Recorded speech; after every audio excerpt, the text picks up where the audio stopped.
Did you know that according to the Experian 2017 Global Data Management Benchmark Report, data analysis reported spending up to 80% of their time preparing data, leaving only 20% for the actual analysis? That's a lot of time lost on tasks like organizing and formatting data.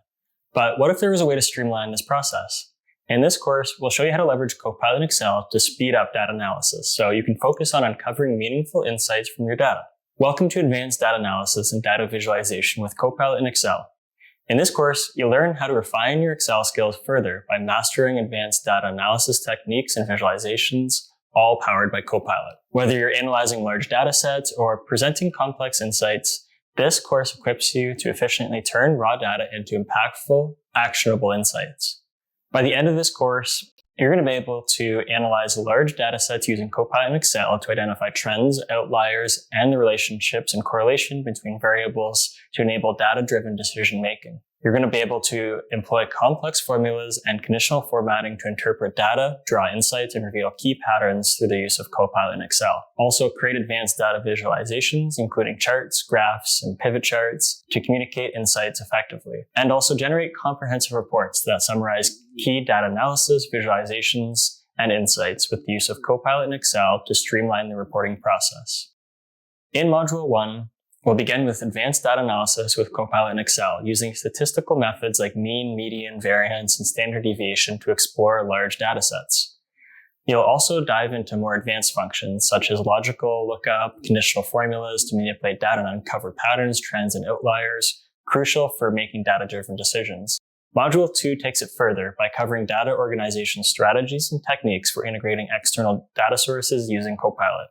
You'll learn how to consolidate and analyze data from multiple sources, helping you create a more comprehensive picture of your data. In Module 3, we'll focus on creating and refining those pivot charts with Copilot.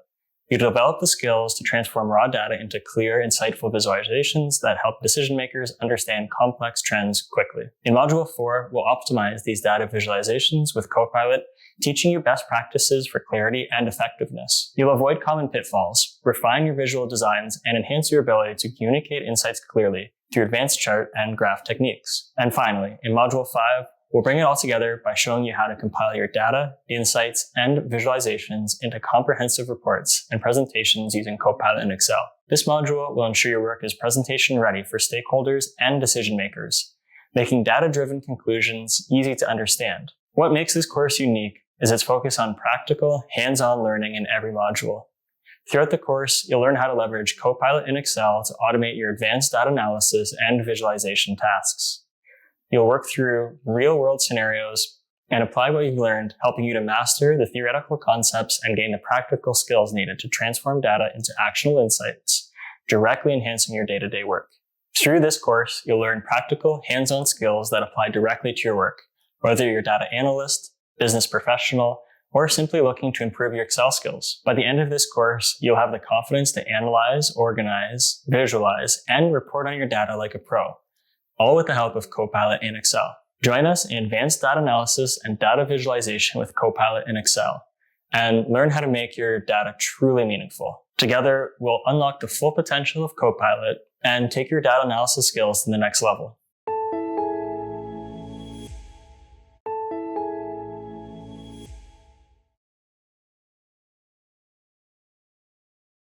Now that you've completed the short run activity and you utilize Copilot to analyze your training data, I'd like to share my approach to addressing the same objectives. So with this file open, I'll take a moment to review the scenario. As a dedicated runner preparing for a marathon, I've been tracking my training data over the past 8 weeks. My goal is to analyze this data to ensure I'm on track to achieve a weekly average of 30 kilometers. This involves examining the distances logged and identifying any trends or areas for improvement. By the end of this activity, you'll be able to effectively use Copilot in Excel to calculate key statistics and create visualizations that deepen your understanding of data trends and performance metrics. Alright, let's get started on task 1, dataset preparation. And if we don't have Copilot open already, go to the Home tab in the ribbon. In the far right, select Copilot, and the chat pane will open up on the right-hand side. Before diving into the analysis, I'll review the columns here and note that in column A we have our day, column B type of run, distance covered, num run, and week number in column E. Now that I'm oriented with the dataset, we can go ahead and continue on to task 2. sum the total distance of runs. To begin evaluating my training progress, I want to establish a clear measure of the distance I've covered over the past 8 weeks. So let's go to Copilot and prompt with sum the total distance of runs. I will go ahead and insert this row below. And we see here Copilot provided this total of 542 kilometers.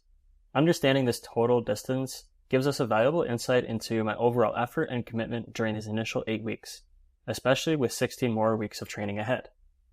So let's move on to task 3, calculate average distance of all training runs.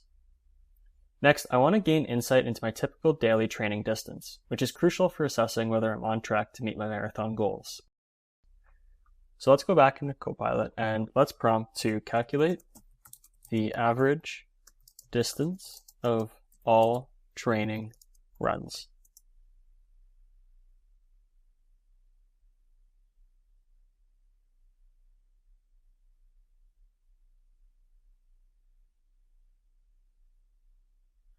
Let's update this cell. Now our total is updated to the average, and this shows that I've been averaging about 9.68 kilometers per day.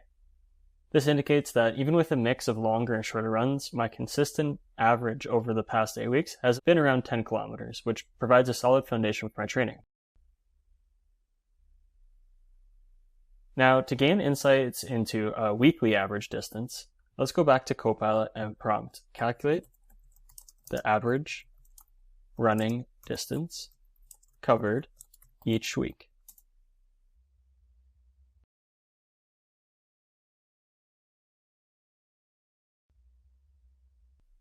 Let's add this to a new sheet. So Copilot has generated this bar chart and pivot chart that shows the average distance by a week. We should come into here and let's right click and let's sort this from smallest to largest.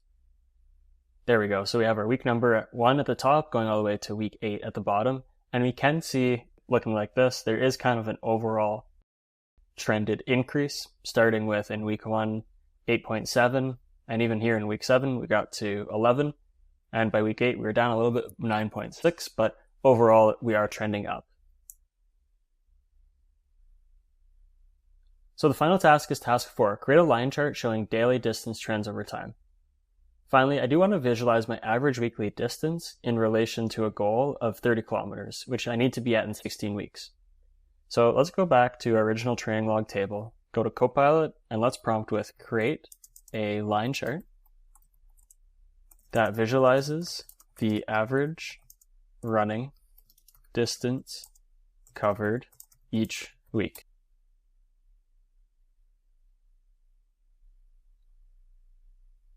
Let's add this to a new sheet.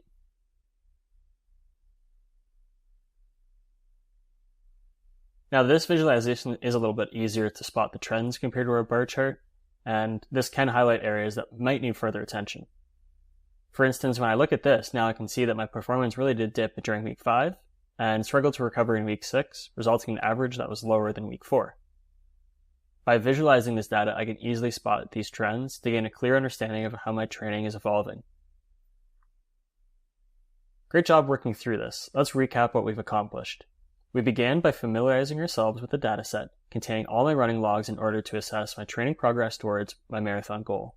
After that, we dove into the assessment. We summed up the total distance of runs to get a clear picture of overall effort. Then we calculated the average distance per run and how the average distance evolved by week to evaluate training.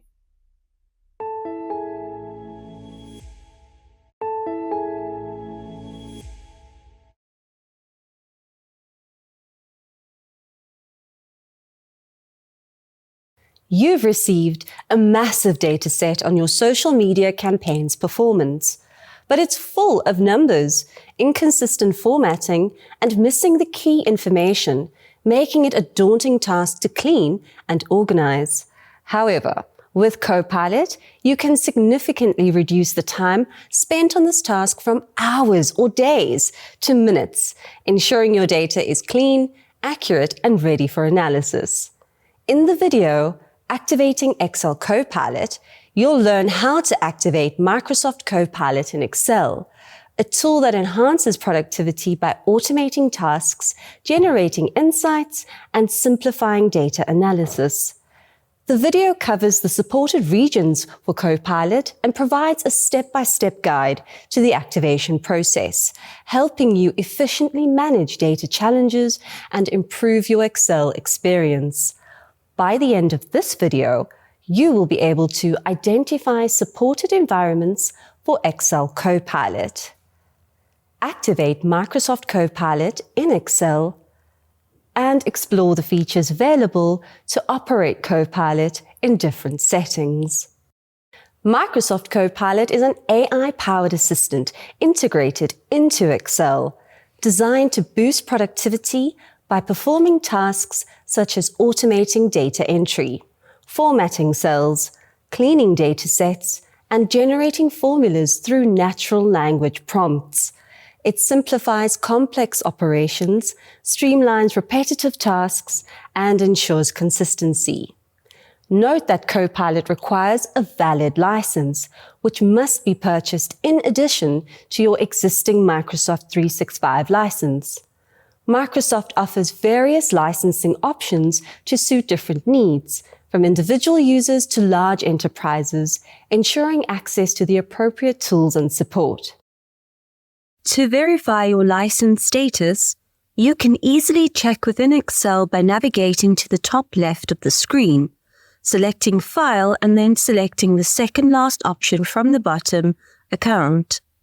In the middle of the screen, you will find your current subscription details along with any other features that are available to you.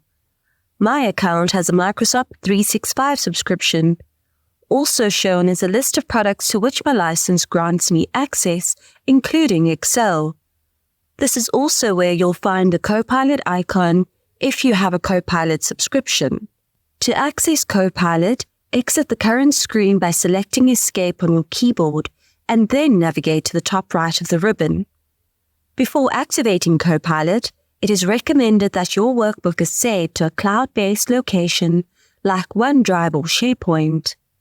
Speaking of saving, a handy feature that comes with Microsoft 365 is the autosave option.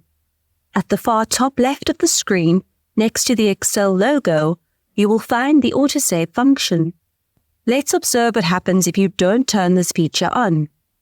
Immediately when selecting the Copilot icon, it reminds you that autosave is turned off and asks you to activate this feature in order to continue. The autosave message is currently displayed in the chat pane on the right of the screen. Select the green Turn on Autosave button from the chat pane. The chat pane is an interactive feature that allows you to communicate with Copilot. Copilot provides 4 built-in options. Create, which allows you to ask Copilot to add extra columns. Understand, which helps you analyze and interpret your data. Edit, which lets you highlight specific data, sort and filter information. And finally, an Ask Copilot option that can be used as a help guide. Let's look at a data set that shows social media statistics for a post shared across various platforms, including the date, number of followers, likes, comments, and shares. To interact with the data using Copilot, you will need to enter prompts into the prompt box at the bottom of the chat pane. A prompt is a command, question, or instruction you will provide to Copilot. Let's look at a simple example of evaluating the success of the post. You could use a prompt such as add a column calculating the engagement rate. The engagement rate is calculated based on the total likes, shares, and comments divided by the total reach. If you hover over the Insert Column button, you will see a preview of the new column in column I of our dataset. Select this button to insert the column. Going back to our data, if your table contained thousands of rows, you would not easily spot the platform with the highest engagement. Fortunately, we can ask Copilot to do this. Enter the prompt, which platform has the highest engagement rate? And the result is Platform 1. So far, we've tested creating a new column using a formula and requested insight into our data. However, if you have absolutely no idea where to begin with prompting, you can find some inspiration by exploring the View Prompts option at the bottom right of the chat pane, which is reflected as a book icon. This is where you'll find a range of pre-populated tasks Copilot can perform. This feature gives you a good overview of the capabilities of Copilot and the power of this incredible tool. In this video, we covered 3 main points about Copilot, where it's supported and how to activate it, and the key features available. With this knowledge, you're now prepared to use Copilot to streamline tasks, automate processes, and gain valuable insights from your data. I encourage you to start exploring these features and capabilities on your own. Begin by using Copilot on a small data set to see its immediate results. Remember, practice makes excellent. And as I always like to say, if you don't use it, you lose it.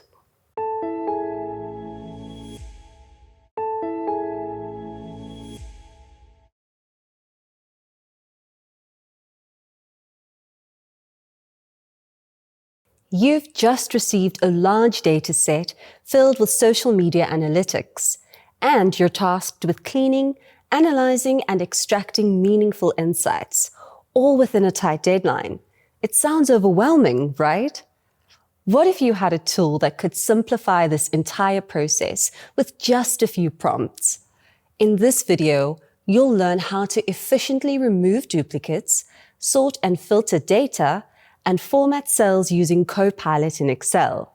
We'll guide you through setting up Copilot, preparing your data, and using effective prompts to maximize its capabilities.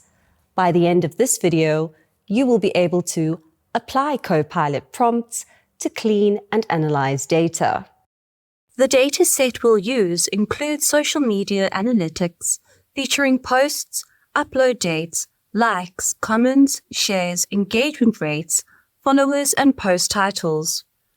Before diving into analyzing, it is important to check the consistency and appearance of the data to ensure it is clean and well structured. No matter which function or feature you're using in Excel, it doesn't handle blank headings very well. Our dataset is missing a title for the date column. We'll label this column as post date to correct this issue. Now let's go column by column to spot any other inconsistencies in the data. The post ID includes unique reference numbers for posts across platforms, but its inconsistent alignment makes it hard to read. We'll align the data for better clarity. Next, the platform column shows where posts were shared but have inconsistent font and font size. We'll standardize these to improve readability with a basic prompt. Post date is the next column. The dates appear to be formatted correctly, so no action is needed here. Now, the likes, comments, shares, engagement rate, and followers columns. These columns have values in a readable format and don't require any immediate changes. Finally, post title. The post titles are inconsistently formatted, making them hard to read. We'll tidy up this column to improve the presentation. Now that we've identified the issues, let's see how we can clean this data using Copilot with a few basic prompts. I'll guide you through each step, showing you examples of the prompts you can use. First, align the data in the post ID column to the left or right, whichever you prefer, by prompting Copilot with align the data in column 1 to the left. Select the Enter key on your keyboard to execute the prompt. Notice here I'm referring to the first column of the data range, which Copilot is perfectly happy to accept. Select Apply, and now you'll see all the IDs are aligned to the left side of column B. Next, we'll tackle the platform column. Change the font by saying, change the font of column Platform to Calibri. Again, select Enter. In this instance, I am referring to the name of the column, which Copilot also accepts as a valid reference. Notice the font is now consistent. Now to fix inconsistent font sizes, use the prompt, change the font size of column platform to 10. Execute again by selecting Enter. For best results, keep prompts simple and specific, focusing on one command at a time. This looks much better. Finally, for the post title column, we can improve readability by prompting Copilot to auto-fit the column post title and select Enter. The full title now fits into the column, and it is much easier to read. Now that our dataset is clean, we need to check for any anomalies such as duplicates or missing entries. This is also possible with some more basic prompts. Start by asking, how many unique post IDs are there? Select Enter. Copilot will count the occurrences and tell us there are 13 unique posts. This is far more efficient than trying to count this number, especially in a much larger data set. Next, let's calculate the number of unique platforms by asking, how many unique platforms are there? And select Enter. Copilot will count 5 platforms, confirming that each post should ideally be uploaded to all 5. Based on this information, we have established that the data should show 13 posts across 5 platforms, but there might be duplicates or missing entries. We need to investigate these issues further. To identify any duplicates, you can simply ask Copilot, are there any duplicates in my data?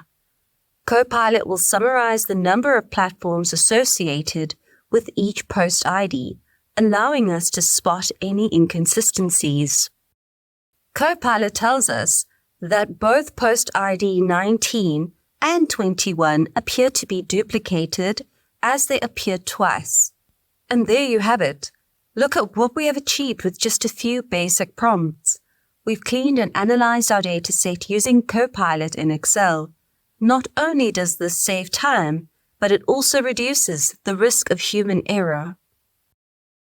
In this video, we demonstrated how Copilot in Excel can help clean, format, and analyze data, significantly boosting your efficiency, especially within large data sets. The key takeaway is that while Copilot is a powerful tool, it's still evolving, so using clear and specific prompts is essential for optimal results. Now it's your turn to put Copilot to the test. Apply these techniques to your own data sets and identify how much time and effort you can save. Remember, the key to success with Copilot is clear and precise prompts.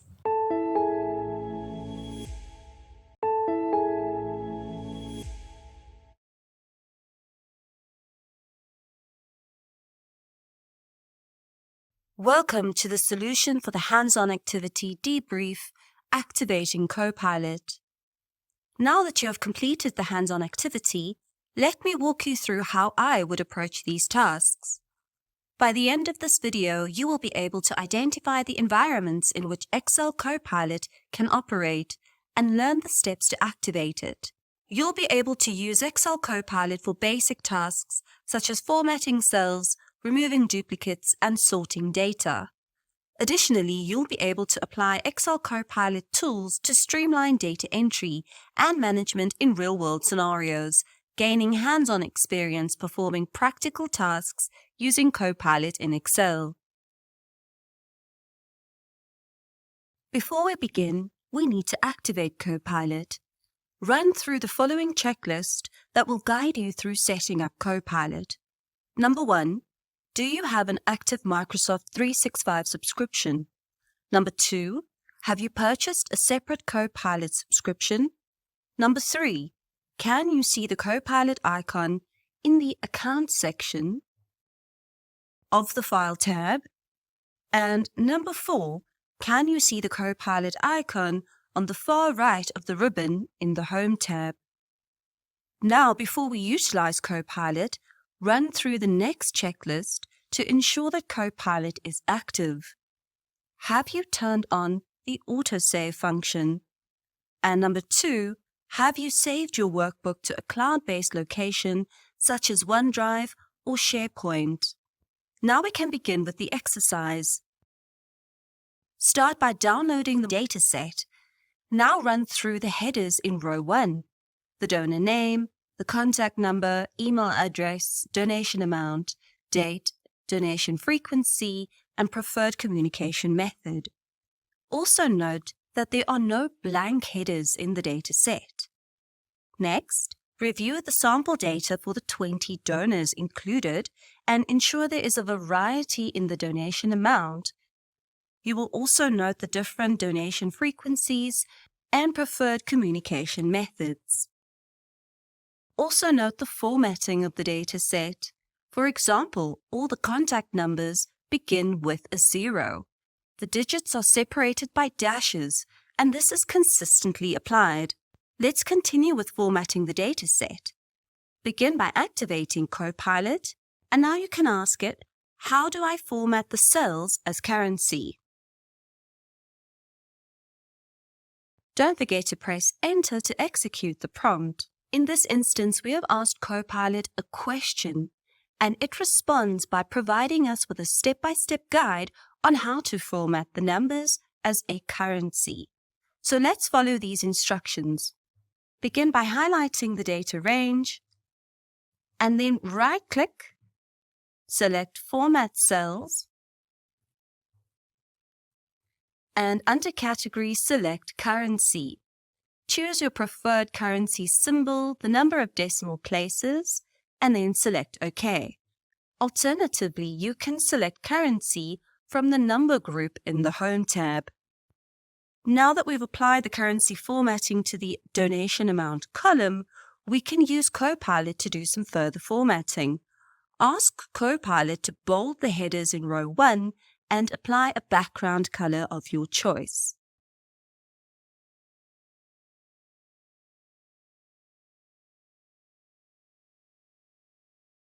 Once Copilot has executed the prompt, click Apply. Finally, we can add some borders.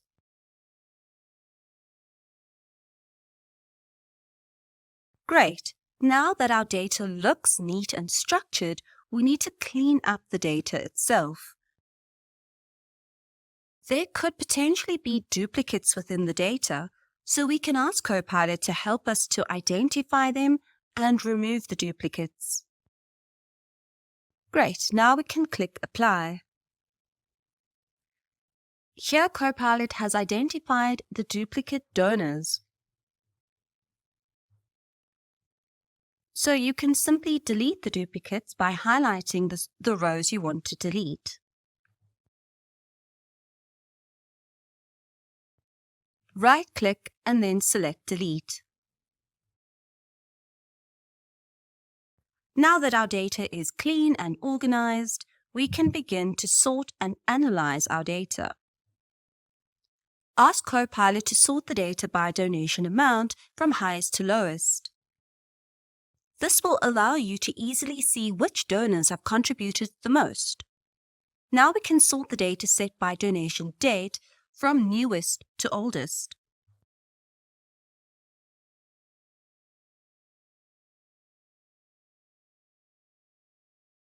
And now we can see the most recent donations. Practice sorting the other columns, such as donation frequency, to understand the different donation patterns.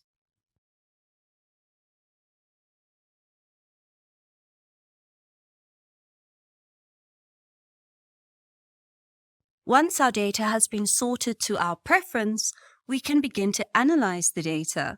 Let's start by asking Copilot for insights, such as what is the total amount of donations received. Select Insert Cell, and Copilot has added the total to the bottom of our dataset. Now we can ask Copilot to provide the average donation amount. Again, select Insert Cell and it is added to the bottom of our dataset. So you can see on average, the donors provide €103. Finally, we might want to understand the donation frequency to see how many donors there are that donate once off versus the recurring contributors.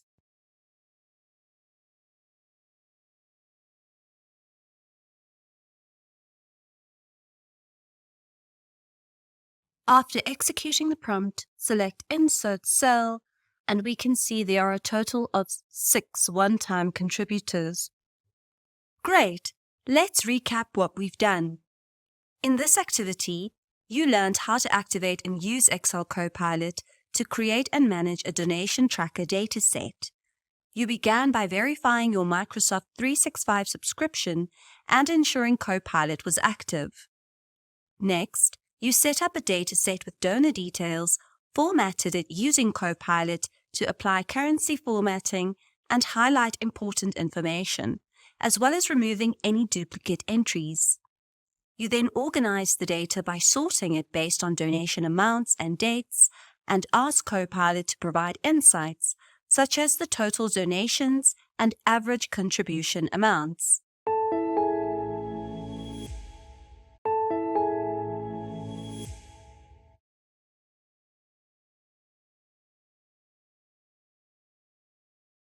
You're tasked with analyzing a dataset with hundreds of stock prices and need to quickly determine averages, assess variations, and identify outliers without spending hours on manual calculations. But did you know that using Copilot in Excel can perform the statistical analysis in mere seconds, providing you with the insights needed to make data-driven decisions and prep your data for future analysis? In this video, we'll explore how to use Copilot in Excel to calculate key statistics like mean, median, variance, and standard deviation. You'll also learn how to create box and whisker plots to identify and analyze outliers, simplifying more complex data analysis. After watching this video, you'll be able to use Copilot in Excel to calculate the mean, median, variance, and standard deviation, and create box and whisker plots to identify outliers to interpret real-world datasets effectively. Before I start the demonstration, let's do a quick recap of the techniques we'll use and what they're going to be used for. Central tendencies, or mean and median, are fundamental techniques for summarizing and interpreting data. The mean provides an average, offering a quick overview of the dataset, while the median reveals the middle value, which is especially useful for any skewed data. Next are variance and standard deviation. Variance measures the spread of data points, while standard deviation provides a more intuitive sense of the spread by showing how far data points are from that mean. Visualizing data distribution is key to understanding outliers and overall spread. With Copilot, you can easily create box and whisker plots, making these tools effective for analyzing any outliers. Let's see how Copilot can help us with our own statistical analysis. Copilot can easily simplify this process. If you're working with stock price data, for example, you can format your dataset into a table, which we've done here. Go to the Home ribbon tab, open up Copilot, and let's prompt Copilot with calculate the mean and median for stock price in column B.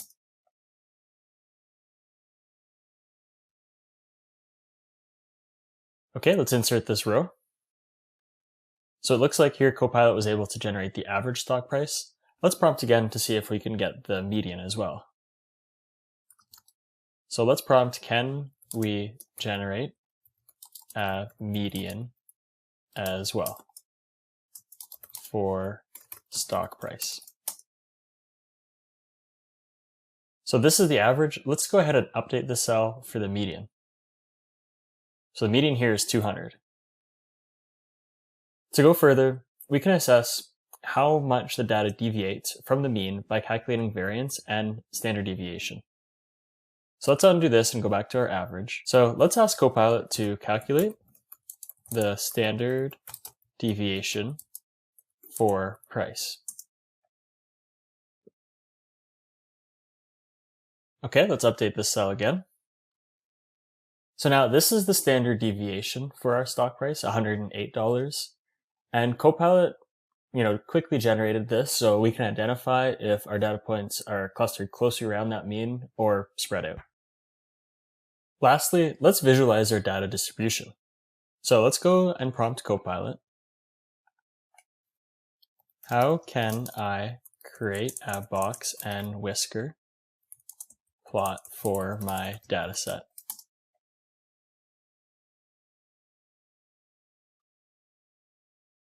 Copilot suggests we select our data, which we've done.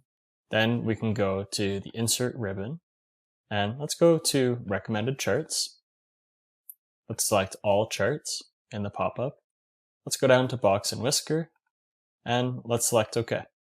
So the generated box and whisker chart will display the interquartile range, the IQR, or the middle 50% of our data. In addition, the plot will show the median value and provide a visual representation of our dataset's distribution. This is showing our stock names on the x-axis and then the stock price on the y-axis. The whiskers on these whisker plots will extend the lowest and highest data points, making it easy to spot any outliers above and below these whiskers. Now looking at our visualized data set, it looks like the lowest whisker is, or the lowest data point here is $55, and it looks like we get up around the 480, around the 480 mark. And this large spread does warrant probably some further investigation to identify the events or conditions leading up to a large deviation between lowest and highest stock prices for our particular stocks. In conclusion, Copilot in Excel is a powerful tool for performing statistical analysis, enabling you to calculate key metrics and visualize data distributions effectively. So let's go ahead and do a quick recap of what we covered in this video. You learned how to use Copilot in Excel to calculate mean, median, variance, and standard deviation, providing insights into the central tendencies and spread of your data. We also explored how to create box and whisker plots to visualize data distribution and detect outliers, making your analysis more comprehensive. Now that you've seen how Copilot in Excel can simplify statistical analysis, apply these techniques to your own datasets. Start by calculating the mean and median of your data. Then, try to create box and whisker plots with Copilot to identify possible outliers. Try these methods with different datasets, such as employee performance scores or monthly revenue figures, to gain deeper insights and make more informed, data-driven decisions.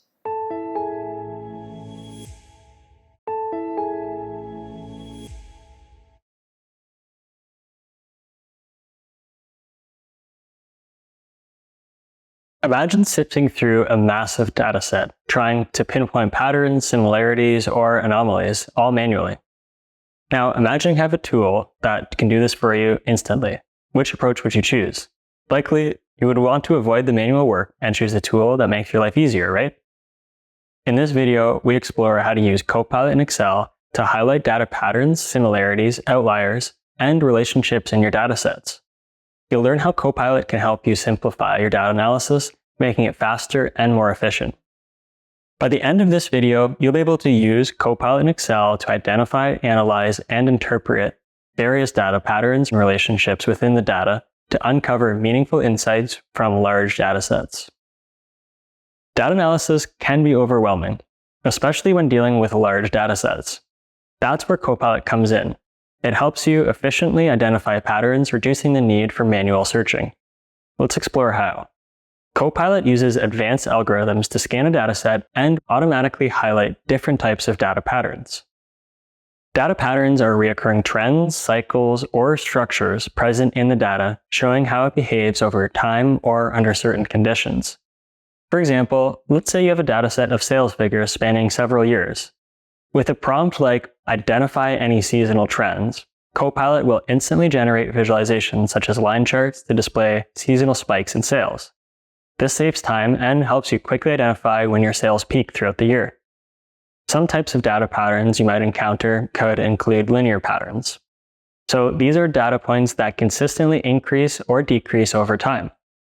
Seasonal patterns are recurring trends that show up at regular intervals, such as monthly or yearly.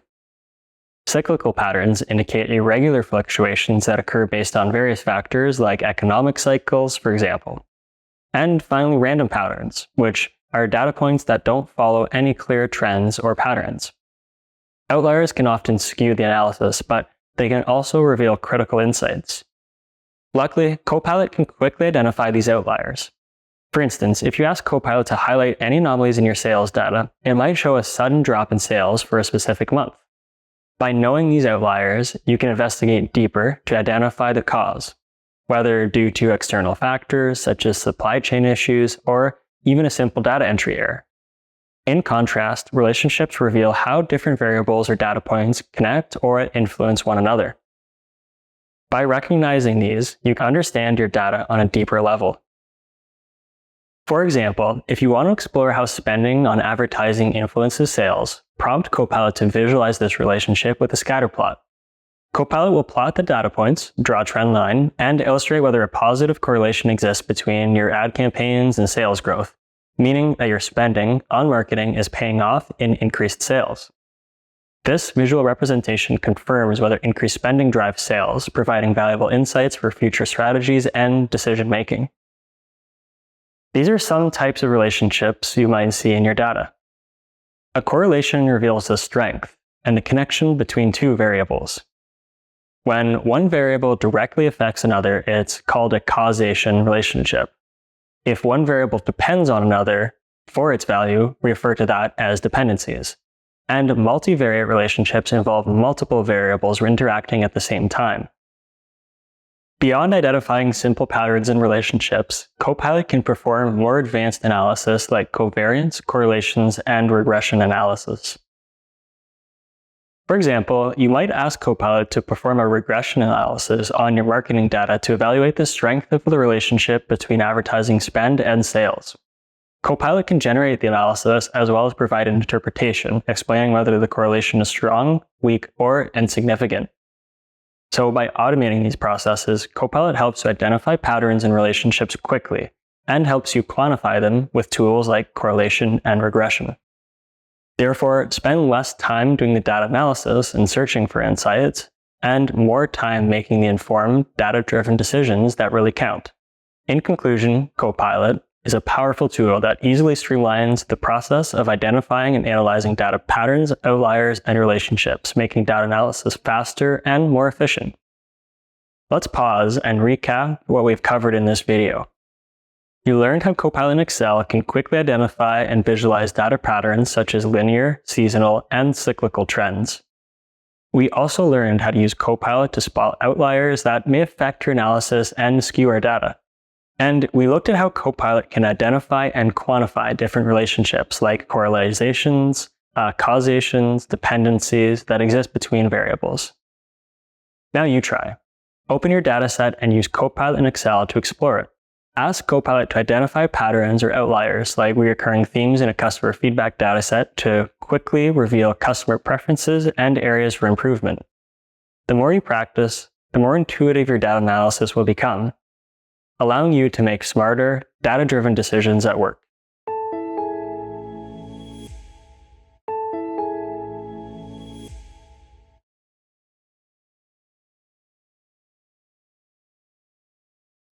Now that you've completed the hands-on activity, let me walk you through how I would approach these tasks. Let's recap the scenario. You've always loved baking, and this year you decided to create a cheerful website to share your favorite holiday recipes. As you posted these tasty treats, you wanted to track how many views each blog was receiving to understand what content was most popular. To do this, use Copilot in Excel to calculate key statistical measures like the mean, median, variance, and standard deviation. You then took it a step further by visualizing the data distribution through a box and whiskers plot or diagram, which helped us spot trends and outliers. This way, you could better understand your audience's preferences and plan future content that would bring them joy. By the end of this activity, you're going to be able to leverage Copilot to calculate key statistics such as mean, median, variance, and standard deviation while visualizing data distribution with a box and whiskers diagram, enabling you to identify trends and outliers in your website's page views for more informed content planning. All right, so let's get started on task 1, dataset preparation. Let's begin by opening the reading and clicking on the highlighted link to download the dataset needed for the activity. Once it's downloaded, I'll launch it in Excel. After the file is open, I'll take a moment to reconnect with the scenario and focus on my task, understanding the performance of my holiday baking recipe pages. I can do this by calculating key statistics related to page views and visualizing the data distribution in a diagram. Next, we can closely examine the dataset, and we see here in column A, we simply have our day, and in column B, we have our page views. So let's move on to task 2, calculate the mean and median.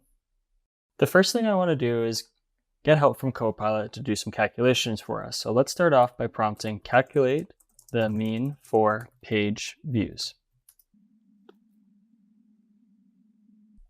Okay, let's insert this row.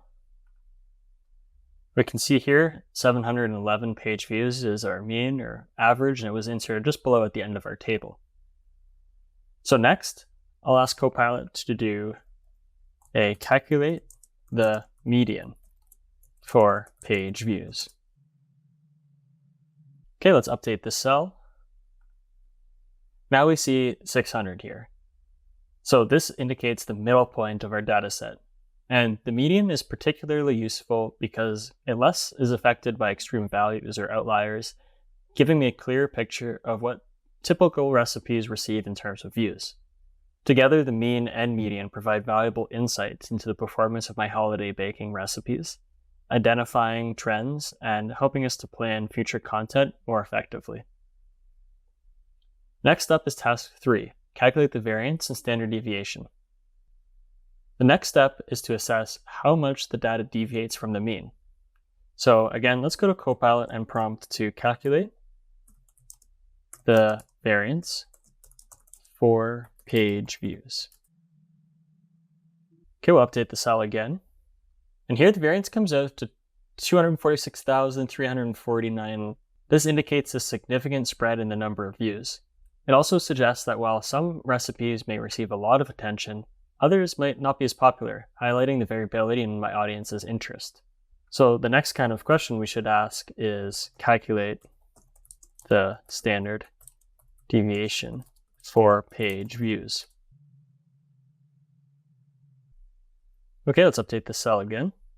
Here, the standard deviation is 488.26, and this provides a clear picture of the typical deviation from the mean. A standard deviation of this size indicates that most recipe views fall within a range of 488 views from the average. So together, the variance and standard deviation help me understand the consistency of my recipe page views, revealing whether certain recipes consistently attract interest or if there are significant fluctuations in the viewer engagement. Final task is task 4, create a box and whiskers diagram. So I'm going to go in and we basically want to try to visualize this data distribution. We can do this with the help of Copilot, and let's ask, how can I create a box and whiskers diagram for page views? Okay, Copilot responds to create a box and whisker diagram. Follow these steps. First one is selecting our data. Okay, so I'm going to select all of our page views. And then we can go to Insert. We'll go to Recommended Charts. Let's go to All Charts, Box and Whisker, and we'll select that one and hit OK. This generates our box and whisker plot here, and I'm just going to make it a little bit bigger for ease of view. Next thing I'd like to know is, how can I add data labels to the box and whisker chart? So to add data labels, we can select the chart, add the data labels, and then customize them. So we'll select chart elements, data labels. Let's put these all above or to the right. Yeah, right looks better. Finally, I'll take note of the upper and lower whiskers, which are 1,000 and 300 respectively.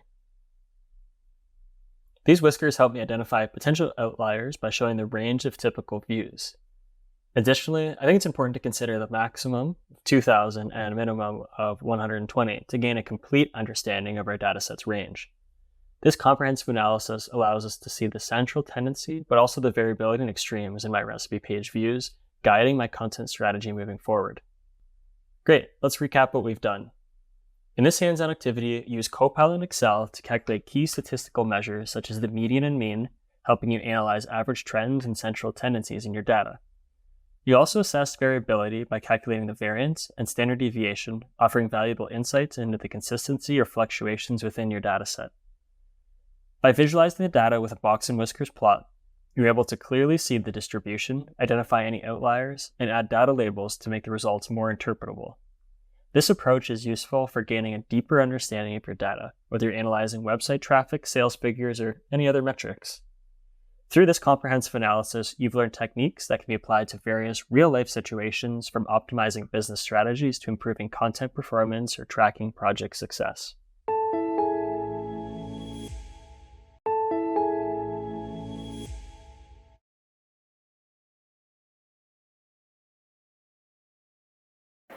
A McKinsey study found that 45% of professionals' time is spent on manual data tasks that could actually be automated. Imagine freeing up that time with advanced Excel functions, allowing you to focus on making data-driven decisions instead of crunching numbers. This video will explore how Copilot in Excel can automate these advanced functions. We'll look at conditional text, lookup functions, and demonstrate how these automated processes with Copilot stream your workflow and boost your productivity. By the end of this video, you'll be able to evaluate when to apply advanced Excel functions and leverage Copilot to automate these tasks for real-world data sets, enhancing your data analysis skills with efficiency. To practice along, please pause the video here to download the dataset available from the download section below this video. We'll work with a dataset containing movie data, which includes information on genre, box office revenue, user ratings, and release year. I've already converted the data into a table, so Copilot can easily read it. Now, we'll start with a basic if function. We'll categorize movies as either old or new based off the release year. The if function categorizes the data, providing a clear snapshot of movie age distribution. So let's go ahead and go to the home ribbon, open up Copilot, and the chat pane will appear on the right-hand side. Let's prompt Copilot with, in a new column, if the release year is less than 2005, write old. Otherwise, write new. We'll go ahead and insert this column. So Copilot has created this new column automatically. Next up are nested ifs. Nested ifs evaluate multiple conditions and provide different results based off the conditions, offering deeper insights to some more complex categorizations. So I want to create a new column categorizing movies based off their user rating. So I'll prompt Copilot again to create a new column categorizing movies as low. If the rating is below 5, we'll do average. If it's between 5 and 8, and we'll make high if above 8. Let's insert this column. So Copilot has generated this formula automatically for us, and let's just double check. So high, looks like the user rating is 9.2, that should be high. Average, 7.7, yep, that's correct. So now let's use conditional aggregation functions like SUMIF, COUNTIF, and AVERAGEIF next. These functions are powerful for data analysis because they allow users to aggregate data selectively based on various conditions, providing more targeted insights. So to calculate a SUMIF, let's ask Copilot if a genre is comedy, sum the box office revenue. Let's insert that row. Here it's created the sum if function. So I'm going to filter the box office revenue if our genre is equal to comedy, and that total is $184 million. So to calculate a COUNTIF, let's next ask Copilot if we can count movies if the release year is greater than 2010. We'll go ahead and insert this cell. Here we have the COUNTIF function. Count if the release year is greater than 2010. This returns a total of 19. And now to calculate the average if, we can go ahead and ask Copilot to average user rating if the genre is drama. Here it looks like Copilot is recommending we add in a pivot table to a new sheet. But let's go back and see if we can actually prompt for a formula instead. So I'll say, please generate this as a formula instead. Okay, let's insert that cell. So here, this calculates the average rating for drama movies to explore viewer preferences. Next, logical functions evaluate multiple conditions. For example, AND returns true only if all conditions are met, while OR returns true if only one of the conditions are met. So if we want to filter data, then you must meet all the set criteria. So I'll go ahead and ask Copilot if we can sum box office revenue if user rating is greater than 8 and release year is greater than 2016. Let's update this cell.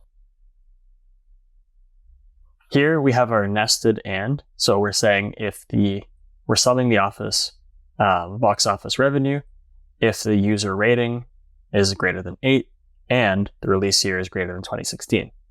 But if I want to capture the data that meets at least one of the several conditions, let's go ahead and ask Copilot something like sum box office revenue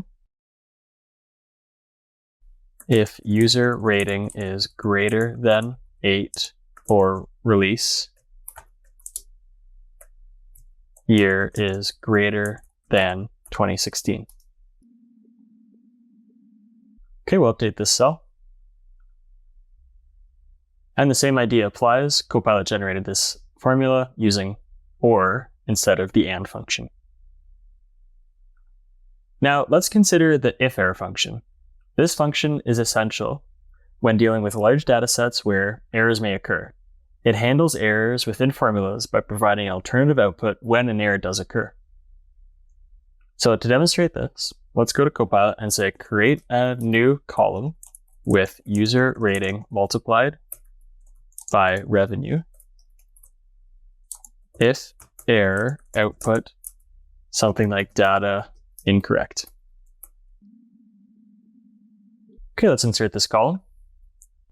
So it looks like Copilot noted that our revenue adjusted out of 10, multiplied by our user rating out of 10 multiplied by our box office revenue didn't actually result in any errors, but let's say if maybe one of these user ratings was a 0, or maybe just a text like 1, then we have data incorrect.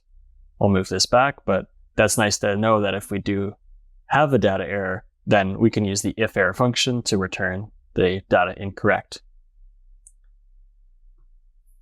So next up, we can start to use some text functions that help manipulate and analyze the text data. So far, we've just been dealing with integers and numbers so far. So let's see what we can do with the concatenate function.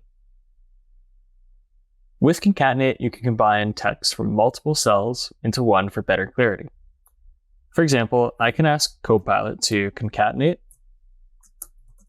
movie title with genre in a new column. Okay, we'll insert this column. There we go. So we've concatenated movie title with genre in a new column here in column I. The function len helps analyze the consistency or length patterns in text data and returns the length of a string or the number of characters. So let's go ahead and ask Copilot if we can find the length of each movie title. And we'll insert this column.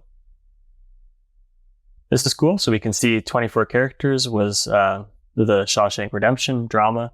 And it looks like, what was our low one here? We have 9, which is the Gladiator action drama. In conclusion, Copilot in Excel simplifies the execution of advanced functions, including nested ifs, logical functions, and text functions, making it easier to automate the tasks to draw meaningful insights from data quickly. Let's pause and quickly recap what we covered in this video. You learned how to apply if, sum if, count if, average if, and nested if functions with Copilot in Excel. We also explored logical functions like and or to analyze data conditions, used if-error to manage errors, and demonstrated how text and lookup functions like concatenate and index match can enhance your insights. Now, you try. Open a dataset and practice these advanced Excel functions we've covered in this video. Experiment with different conditional logic and lookup functions, including nested ifs, to see how Copilot streamlines your analysis. See how much easier transforming raw data into quick, actionable insights becomes.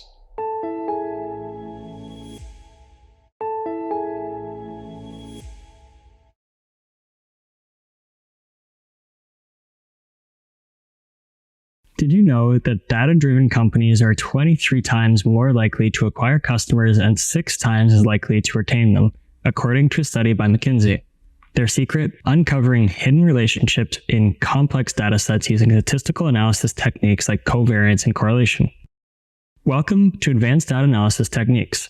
By the end of this video, you'll have the skills to explain the role of statistical analysis in generating data-driven insights. We will look at the theoretical foundations of covariance, correlation, and regression, and how they are used to identify the relationship between complex variables. This will allow us to make better business decisions. Statistical analysis is one of the most important tools in data analysis. It helps us uncover the underlying patterns by examining relationships between variables and identifying trends. By transforming raw numbers into insights, we can make predictions that optimize operations and support evidence-based decisions. One of the key techniques we'll focus on is covariance. Covariance measures how two variables change together. If the covariance is positive, it means that as one of the variables increases, the other trends to increase as well. A negative covariance indicates that one variable decreases as the other increases. A zero covariance means there's no relationship between the two variables. For example, in property market data, a positive covariance between house size and price suggests that larger houses generally cost more. However, covariance alone doesn't tell us how strong the relationship is. This is where correlation comes in. Correlation normalizes the relationship between two variables, quantifying its strength and direction. Its values range from -1 to 1, where correlation of 1 signifies a positive relationship, -1 indicates a positive-negative relationship, and 0 means there's no relationship. For instance, a high positive correlation between customer satisfaction and monthly sales suggests happier customers are more likely to spend more, indicating a strong link between these variables. So correlation is crucial for determining if variables are related, but also how strongly they are connected.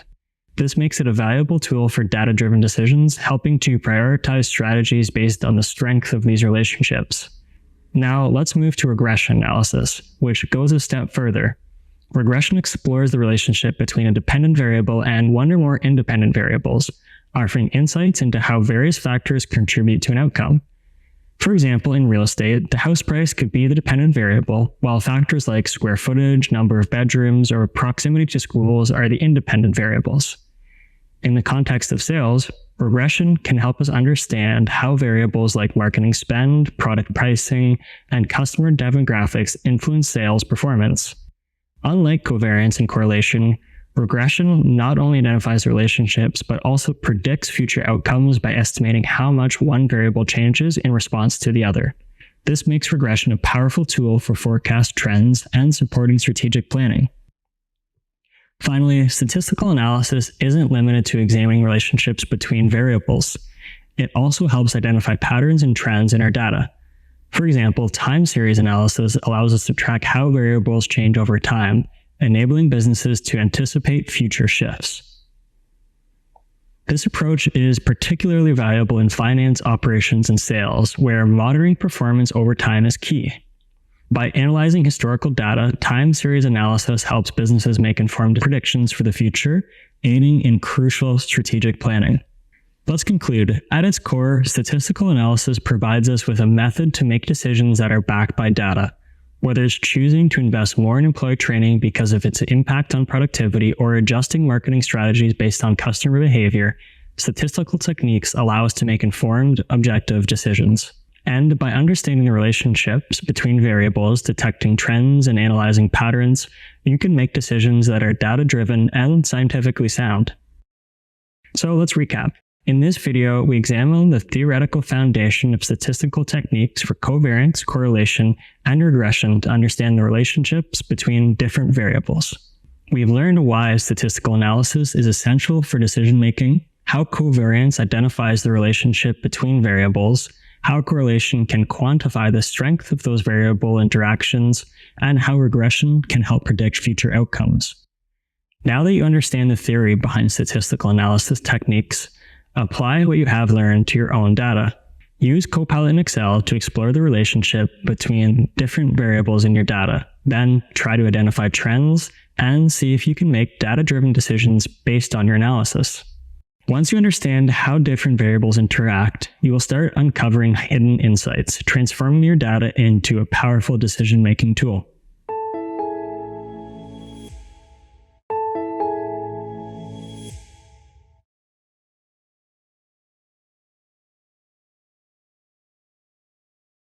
What if the secret to boosting employee productivity isn't just more training, but understanding the hidden relationships in your data? Imagine being able to uncover patterns that guide smarter investments and drive better business results, all with the power of statistical analysis. Hello, in this video, you will learn how to use Copilot in Excel to explore relationships between different variables in a dataset that tracks employee productivity, training hours, and performance metrics. Follow along as I guide you through a demonstration of how to calculate correlation coefficients, covariance, and a regression model to identify the impact of training programs and experience on employee productivity. By the end of this video, you'll be equipped to calculate correlation coefficients, covariance, and regression using Copilot in Excel to explore the relationships between variables within real-world datasets. To practice along, please pause the video here to download the dataset available from the download section below this video. In the demonstration that follows, we'll use our dataset to assess how training programs impact productivity by exploring relationships between variables such as training hours, experience, and performance. We will look at how to calculate the correlation covariance between different variables to determine their relationship as well as quantify their interaction. To begin, our employee training table has 5 columns: employee ID, training completed, productivity score, years of experience, and performance rating 1 to 5. So let's calculate the correlation between our training hours and productivity. So to do that, let's see if Copilot can generate the formula for the correlation between hours of training completed and productivity score 1 to 100. So here, Copilot provided a formula with the correlation coefficient. Let's copy this formula and let's paste it somewhere in our workbook. I'm going to do it in column G, cell 2. Once we paste it in, we can go ahead and press enter. And this result displays a correlation value that tells us the strength of the relationship. If the value is closer to 1, which it is, it indicates a strong positive relationship. So this correlation value can be used to assess whether increased training hours are associated with higher productivity. However, remember that correlation does not imply causation. So next, let's move on to calculating the covariance. Covariance provides insights into how well 2 variables change together. So with the same columns, the hours of training completed and the productivity score in column C, let's again ask Copilot if we can provide a formula for covariance between hours of training completed and productivity score. Okay, let's copy this formula again, and let's just paste it below the first formula. And this provides a total of 386. This covariance result shows whether the variables increase or decrease together. A positive value indicates that as one variable increases, the other tends to increase as well. Therefore, the calculated covariance value indicates how training hours and productivity vary together. A positive covariance suggests that as training hours increase, productivity tends to increase as well, while a negative covariance indicates the opposite. Although covariance alone doesn't provide the strength or direction of the relationship, it lays the groundwork for deeper analysis, such as using correlation or regression to explore these interactions further. Now, let's analyze how experience impacts performance by calculating the correlation and then performing a regression. So to do this, we're going to look at our years of experience in column D and the performance rating in column E. So to begin, let's ask Copilot if we can calculate the correlation coefficient between years of experience and performance rating. Again, Copilot generated the correlation coefficient, so I'm going to go ahead and copy that and paste it below in cell G4. Here, a correlation value closer to 1 or -1 indicates a strong relationship, whereas a value close to 0 suggests a weak or no relationship.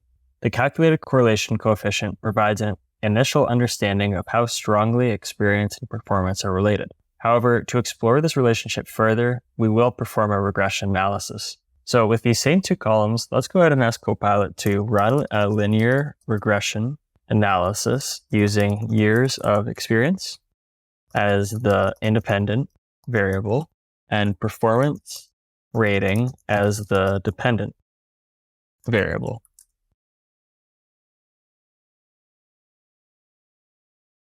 So here Copilot responds with some steps that we can apply. First, we want to set up the formula, and we want to do that by using the linest function to calculate the slope and intercept of the regression line. And then 2, of course, we want to interpret the results. So the linest function would be this. So let's go ahead and copy that, and let's enter it into cell G5 and press enter. So now let's see if we can actually build our performance rating formula based off the results that Copilot has provided. So I'll just go ahead and for years of experience, I'll just put in number 5 down below in row 24. And I'm going to try to generate the formula, which is, y equals mx plus b. So our performance rating is going to be equal to our slope, which is up here, times our x value, which is years of experience. And that's going to be added to our intercept, which is 2.8. So here, this linest function was able to generate a total performance rating of 4. If we look at our table, we see that years of experience is 5 and the corresponding performance rating is 5. Same with 5 and 5. So 4 is maybe not accurate, but it's also based off the rest of the years of experience as well. So we would probably need a larger data set for this to be more accurate. With the help of Copilot, we've explored how to use statistical analysis techniques to uncover valuable insights into employee productivity, training, and experience, and these methods are essential for guiding strategic business decisions. In this video, we learned how to use Copilot in Excel to calculate correlation coefficients, perform covariance analysis, and run regression models. By applying these techniques, we explored the relationships between different variables like training hours, experience, and performance. These statistical tools provide a foundation for organizations to extract actionable insights from their data, enabling more informed, data-driven decisions without relying solely on guesswork or assumptions. Now you try. Apply the techniques you have learned in this video to a data set of your own. Using Copilot, calculate correlation, perform covariance, and run a regression model to explore the relationships between different variables and uncover new insights. See how these tools can guide your data-driven decisions and optimize your strategies.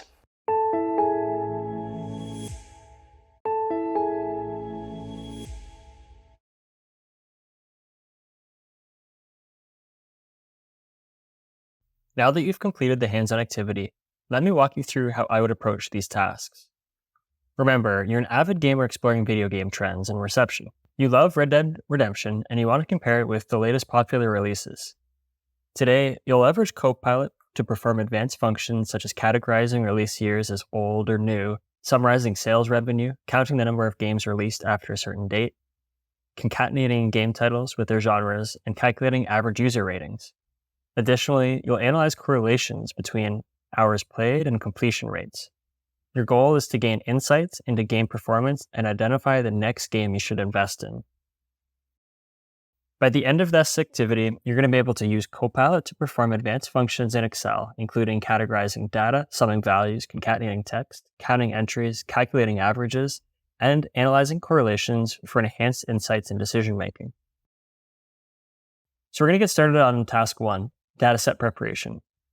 Let's start by downloading the dataset for this activity. Once it's saved, I'll open it up in Excel. With the file ready, I'll focus on our goal, comparing Red Dead Redemption, one of our favorite games, with newer releases. To do this, I'll categorize the game's data sum values, combine text, count entries, calculate average, and examine correlations to understand which games are the most popular. Next, I'll explore the dataset by reviewing the columns, and we start with column A, game title, column B, genre, sales revenue, user rating out of 10, release year, average hours played, completion rate, player satisfaction, and column H is our last column. So let's move on to task 2, data categorization. So looking at my data set, I see that Red Dead Redemption was released back in 2018. What I'm going to do first is prompt Copilot to create a new column where I'll say in a new column, if the release year is less than 2018, write old. Otherwise, write new. Let's go ahead and insert this column. So this is going to help us compare the rating of Red Dead to games released in the same year or later, giving us insight into how it stacks up against the newer titles. Next, I also see that our Red Dead Redemption has an overall user rating of 9.8, which that is impressive. And I do want to compare how other games are stacking up against that high user rating. So again, let's go to Copilot and ask to create a new column categorizing games as low if the rating is below 8.5, average if it's between 8.5 and 9, and high if above 9. We'll go ahead and insert this column. There we go. So this will help us identify a little bit quicker which titles are critically acclaimed and worth exploring further. Next up is task 3, data analysis. Next, I see that Red Dead Redemption falls into the action-adventure genre. So I want to assess how well this genre is performing financially. And let's go ahead and prompt Copilot to, if the genre is action-adventure, sum the sales revenue. I like to go ahead and insert this row. And let's look at this formula quickly. We're summing the sales if the genre is equal to action-adventure. And this analysis will give us insights into the genre's financial ability and variability in the gaming market. Now, I'm curious about the recent gaming landscape. So I can go ahead and ask Copilot to count games in the release year greater than 2018. Okay, let's insert this cell here. Very similar formula, and we count up to a total of 10 games that were released after the year of 2018. Also, let's do something similar with our player satisfaction, and let's ask Copilot to at the average user rating if genre is action adventure. We'll insert this cell too. There's a lot of decimal places here. Let's just remove a couple. There we go, 9.2.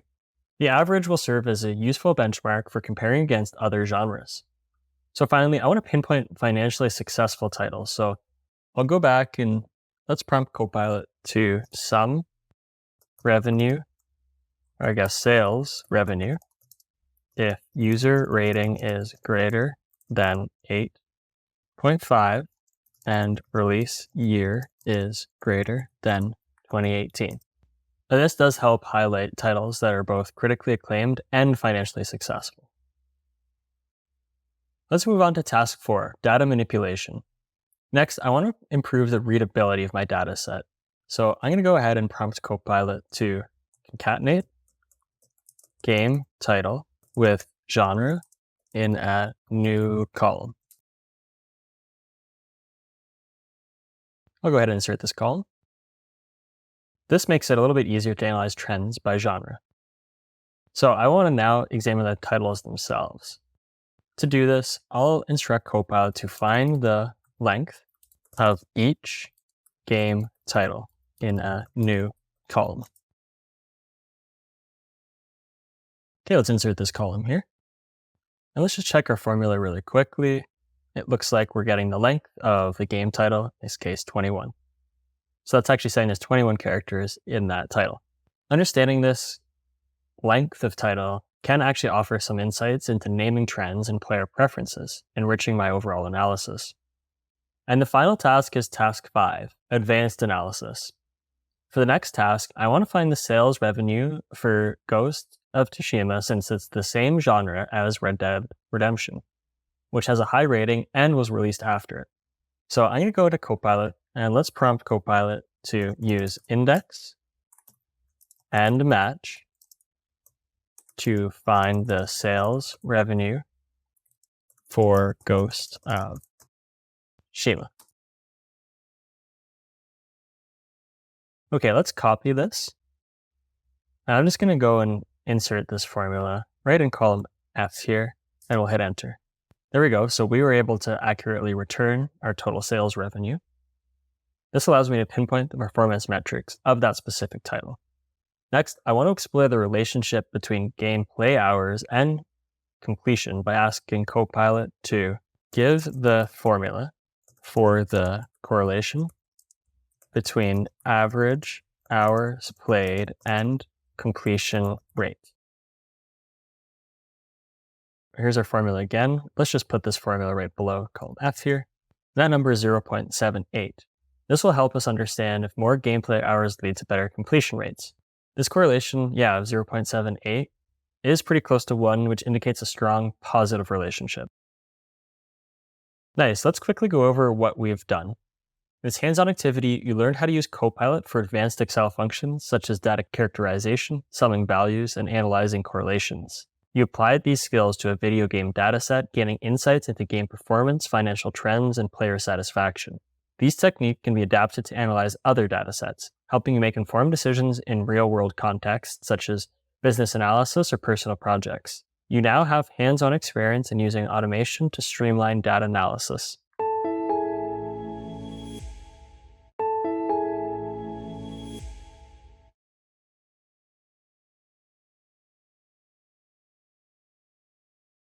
How do business leaders boost efficiency and reduce costs using data insights?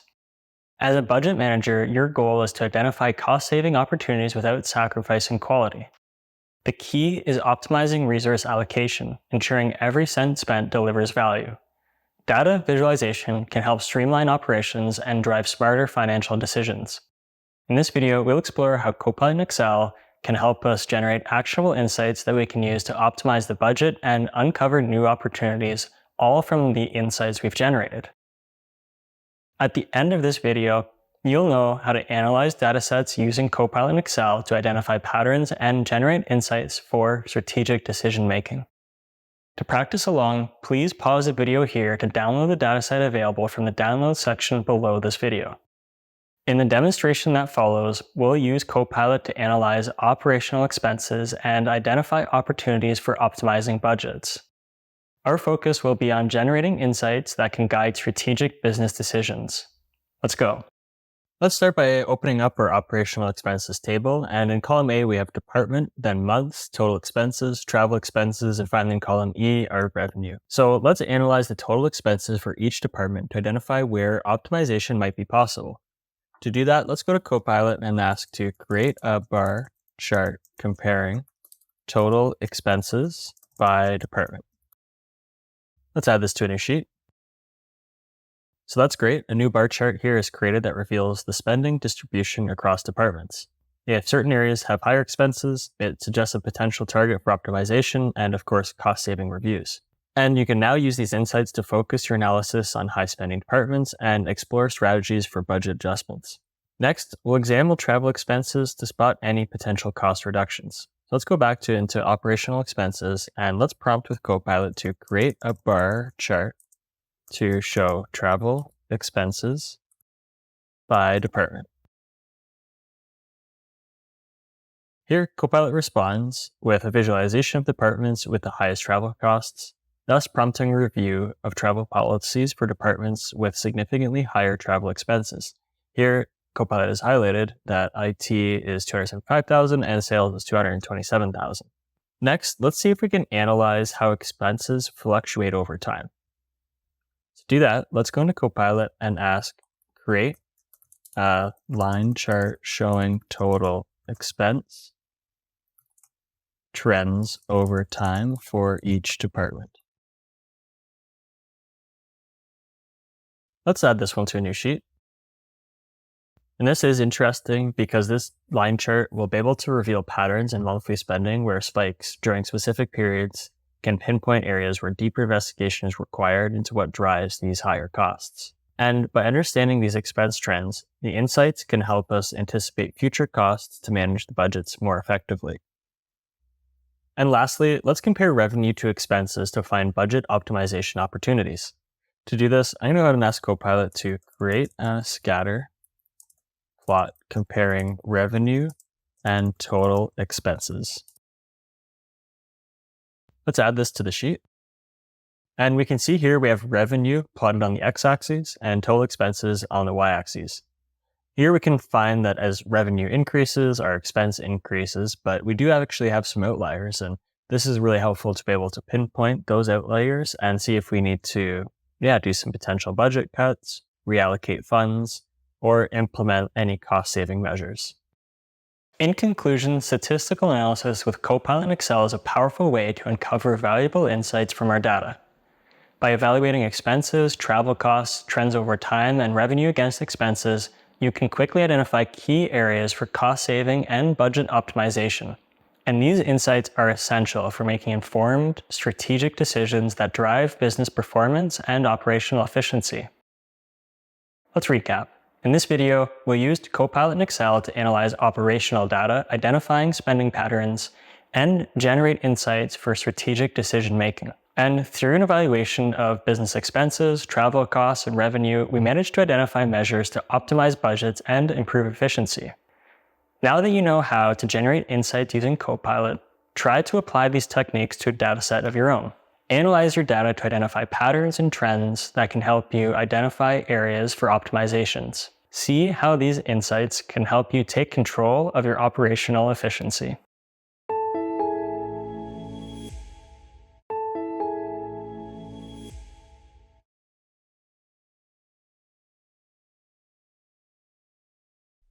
Now that you've completed the hands-on activity, let me walk you through how I would approach these tasks. First, let's recap the scenario. You're a delivery driver who has worked hard this year. Juggling different types of deliveries has led to burnout, and now, using Copilot, you want to analyze your revenue and expenses to find ways to simplify your work. The goal is to focus on one delivery type next year, reducing stress while maximizing your returns.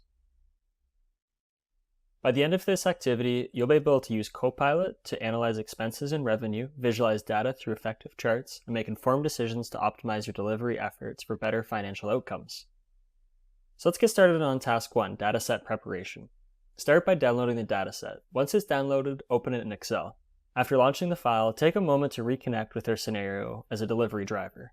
Focus on analyzing your expenses, revenue, and trips across different delivery types and determine which one to concentrate on next year, maximizing earnings while minimizing burnout. Next, examine the dataset closely. And let's note the columns and how they relate to your overall performance and profitability. We have delivery type, month, petrol costs, revenue, tips, and our other expenses. So let's move on to task 2, analyze total expenses. First, let's start with a pretty straightforward prompt in Copilot to sum petrol costs and expenses in a new column.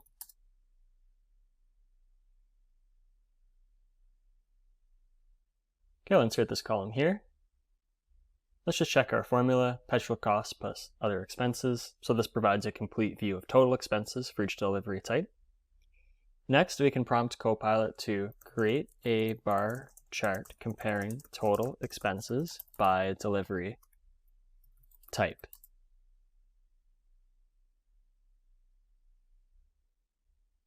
Okay, we'll add this to a new sheet.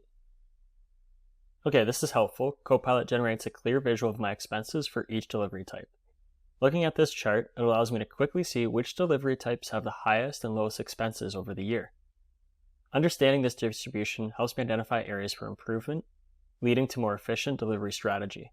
From this chart, I can see that home furniture delivery expenses were the highest, while delivery was the lowest, highlighting potential areas for streamlining operations. Next up is monthly expense trends. So let's go back into our table and let's prompt Copilot to create a line chart showing total expense trends over time for each delivery type. Again, let's add this to a new sheet. And I'll just expand this chart a little bit for us. So this visualization is pretty helpful because it does make it easy to spot fluctuations throughout the year and identify any seasonal patterns. So by analyzing these trends, I can determine when my expenses peak or dip, allowing me to better plan and adjust my strategy for minimizing costs during high expense periods. Let's move on to task 4, tips analysis. Shifting focus now, I want to examine the average tips received for each delivery type. So I'll go to Copilot and let's instruct Copilot to generate a bar chart to compare average tips received per delivery type.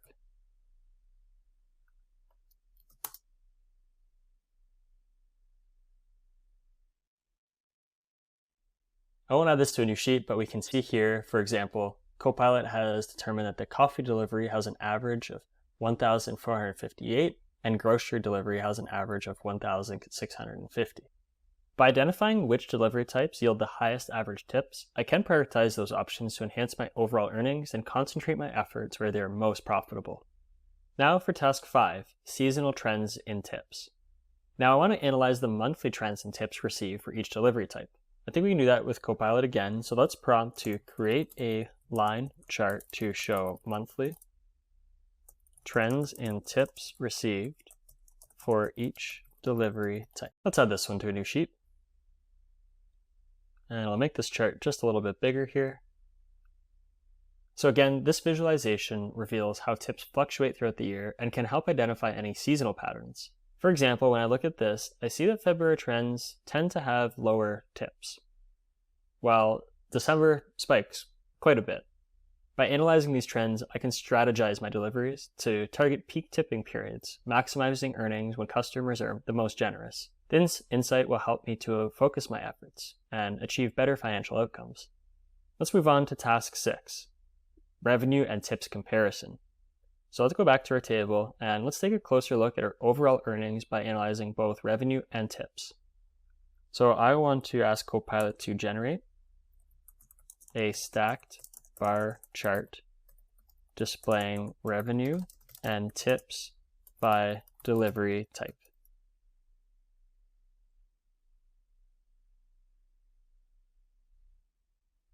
Let's add this to a new sheet. So this chart provides a pretty clear comparison of total earnings, showing how much delivery type contributes to our income. And by visualizing revenue alongside tips, we can easily identify which delivery methods are the most lucrative. It's evident here that home furniture delivery not only incurs the highest expenses, but also leads in both revenue and tips. This insight will help us focus our efforts on the delivery types that yield the highest and best overall income and earnings to improve our financial strategy moving forward. Now our second to last task, task 7, revenue versus expense analysis. So again, let's go back to our table and let's prompt Copilot to sum tips and revenues in a new column. So add this column and let's go back to Copilot and prompt to create a bar chart comparing total revenue and total expenses by delivery type. Okay, we'll add this to a new sheet. So by analyzing this chart here, we can see which delivery types are profitable and which may be costing us too much. This is pretty valuable. For example, a delivery type with high revenue but also has high expenses might not be as profitable as one with lower revenue but with much lower costs. This insight will inform our financial decisions, ensuring we focus on the most advantageous delivery options. The final task is task 8, profit margin evaluation. We'll take 2 steps. First, we'll prompt Copilot to calculate total revenue minus total expenses in a new column.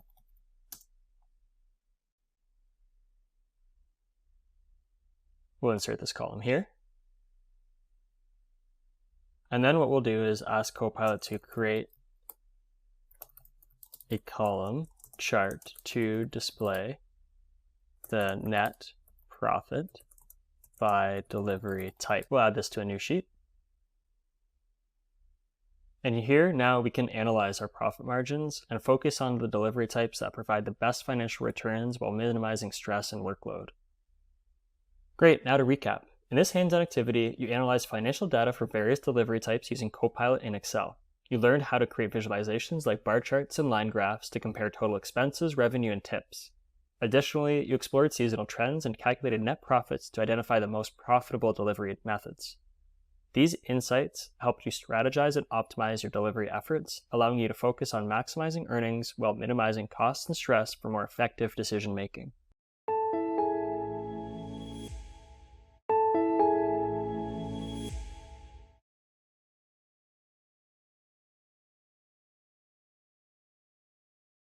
You're the founder of a video game studio known for creating exciting fantasy action games. With international sales data from multiple sources, gaining a clear overview of your game's performance is challenging. You need to identify top-selling games by region, track trends, and pinpoint areas for marketing improvements. This is where effective data organization helps. In this video, you'll learn how to use Copilot in Excel to organize and analyze your sales. You'll discover techniques to turn data into actionable insights, optimize success, and streamline sales efforts. By the end of this video, you'll be able to use Copilot in Excel to effectively organize, analyze, and visualize data, enabling you to make informed decisions and optimize your management strategies. To practice along, please pause the video here to download the dataset available from the download section below this video. Okay, let's open up Excel and go to the video game sales dataset. Here we'll see the following columns: product name, region, we have price per unit, and then columns D all the way through to column O, we have the number of units sold per month, and then we have sales rep and total sales in column Q. So let's start by organizing our data set using Copilot. It'll be faster to locate specific games and then analyze their performance if, in my opinion, we have product names sorted alphabetically. So let's go into Copilot, and we'll ask Copilot to sort by product name. We'll go ahead and apply.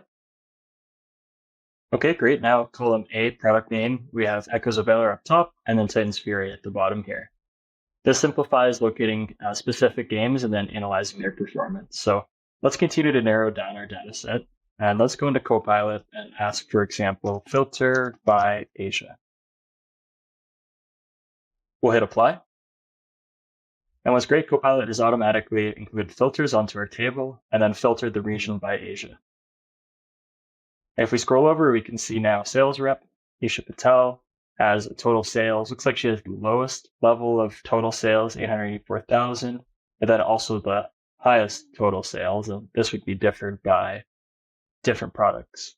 Echoes of Valor seems to be the cheapest, and then Mystic Realms is the most expensive. So that's interesting to look at. Once we're done, we can go ahead and ask Copilot to remove filters from my data. We'll hit apply. Okay, great. Now let's see if we can use Copilot to identify maybe unusually high or low sales figures. So let's ask Copilot if we can highlight the highest sales volume across columns D through O. Okay, let's go ahead and apply Copilot's recommendation. Okay, great. Copilot has applied the conditional formatting. Let's just go through and validate to make sure that these are in fact the highest numbers.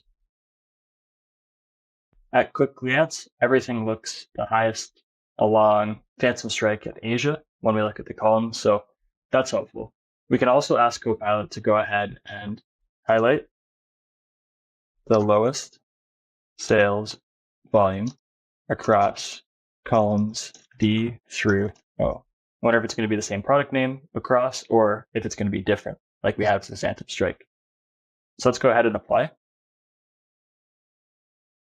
Okay, great. So this is interesting. It looks like our sample data set here has many of the same number of units sold, 800 in column D, for example. In January, looks like 800 was the lowest number of units sold for Phantom Strike, Mystic Realms, and Echoes of Valor, and Copilot has identified that and highlighted it for us. Next, what I think could also be helpful is if we wanted to analyze reps and regions together for sorting purposes. And if we wanted to do that, let's go ahead and ask Copilot to create a new column combining region with sales rep. Let's go ahead and insert this column. So Copilot has created column R here, and this merges the region information with the sales rep name. And in my opinion, it can offer a clearer view of which sales rep is associated with which region. So doing this can enable more effective performance tracking, efficient data filtering and sorting, and a detailed report generation. And this will eventually lead to better sales insights and informed decision making. So let's go ahead and ask Copilot if we can show insight from column R. Okay, let's go ahead and add this to a new sheet. Okay, this is great. So this allows us to see that two sales reps that cover Asia here. We have Asia Patel here, and then we have Li Wei. We can see that Asia Patel has a much higher number of units sold than Li Wei down below. And we can also see other ones here too. Australia looks like it's second. And then we have MENAD down at the bottom. Let's go back into our video game sales, and instead of grouping by column R, let's ask Copilot to group by region. Let's go ahead and add this to another new sheet. Great, we can see that the Asian region has the highest number of total sales, whereas Africa has the least. By reviewing our total sales by region, and then applying the filtering and the sorting on the video game sales, and then applying total sales by region, we're able to look at, which regions are the highest total number of sales and which are the lowest. And this should be able to allow us to have better informed decisions for our sales strategies. By applying these techniques to your dataset, you are able to view sales performance more clearly, make better data-driven decisions, and optimize your sales strategies. So let's recap. In this video, you covered sorting, filtering, and using conditional formatting to highlight key data points, combine columns for streamlined tracking, and we use pivot tables and charts to summarize trends. To maximize results, apply these techniques and use Copilot to organize and analyze your spreadsheets. You'll quickly uncover valuable insights once your data is neatly sorted.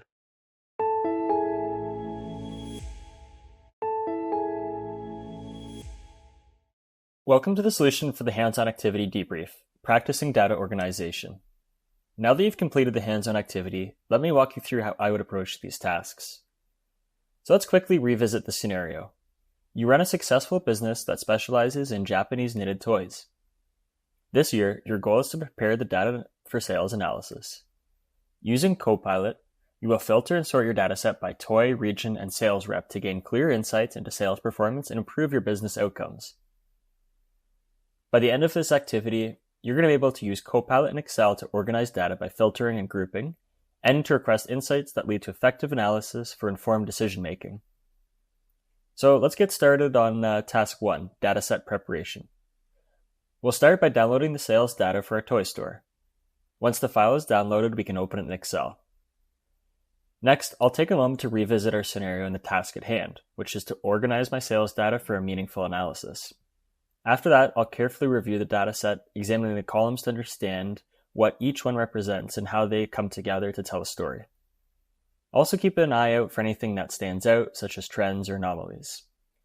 So here we can see that in column A, we have amigurumi toy. In column B is sales rep, region, price per unit, units sold by month, all the way from January until December. And then finally, in column Q, we have our total sales. Let's move on to task 2. Organize data by amigurumi toy.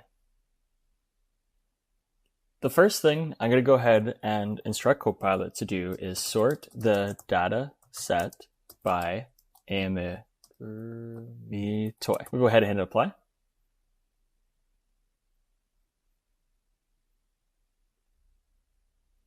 So once I do that, we can see that Copilot organizes the data, which allows me to easily compare sales and performance across different toys.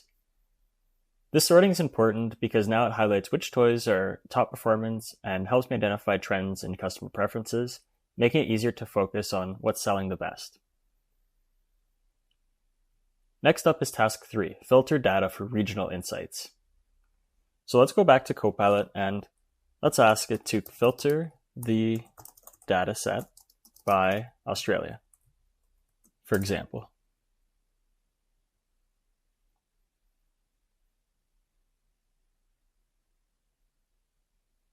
We'll go ahead and hit apply. So after we execute this command, I focus exclusively on the sales data for that specific market. This target analysis is crucial as it reveals how my amigurumi toys are performing in Australia, allowing me to adjust my marketing strategies and inventory decisions to align with potentially local demand. Right away, I can see units sold in January. For example, the unicorn is the highest.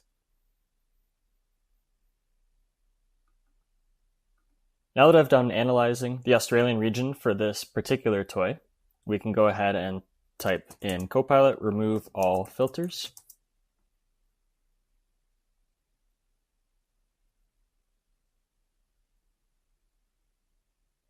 We'll go ahead and hit apply.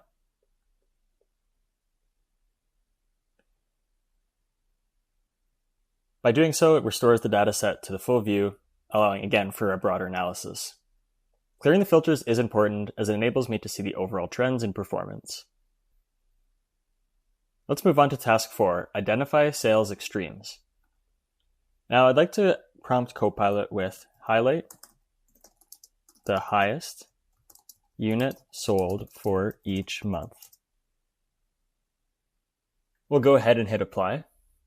And once I execute this command, we can see that Copilot marks the top sales figures for January through to December in yellow, making it easy to identify the best-selling toys. This step is essential because it does reveal which products are driving the most revenue. Here we can see the unicorn sold in Asia by Tenzin consistently stands out as the top seller throughout all months. This allows me to prioritize my marketing efforts around this popular item.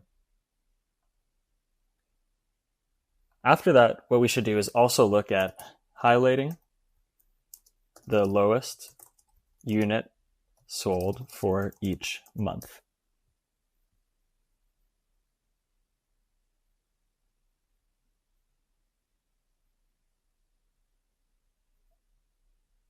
We'll go ahead and hit apply. So once I run this command, we can see that Copilot highlights the underperforming sales figures in red, which is nice to compare against red and yellow as high and low. And this helps me identify areas that require improvement.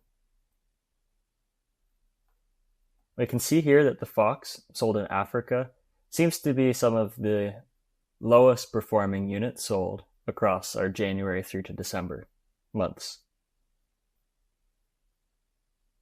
Now let's look at task 5, combine key data columns.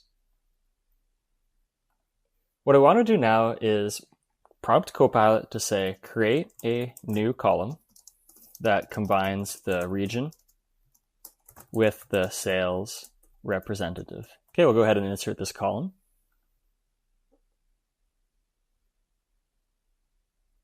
Here, Copilot has generated a column that lets me see how each sales rep performs in their respective regions. This combined view is crucial for understanding the performance dynamics, and I'll notice that there's only one sales representative per region, which does simplify the analysis. Next, I'm going to go ahead and ask Copilot to show insights from the new column generated.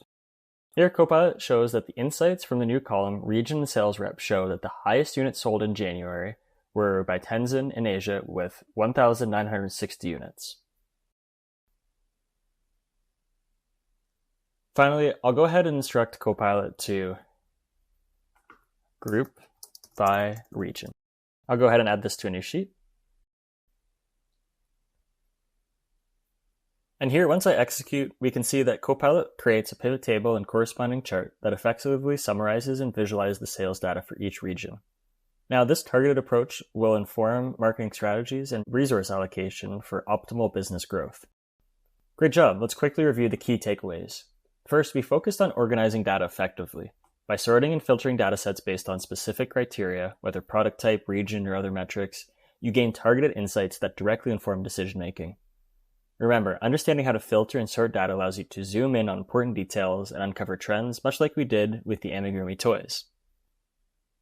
Next, highlighting extremes, such as top performing or underperforming areas, helps you identify opportunities for growth or areas needing improvement. This approach enables you to focus on areas that will have the most impact. Finally, creating combined views of your data and using visual tools like pivot tables and charts provides a structured way to interpret performance across categories. Whether analyzing sales figures or other business metrics, these tools empower you to make informed, data-driven decisions.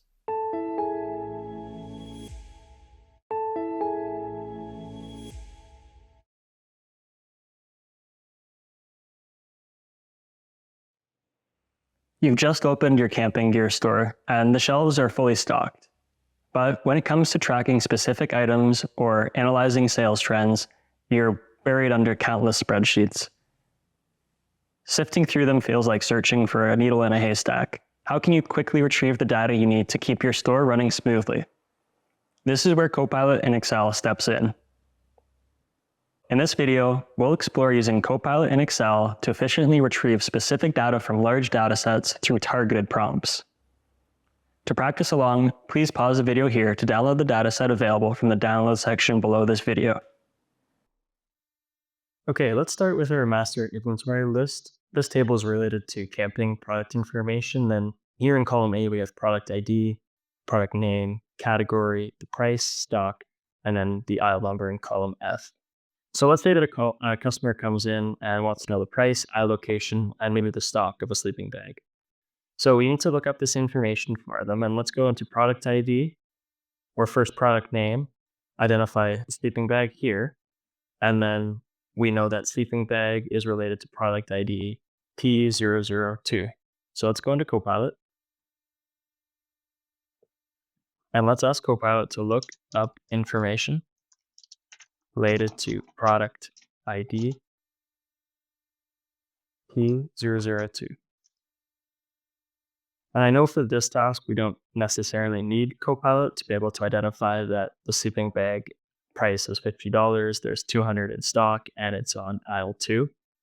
But eventually, Copilot will be able to analyze data across multiple different tables within your workbook. So let's say we did have like the aisle and price in a separate table, all related to product ID. Eventually, we're going to be able to go in and ask Copilot to say, okay, return me all information related to product ID.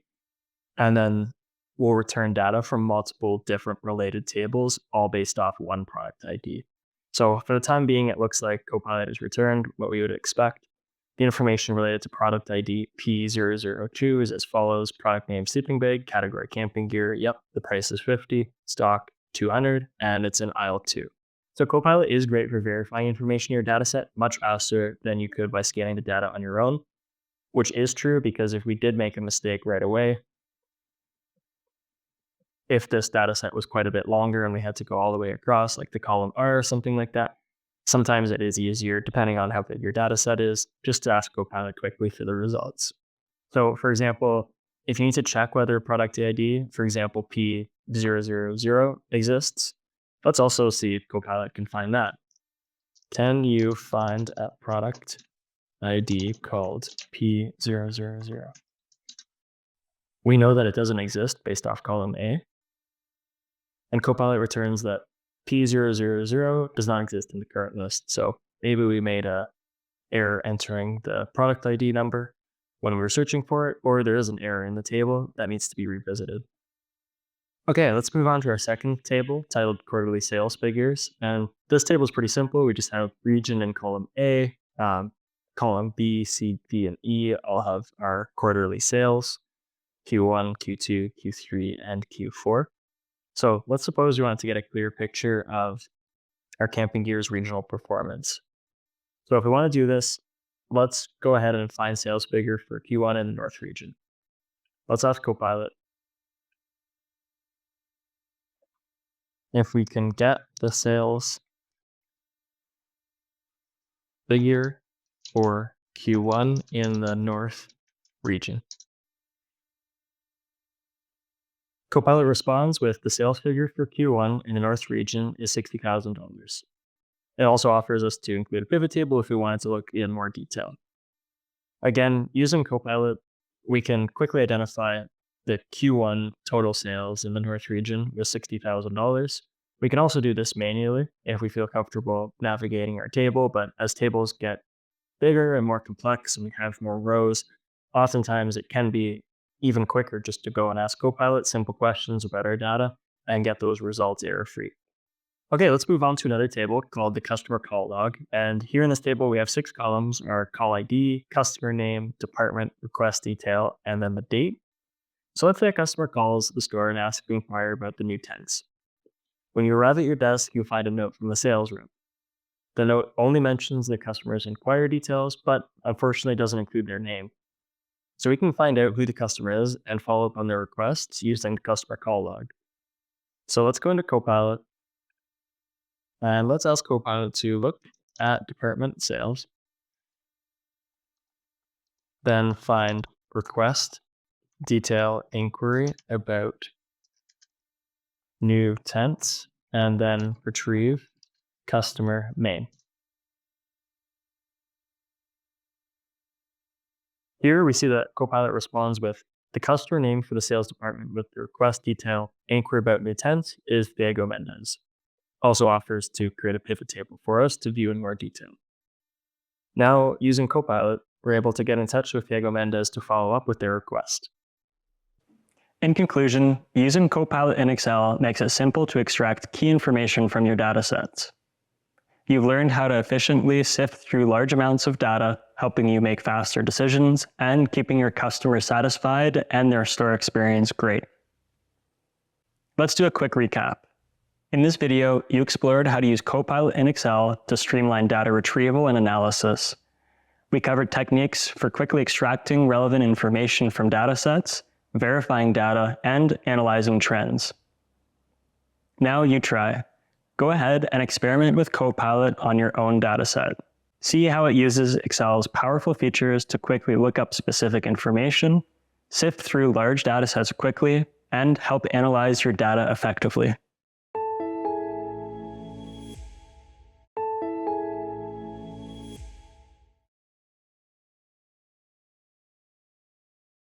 Now that you've completed the hands-on activity, let me walk you through how I would approach these tasks.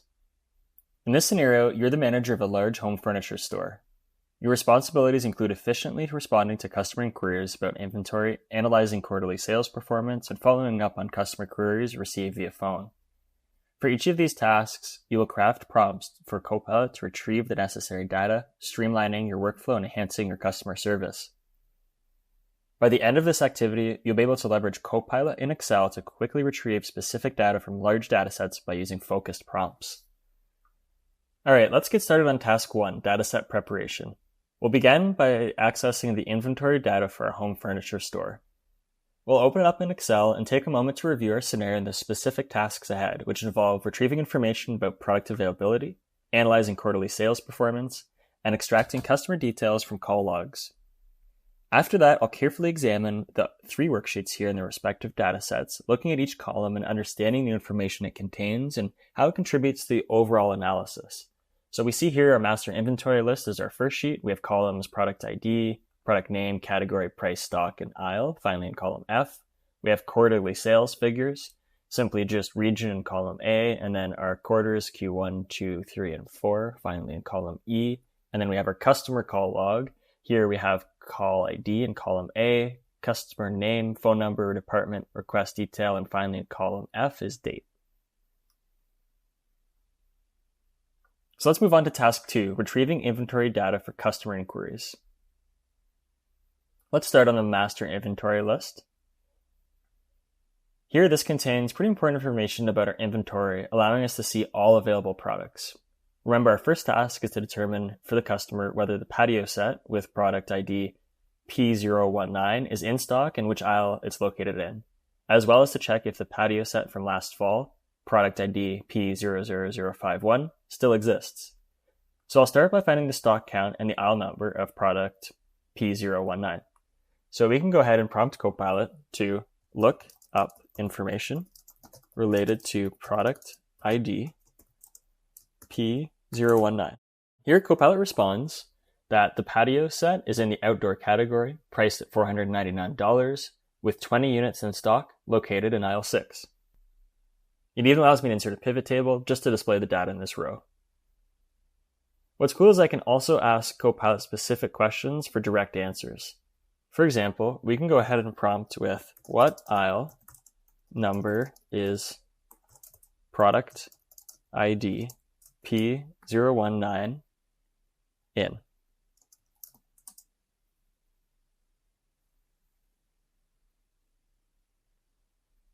Copilot responds with 6, and then we can follow that up with how many patio sets with product ID P019 are in stock.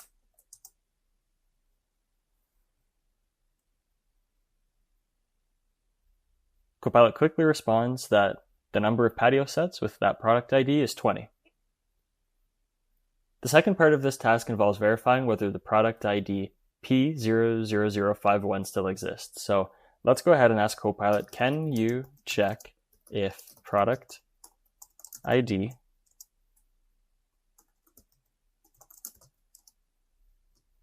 P00051 still exists? So that product ID doesn't exist in the current data set, and this allows us to respond directly to the customer's inquiry about that item, which now we know is no longer available.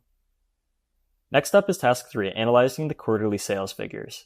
Now it's time to move on to the second worksheet in our Excel workbook here, quarterly sales figures. And this sheet contains, some pretty essential data regarding sales performance across different regions and quarters. My goal is to analyze Q3 sales in the Midwest region and compare that to different regions. So first, I'll prompt Copilot with find the total sales for each quarter. Okay, great. This gives me an overview of overall performance across all quarters. This could help identify any significant trends or shifts in sales. I won't add this to a new sheet, but we can see that it looks like, Q3 could be highest. Well, let's add to a new sheet. I don't see Q4 on here. There's Q4. Okay, so it looks like actually Q4 had the highest sales. Now let's go back to our quarterly sales and let's prompt Copilot again to get the sales figure for Q3 in the Midwest region.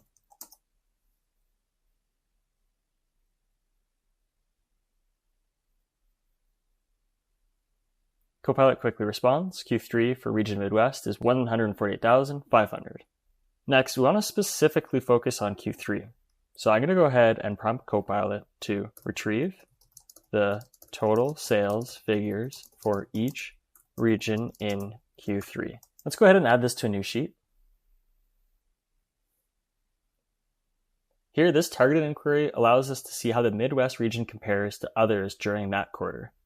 This chart now clearly reveals that the Midwest ranks 3rd among 10 regions. Finally, let's move on to task 4, extracting customer information from call logs. Here, I can go ahead and prompt Copilot to look at the date, January 10th, find the request detail about dining chairs, and then retrieve the customer name and phone number. There we go. Copilot quickly responds, and this allows me to filter the calls from that day and gather the specific details that I need. I'll learn that the customer's name is Yara Karam, and their phone number is 555-012-3456. Now with this information, I can easily follow up with that customer. Nice one. Let's recap what we've done. Throughout this activity, use Copilot in Excel to streamline the process of retrieving and analyzing data. First, you efficiently receive product details, like the stock and aisle information for specific customer inquiries, ensuring quick and accurate responses. Then you examined quarterly sales performance, focusing on specific regions and comparing results to identify trends and opportunities for improvement. Finally, you assessed customer information from call logs, enabling timely follow-ups. By mastering these techniques, you can improve data retrieval efficiency, enhance customer service, and make more informed business decisions using Copilot in your own workflows.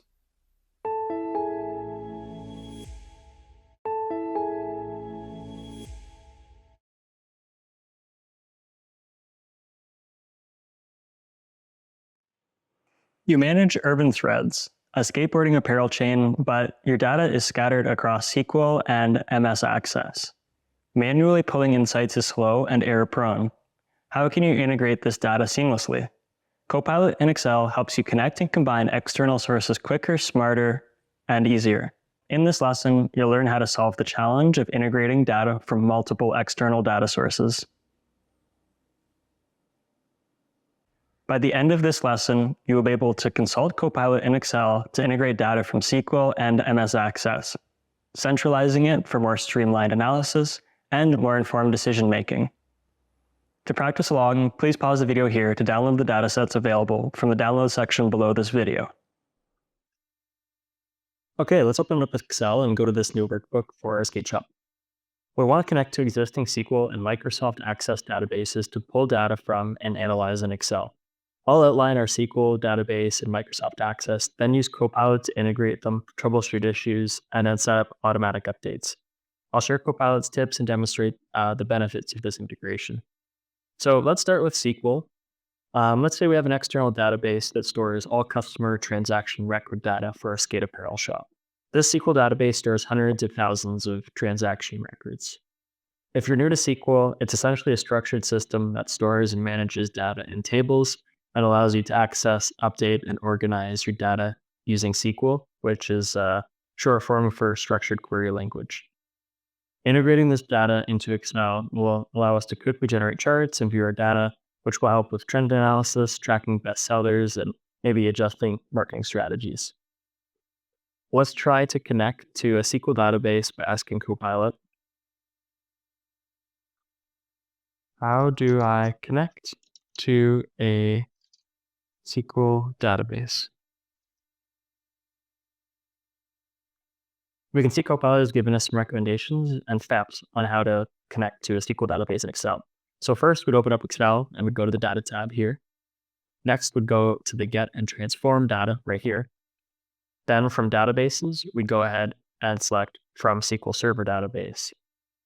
After that, we'll have to go and enter our credentials and then use the Navigator window to select which tables or views we want to import, and then go ahead and select Load. Let's say we've gone ahead and done that and brought in SQL database ID, customer, transaction ID, and price. So here we see that for one transaction ID, or for one transaction, William here, transaction ID 5561, spent a total of $96. Now, let's also consider Microsoft Access. So all of our customer feedback and survey data is stored in Microsoft Access, which is a software application that helps you create and manage databases.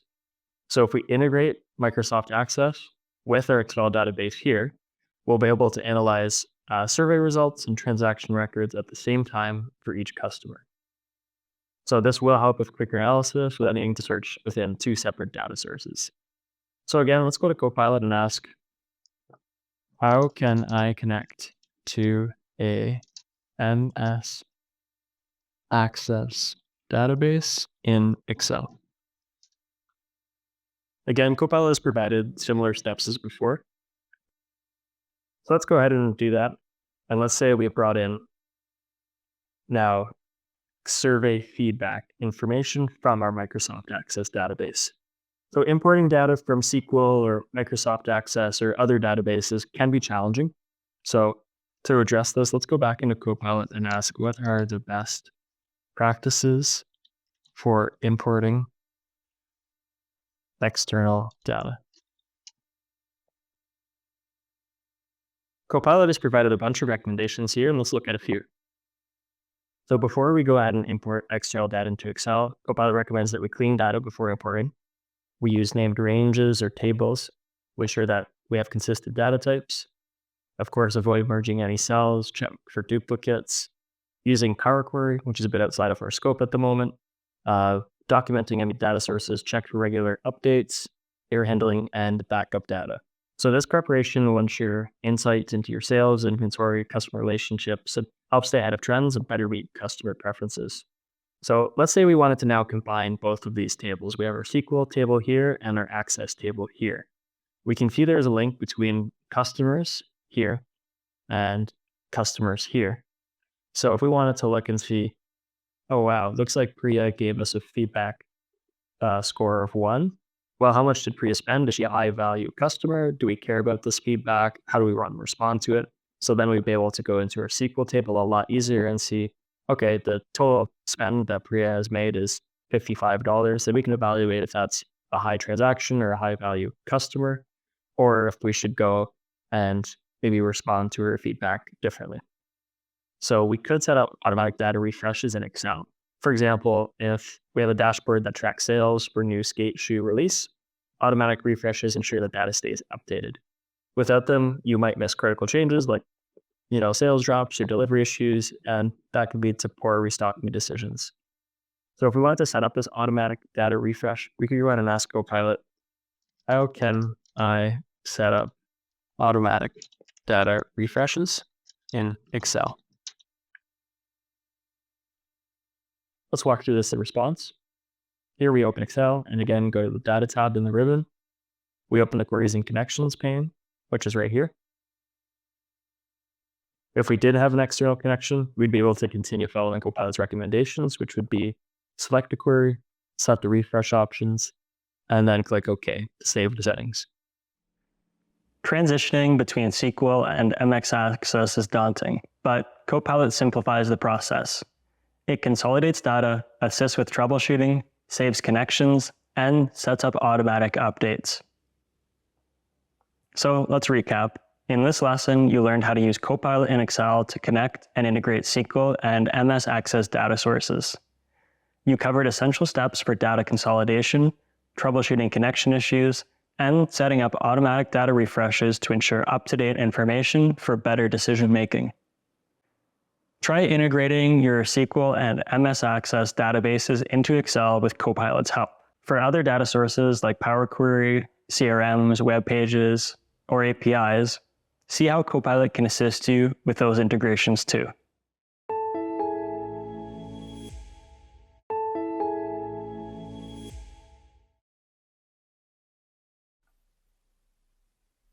Now that you've completed the hands-on activity, let me walk you through how I would approach these tasks. As the owner of a theater celebrated for diverse performances, you've nurtured a vibrant artistic community. However, transition from paper records to a SQL database for customer transactions combined with using MS Access for audience feedback was quite a bumpy ride. Your goal is to leverage Copilot to simplify this process and make it much less daunting. Here you'll craft prompts to feed into Copilot, which will provide you with easy step-by-step guidance through each necessary task. By the end of this activity, you'll be able to prompt Copilot to assist you in integrating different systems in Excel, applying best practices, and troubleshooting connection issues. Alright, let's get started on task 1, preparation. You'll start by opening a new workbook in Excel. A blank canvas is sometimes the perfect way to begin, as it allows us to pull in external databases and organize the data effectively. This fresh start makes it easier to work with the information, keeping everything tidy and helping us gain a clear understanding of our audience's preferences and performance trends. Next, I'll save the workbook to a OneDrive or SharePoint folder for easy access and collaboration with the team. This way, everyone can share their insights on ticket sales and audience feedback. And remember, for Copilot to function effectively, we need to ensure automatic saving is enabled.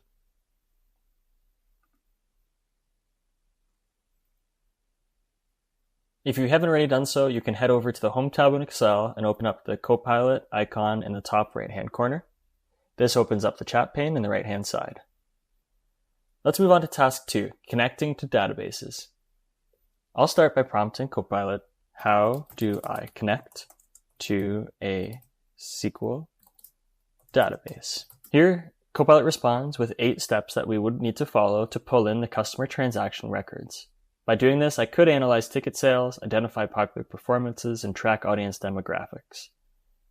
Next question we need to understand and ask is, how can I connect to a MS Access database?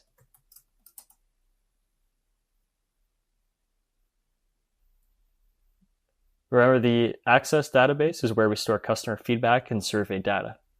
Copilot responds with, again, 8 steps in how to do so, and if we are able to integrate this information, this could give a holistic view of audience engagement and satisfaction. Since I'm eager to explore more possibilities, such as maybe marketing or sales or analytics data, let's go ahead and ask Copilot, what other external sources can I integrate with Excel?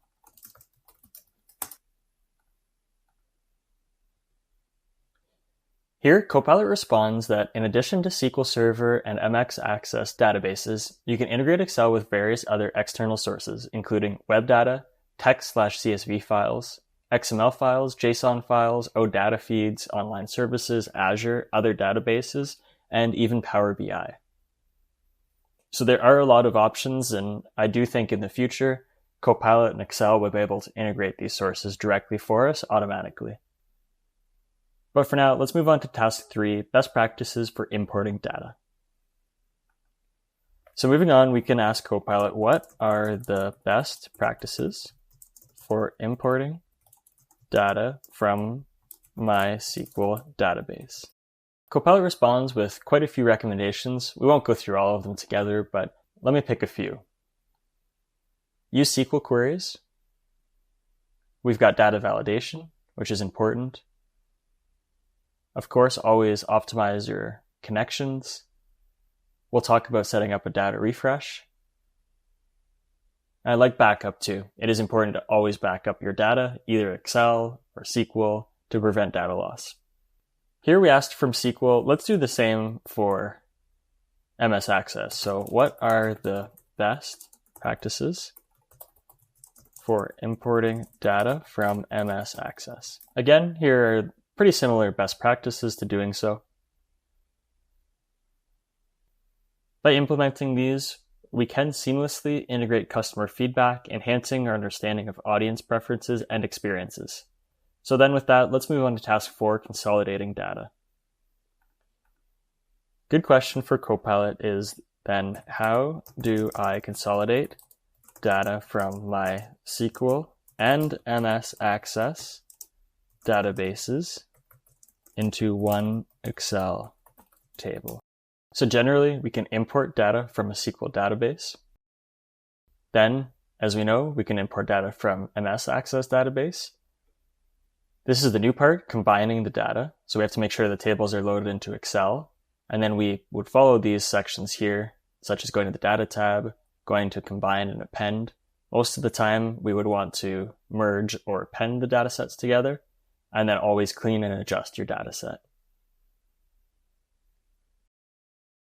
There are a few steps here, and what I think would be good to know is what are some common issues that arise when connecting to MS Access. And Copilot responds pretty quickly with some common issues that can arise when connecting to Microsoft Access. Let's move on to the final task, task 6, setting up automatic refreshes. Again, let's prompt Copilot with, how can I set up automatic data refreshes in Excel? This will ensure that my analysis stays up to date with the latest transaction records and feedback, allowing me to timely make decisions and ensure that our theater operations run smoothly. Great, let's quickly revisit what we've just done. In this hands-on activity, we began by opening a new workbook in Excel, creating a clean state to integrate our customer transaction records from SQL and feedback from MS Access. We then focused on connecting to these databases, asking Copilot how to establish these connections to access crucial data. Next, we explored best practices for importing data both from SQL and MS Access, ensuring that the data and information we retrieved was accurate and relevant. We also inquired about how to consolidate data from both sources into one single Excel table, which could provide a comprehensive view of our operations. Finally, we wrapped up by learning how to set up an automatic data refresh in Excel, ensuring our analysis remains current and supports timely decision-making for our theater operations.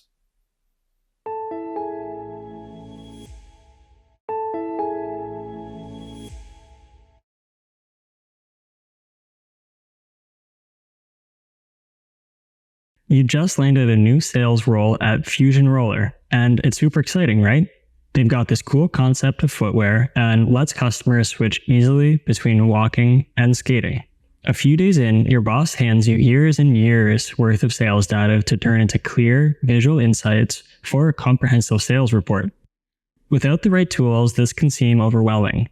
But with the right strategy, turning raw numbers into dynamic visualizations is just a few clicks away.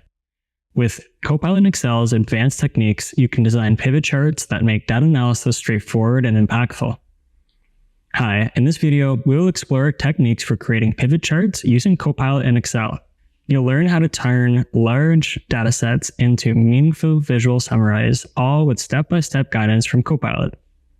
And by the end of this video, you'll be able to use Copilot and Excel to design pivot charts to summarize and visualize large datasets effectively. To practice along, please pause the video here to download the dataset available from the download section below this video. For the following demonstrations, I will use an existing pivot table. Here's a quick breakdown of the dataset. The dataset provides sales data recorded on the last day of each month, covering each month of the year. It also includes sneaker categories, showing whether the sneakers are for indoor or outdoor use, and specifies the type of sneakers like high top or canvas. Furthermore, we have wheel categories, distinguishing between fast and slow, and breaking down wheel types into groups of indoor fast, indoor slow, outdoor fast, and outdoor slow. The dataset has every possible combination of sneaker types, as well as wheel categories and groups.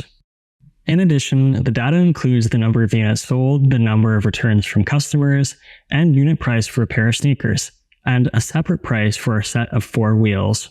Lastly, we have the total revenue generated from sales and the amount refunded for returns. I've already created a pivot table, and here are a few example prompts that you can use with this dataset to filter your data for different summaries. First one, create a pivot table showing overall sales amount for each month to track monthly sales trends. Create a pivot table that shows total sales by sneaker categories to compare the total sales for each sneaker type.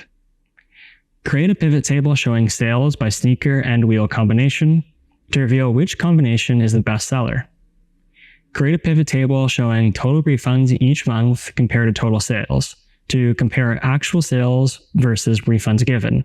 And create a pivot table showing sales quality for sneaker category, sneaker type, wheel category, and wheel type, so we can combine all our data to indicate the intricacies and sales dynamics.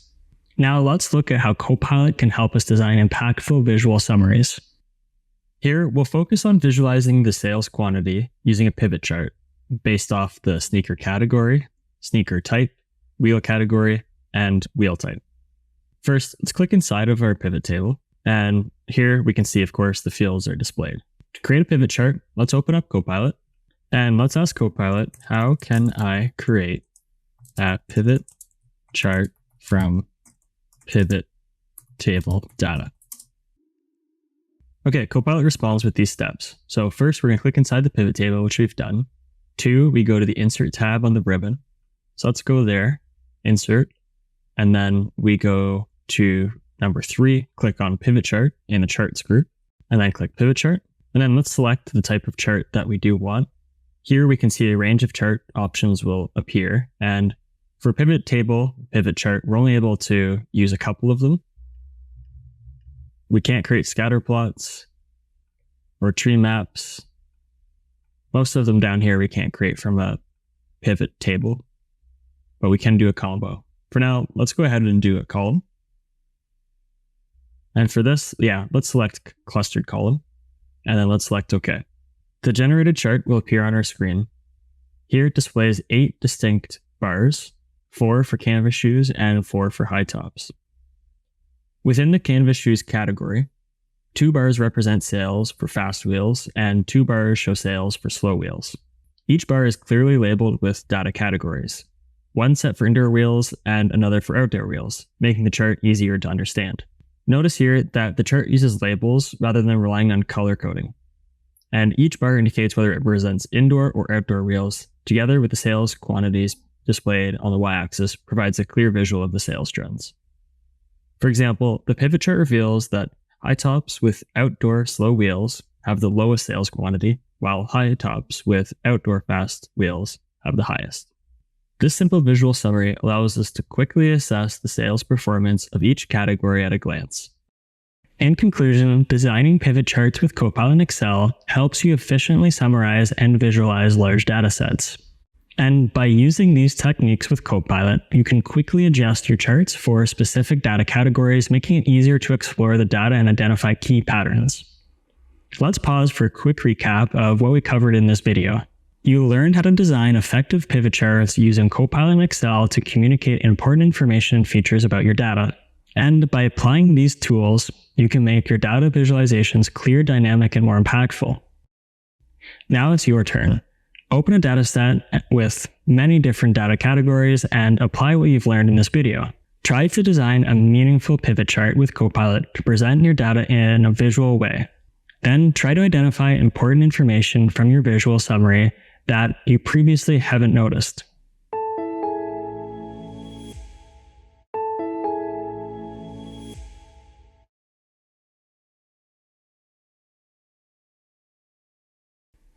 When you've gathered extensive sales data, it can be challenging to extract the most relevant insights. How do you cut through the noise and focus on the information that truly matters? Copilot in Excel offers advanced tools like timelines, slicers, filters, and drill down features that allow you to organize and visualize your data, customizing your pivot charts. Welcome. In this video, we'll explore advanced pivot chart techniques and how to use Copilot in Excel. We'll learn how timelines, slicers, filters, and drill down features can customize your pivot charts, enhancing your data exploration. And by applying these features to customize your pivot charts, you are preparing your workflow for deeper data analysis, enabling you to extract more meaningful insights from an optimized analysis. After watching this video, you'll be able to use Copilot in Excel as a guide to customize your pivot charts by adding timelines, slicers, filters, and drill down features. We'll work from a pivot chart and pivot table I've already connected in this video. Here's a quick rundown of the pivot chart.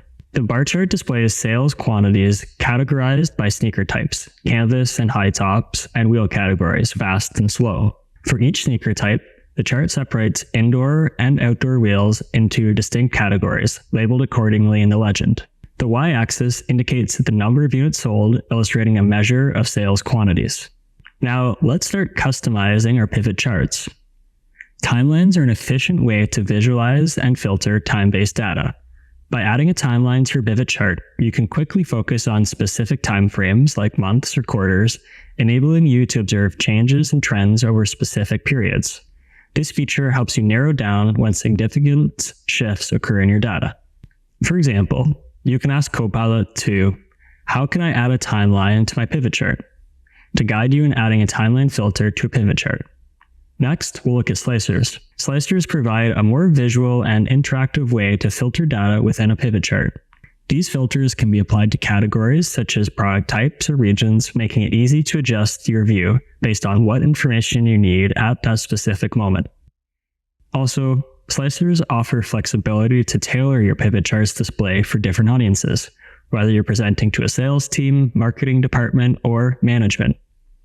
An example prompt could be, how can I add a slicer to my pivot chart? So Copilot can walk you through creating slicers for targeted data segmentation. We can also add filters. Filters allow for a more refined data analysis by narrowing down large data sets to specific segments directly within the pivot chart. This function helps you narrow down to specific variables and isolate information relevant to a current objective. Filters work similarly to those in pivot tables, but are applied within the chart itself to provide a visual and interactive filtering experience. You can ask Copilot, how do I use filters in my pivot chart? Then follow the instructions provided to create a filter view and focus on specific sneaker types or wheel categories. And lastly, let's look at the drill down feature. The drill down feature enables you to explore data layers within your pivot chart. By expanding data points, you can reveal additional levels of detail, such as breaking down sales by specific wheel categories and use within a certain product type, making this feature especially useful for uncovering detailed patterns within broader categories. For example, you can prompt Copilot, how can I apply drill down for the sneaker shoe types?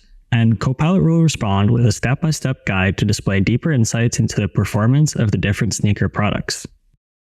In conclusion, Copilot in Excel provides powerful tools like timeline slicers, filters, and drill down features to customize pivot charts, making them interactive and adaptable. By understanding these tools, you can lay the groundwork for effective data exploration and customize your charts for maximum clarity. To recap, in this video, we covered a few advanced pivot chart features to leverage with Copilot in Excel. We looked at timelines for time-based filtering, slicers for visual and interactive data segmentation, filters for refining specific segments within the charts, and drill-down features for exploring data layers. Together, these tools offer a comprehensive approach to customizing and enhancing your pivot charts, preparing the data for more advanced analysis. Now you try. Think about a way to add timeline slicers, filters, and drill-through features to a data set of your own. See if you can identify new insights that you haven't recognized before.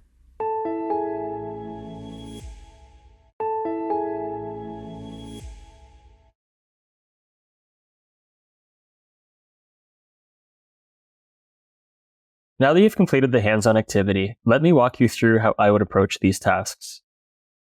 To quickly recap our scenario, we purchased a hotel just over a year ago and invested in revamping it. Now we want to assess its performance during that year, focusing on bookings for deluxe and premium spa and dining packages for both weekend stays and business trips.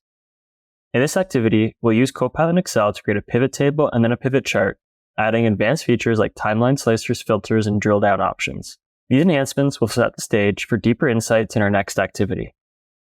In this hands-on activity, you'll be able to leverage Copilot in Excel to create pivot charts that effectively summarize and visualize large datasets, incorporating timeline slicers, filters, and drill-down features. All right, let's get started on task 1, dataset preparation.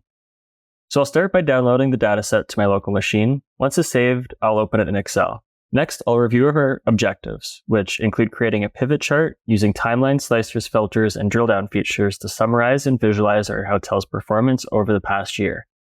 After that, I'll examine the dataset's contents and structure, focusing on the columns and the relationships. This will help me understand the information we're working with and identify any key trends.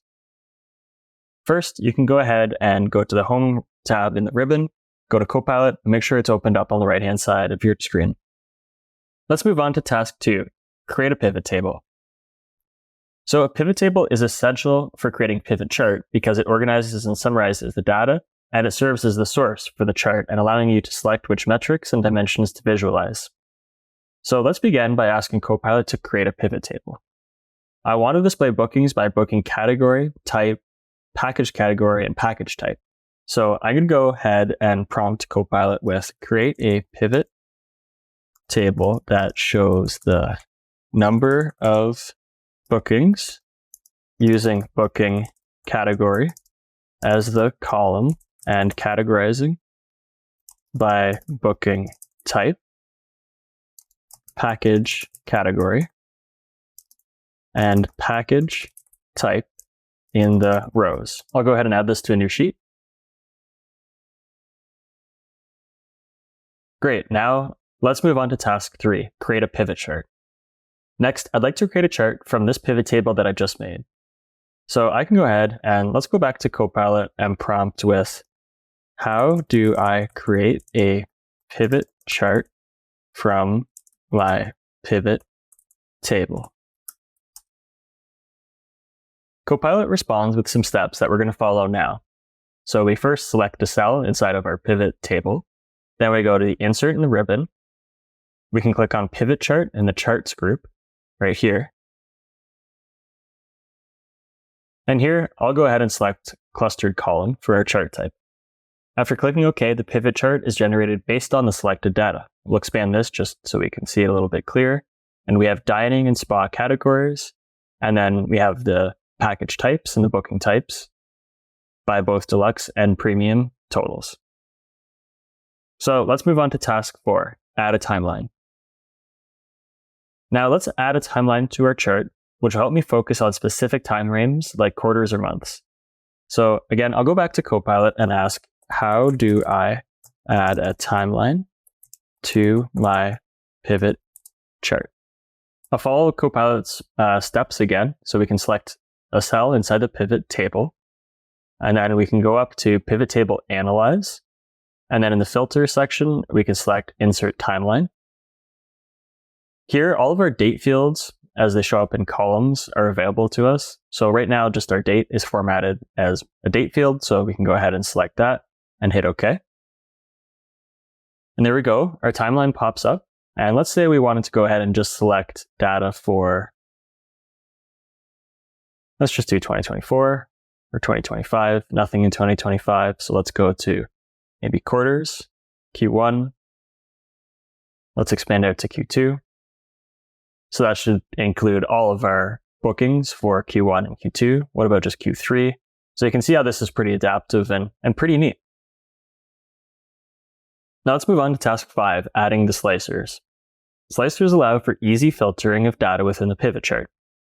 So let's first prompt Copilot on how to do this. How can I add a slicer to my pivot chart? So again, I'll follow the similar steps as the timeline. Click inside our pivot table, go to Analyze, go to Insert Slicer. Let's add Booking Category, and let's add Package Category, and then hit OK. There we go. Right away, we can see 2 slicers appearing on our screen. Let's just try one out here and select Premium. Great. And Dining. This allows us to drill down to the premium category for this specific package category. Now for our second to last task, task 6, locate pivot chart filters. Before I do that, I'm going to go and unfilter all of our slicers here, including our timeline as well. So filtering allows us to filter the data set to specific segments directly in the pivot chart. To find out how we can apply these filters, let's go into Copilot and ask, where are the filters located in my pivot chart? We can use Copilot here to help navigate what I'm talking about, or if you're already familiar with this pivot chart, you can just come into here and notice these buttons that pop out directly in the chart. You can select them by left-clicking, and then if we just wanted to select week and day, we can go ahead and select OK. This is the exact same functionality as using the slicers on the left-hand side as well. The final task is task 7, understand how the drill down function works. Now for this drill down feature, let's go ahead and ask Copilot in the pivot chart, what does drilling down for insights mean? Here, Copilot responds, drilling down for insights in a pivot chart means exploring more detailed data within the chart. So when I do drill down, I can kind of access the underlying records that contribute to the aggregated value, which helps me get a deeper understanding of the data. This process allows me to identify patterns, trends, and specific details that may not be immediately visible in the summarized view. So I can control this in the plus and the minus section in the bottom right-hand side of our chart. This exact same functionality is available in the pivot table as well. Awesome. So let's quickly go over what we just covered. In this hands-on activity, we explored how to use Copilot in Excel to create pivot tables and charts, enhancing them with advanced features like timelines, slicers, filters, and drill down capabilities. These tools will help you visualize your data and prepare for deeper analysis in your next hands-on activity.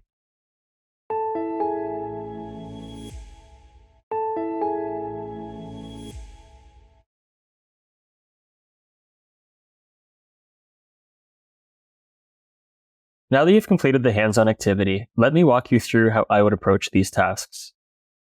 To quickly recap our scenario, we purchased a hotel just over a year ago and invested in revamping it. Now we want to assess its performance during that year, focusing on bookings for deluxe and premium spa and dining packages for both weekend stays and business trips. In this activity, we'll use Copilot in Excel to create a pivot table and then a pivot chart, adding advanced features like timeline, slicers, filters, and drill down options. These enhancements will set the stage for deeper insights in our next activity. In this hands-on activity, you'll be able to leverage Copilot in Excel to create pivot charts that effectively summarize and visualize large datasets, incorporating timelines, slicers, filters, and drill down features. All right, let's get started on task 1, dataset preparation.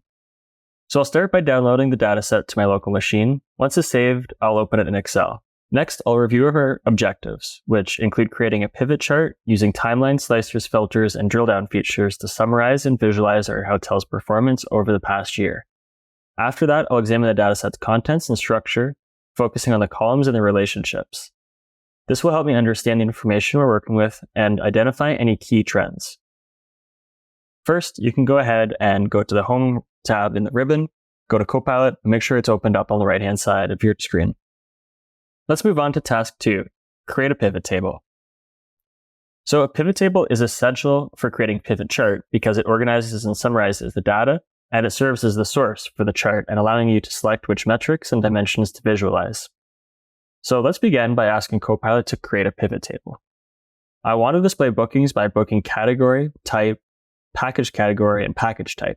So I'm going to go ahead and prompt Copilot with create a pivot table that shows the number of bookings using booking category as the column and categorizing by booking type, package category, and package type in the rows. I'll go ahead and add this to a new sheet. Great, now let's move on to task 3, create a pivot chart. Next, I'd like to create a chart from this pivot table that I just made. So I can go ahead and let's go back to Copilot and prompt with, how do I create a pivot chart from my pivot table? Copilot responds with some steps that we're going to follow now. So we first select the cell inside of our pivot table. Then we go to the insert in the ribbon. We can click on pivot chart in the charts group right here. And here, I'll go ahead and select clustered column for our chart type. After clicking OK, the pivot chart is generated based on the selected data. We'll expand this just so we can see it a little bit clearer. And we have dining and spa categories. And then we have the package types and the booking types by both deluxe and premium totals. So let's move on to task 4, add a timeline. Now let's add a timeline to our chart, which will help me focus on specific time frames like quarters or months. So again, I'll go back to Copilot and ask, how do I add a timeline to my pivot chart? I'll follow Copilot's steps again, so we can select a cell inside the pivot table, and then we can go up to pivot table analyze. And then in the filter section, we can select insert timeline. Here, all of our date fields, as they show up in columns, are available to us. So right now, just our date is formatted as a date field. So we can go ahead and select that and hit OK. And there we go. Our timeline pops up. And let's say we wanted to go ahead and just select data for, let's just do 2024 or 2025, nothing in 2025. So let's go to maybe quarters, Q1. Let's expand out to Q2. So that should include all of our bookings for Q1 and Q2. What about just Q3? So you can see how this is pretty adaptive and pretty neat. Now let's move on to task 5, adding the slicers. Slicers allow for easy filtering of data within the pivot chart. So let's first prompt Copilot on how to do this. How can I add a slicer to my pivot chart? So again, I'll follow the similar steps as the timeline. Click inside our pivot table, go to Analyze, go to Insert Slicer. Let's add Booking Category, and let's add Package Category, and then hit OK. There we go. Right away, we can see 2 slicers appearing on our screen. Let's just try one out here and select Premium. Great.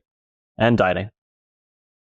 This allows us to drill down to the premium category for this specific package category. Now for our second to last task, task 6, locate pivot chart filters. Before I do that, I'm going to go and unfilter all of our slicers here, including our timeline as well. So filtering allows us to filter the data set to specific segments directly in the pivot chart. To find out how we can apply these filters, let's go into Copilot and ask, where are the filters located in my pivot chart? We can use Copilot here to help navigate what I'm talking about, or if you're already familiar with this pivot chart, you can just come into here and notice these buttons that pop out directly in the chart. You can select them by left-clicking, and then if we just wanted to select week and stay, we can go ahead and select OK. This is the exact same functionality as using the slicers on the left-hand side as well. The final task is task 7. Understand how the drill down function works. Now for this drill down feature, let's go ahead and ask Copilot in the pivot chart, what does drilling down for insights mean? Here, Copilot responds, drilling down for insights in a pivot chart means exploring more detailed data within the chart. So when I do drill down, I can kind of access the underlying records that contribute to the aggregated value, which helps me get a deeper understanding of the data. This process allows me to identify patterns, trends, and specific details that may not be immediately visible in the summarized view. So I can control this in the plus and the minus section in the bottom right-hand side of our chart. This exact same functionality is available in the pivot table as well. Awesome. So let's quickly go over what we just covered. In this hands-on activity, we explored how to use Copilot in Excel to create pivot tables and charts, enhancing them with advanced features like timelines, slicers, filters, and drill down capabilities. These tools will help you visualize your data and prepare for deeper analysis in your next hands-on activity.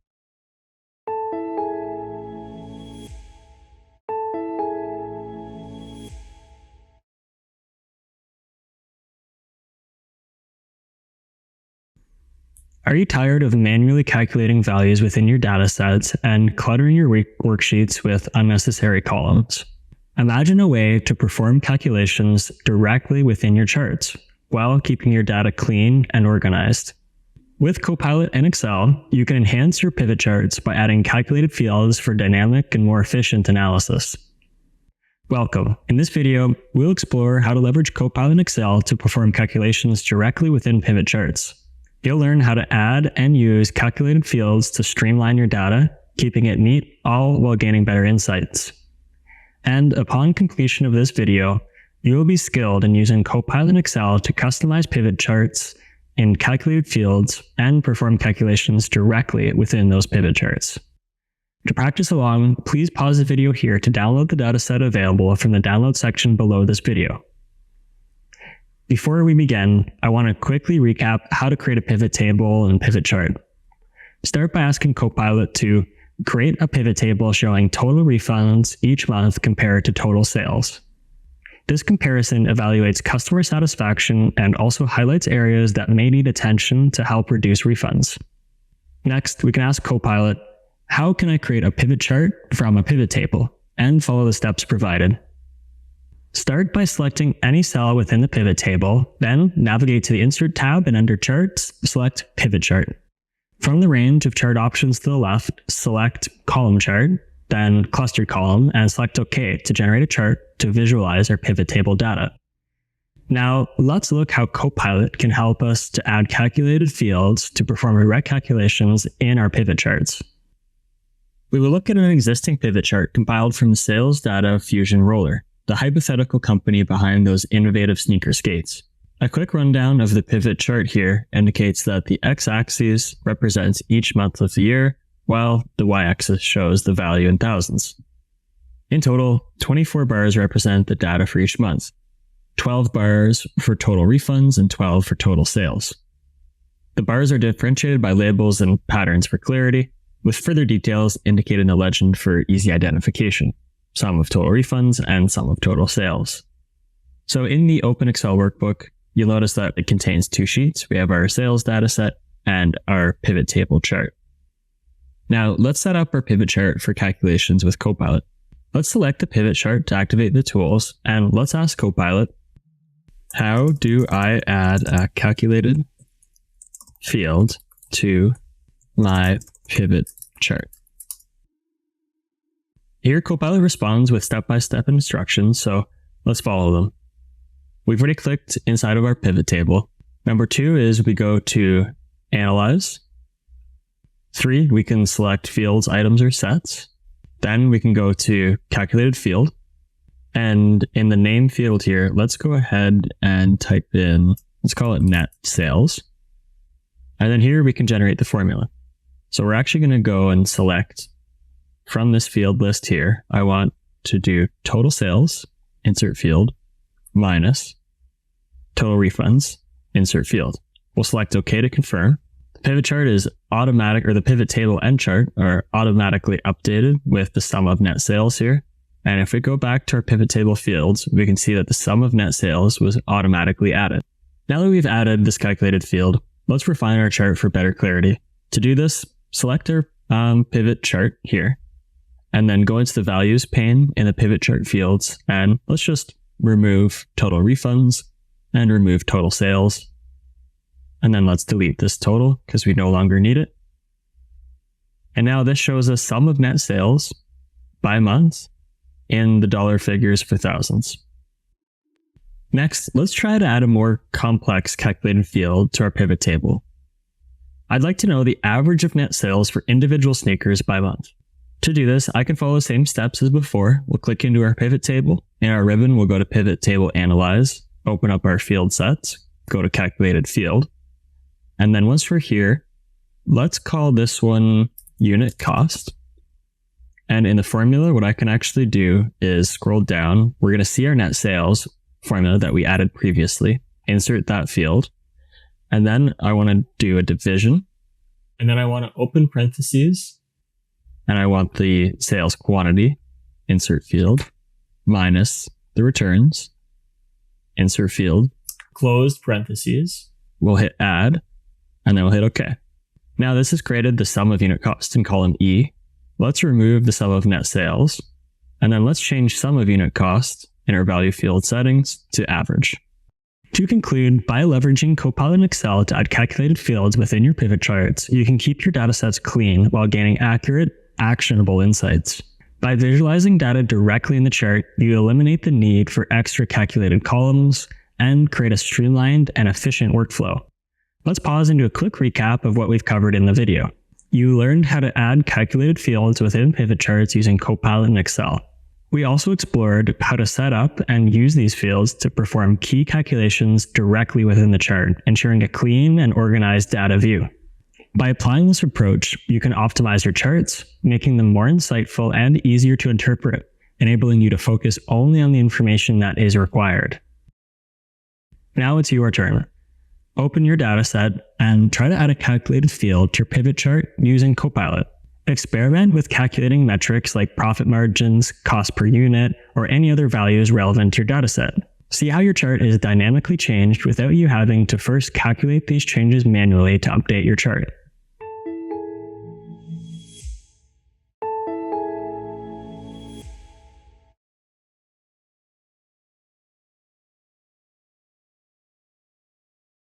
When tasked with uncovering key insights from a large dataset filled with thousands of entries like sales trends and customer behaviors, it can become overwhelming.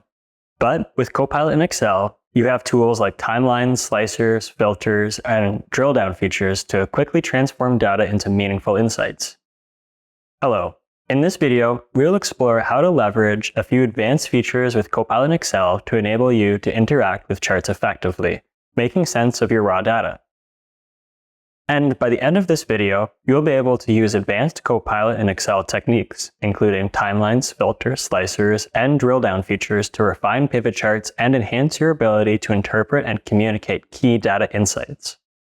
Now, let's see how these advanced features can tell us interesting and insightful things about our sales data collected over 1 year at Fusion Roller.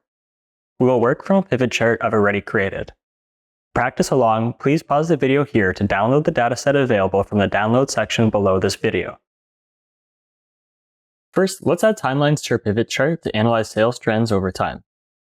We'll click inside of our pivot table and let's go ahead and ask Copilot, how can we add a timeline for the sales data? Here to add a timeline for our sales data, we can follow the steps. We've already selected our pivot table. So then we can go to our pivot table Analyze in the ribbon. In the filter section, we can go ahead and select Insert Timeline. This is going to give us all of the fields that are formatted as dates. Let's go ahead and click OK. This timeline control appears on our screen, and now we can use the slider to focus on a specific period, and the data should update automatically. So let's go ahead and just select, let's only look at quarters, and I want to look at just Q1 of 2024, which would show us January, February, and March, sum of net sales of 19,000, 22,000, and 30,000. Let's expand this out and bring in a couple more months. So you can see how this is pretty powerful to use. Next, we'll use Copilot to insert slicers for more precise filtering. So again, let's ask Copilot, how can we add slicers to our pivot tables? Here, Copilot has responded with some step-by-step instructions, of course, very similar to inserting timeline. So again, we'll just go to our pivot table, analyze, in the ribbon. In the filter pane, we can go ahead and select Insert Slicer. Here, these are all of the different slicers that come up.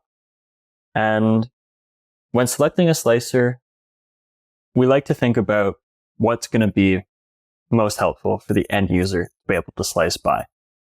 So in this scenario, let's select sneaker category and click OK. Now the sneaker category slicer comes up automatically. And when you select the slicer button, the pivot chart gets updated automatically to only show the filtered data.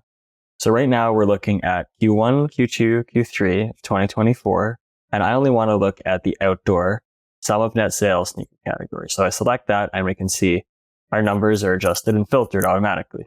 Let's try indoor as well. And then you can select this clear filter on the slicer pane to clear all of your filters, return back to normal. You can do that, the same idea on the timeline as well. So being able to drill down into sneaker categories, or any category for that matter, quickly enables us to make it more informed marketing decisions, like allocating marketing resources more effectively, designing strategic marketing campaigns, and managing inventory to maximize our profits.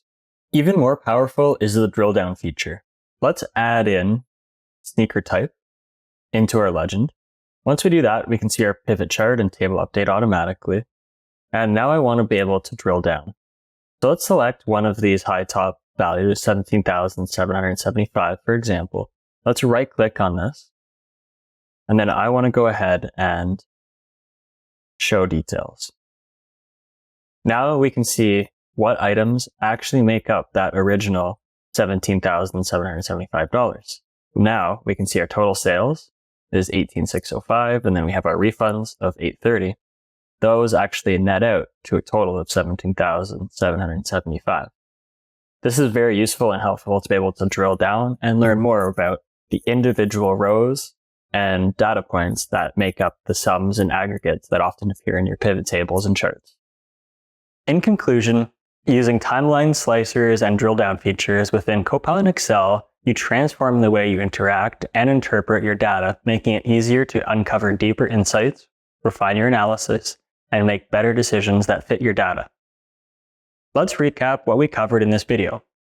We looked at how Copilot and Excel can be leveraged to integrate timeline slicers and filters into pivot charts for dynamic data exploration.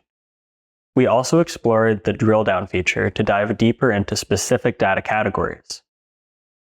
By applying these tools, you will turn complex data sets into actual insights, enhancing your ability for better informed strategic decision making. Now you try. Open your dataset and try to apply a timeline or slicer to your pivot chart using Copilot. Practice using the drill down feature to explore and compare specific categories. The more you practice, the more proficient you'll become, extracting valuable information to enable smarter decision making.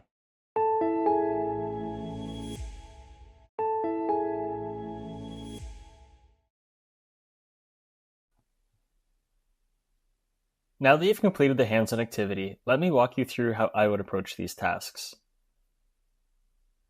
Okay, remember we have two parts of our hotel scenario, and this is the second part. We previously created a pivot table and pivot chart to visualize our data and added advanced features like timeline slicers, filters, and drill down capabilities.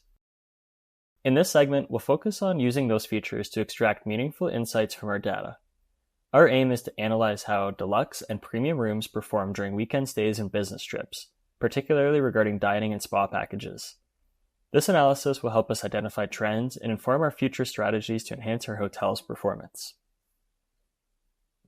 By the end of this hands-on activity, you're going to be able to effectively analyze and interpret your hotel data using pivot charts, timelines, slicers, filters, and drill-down features to uncover meaningful insights and trends. So let's get started on task 1, dataset preparation. I'll start off by opening the same file used for the first part of our activity, where I created my pivot table from our hotel sales data, generated a pivot chart here, and then added our slicers and timelines as well. Next, we can go to the first table, or the first sheet in our workbook here, and let's just take a moment again to refamiliarize ourselves with the columns and their relationships to ensure I also have a solid understanding of the information I've been provided. This is an important step to see the full picture as I prepare to dive deep into the analysis of our hotel's performance over the past year. So let's move on to task 2, analyze the pivot table. Now I'll move on to the second sheet of our workbook here and quickly review the pivot table. I'll recall the prompts I used earlier and the insights I aim to gather. Essentially, I want to take a closer look at the number of bookings over different periods for guests who booked premium and deluxe rooms, whether they were on a business trip or a weekend stay, and what spa dining packages they selected. So I'll make sure the pivot table is fully expanded to get a comprehensive view of the data, and recall I can do that by selecting the plus buttons here. I'll open up dining and spa, and then I'll go to weekend stay, expand dining, and dining and spa already expanded. So next up is task 3, analyze the pivot chart. So I'll take a moment to review the pivot chart and grasp what it represents about our hotel's performance. This chart here features 8 bars, 4 for business trips and 4 for weekend stays. Now, within the business trip category, 2 bars represent bookings for dining, while the other 2 show bookings for the spa. Each bar here is clearly labeled with data categories, distinguishing between blue and orange, which are our deluxe here and premium packages, making the chart pretty easy to interpret. I can see that guests who book a premium room for a business trip rarely opt for the fine dining experience, which has the lowest total of 169 bookings. In contrast, those who book a deluxe room for a weekend stay frequently choose the luxury spa retreat. That comes out at the highest at 1,070. This highlights distinct preferences among our customers, and it's valuable to know this so we can tailor our offerings and marketing strategies accordingly. So let's move on to task 4, experimenting with our timeline. Next, I want to explore the insights we can gather from our timeline. It's really helpful to compare data across different quarters to see our progress and also evaluate the overall performance for the year. First, let's adjust from months to quarters in our timeline. Then let's just look at Q4 in 2024. We can see once I did that, the y-axis update to a range of 0 all the way up to 300, in this case with 50-unit intervals. Now, from this Q4 view, it's evident that guests who book a deluxe room for a weekend often choose the luxury spa retreat, which has the highest total at 250 bookings. In contrast, business travelers rarely select the premium room and the fine dining experience, resulting in a pretty low total of 50 bookings. We observed the same high and low pattern bookings across the package categories. Now we'll roll back to view all of our months again just by selecting in the top right of our timeline this clear filter button. Next up is task 5, exploring the slicers. So the 2 slicers that I have here, the booking category and the package category, we can select, for example, the premium in the booking category, and that drills our table down further just to see the premium booking categories. Analyzing the data here, I see that the business trips have 169 bookings, while weekend stays showed, looks like 370. That's a difference of 201 bookings, clearly indicating a preference for dining during weekend stays compared to the business trips. This trend might stem from the fact that corporate events often provide meals as part of their agenda, and team-building activities usually include food as well. As a result, guests on business trips may have fewer dining bookings since they're less likely to seek out dining options outside their scheduled events. On the other hand, guests on weekend getaways typically want to unwind and enjoy the dining experience, leading to a higher number of dining bookings during those stays. Now for our final task, engage with drill-down features. For this final task, I'm going to explore the drill-down feature in some more detail. I can use the minus and plus signs on either the pivot table or the chart. I typically prefer the pivot table because it does provide a clearer view of the data structure and shows me the chart updates automatically with each action. So to begin, let's collapse all our fields and start with the high-level overview. The high-level overview, I have business trip and weekend stays, and I see my booking category for deluxe and premium, and I have our weekend stay for deluxe and premium. Interesting to see now pretty quickly that the total bookings for business trips this year was 1,077. Let's expand the business trip section. This now shows us 399 dining package categories and 678 spa. Next, let's expand the spa category. And we see here we have elite and luxury. I like how this is laid out because it does actually show us that under the booking category of deluxe, we can't actually offer an elite spa experience. It's only under premium. The luxury spa treatment, however, is under the deluxe, and we do have a number of 340 bookings made there. Great, let's recap what we've done. In this hands-on activity, we explored how to use pivot charts, timeline slicers, and drill-down features to enhance data analysis. By applying these tools, we were able to uncover meaningful trends and insights, such as customer preference for specific packages and booking patterns for different room types. These insights provide a clear path forward for refining hotel offerings and tailoring marketing strategies to meet guest demands more effectively. Remember that these advanced features not only help visualize data, but also make it easier to derive actionable insights that can guide decision-making in any business context.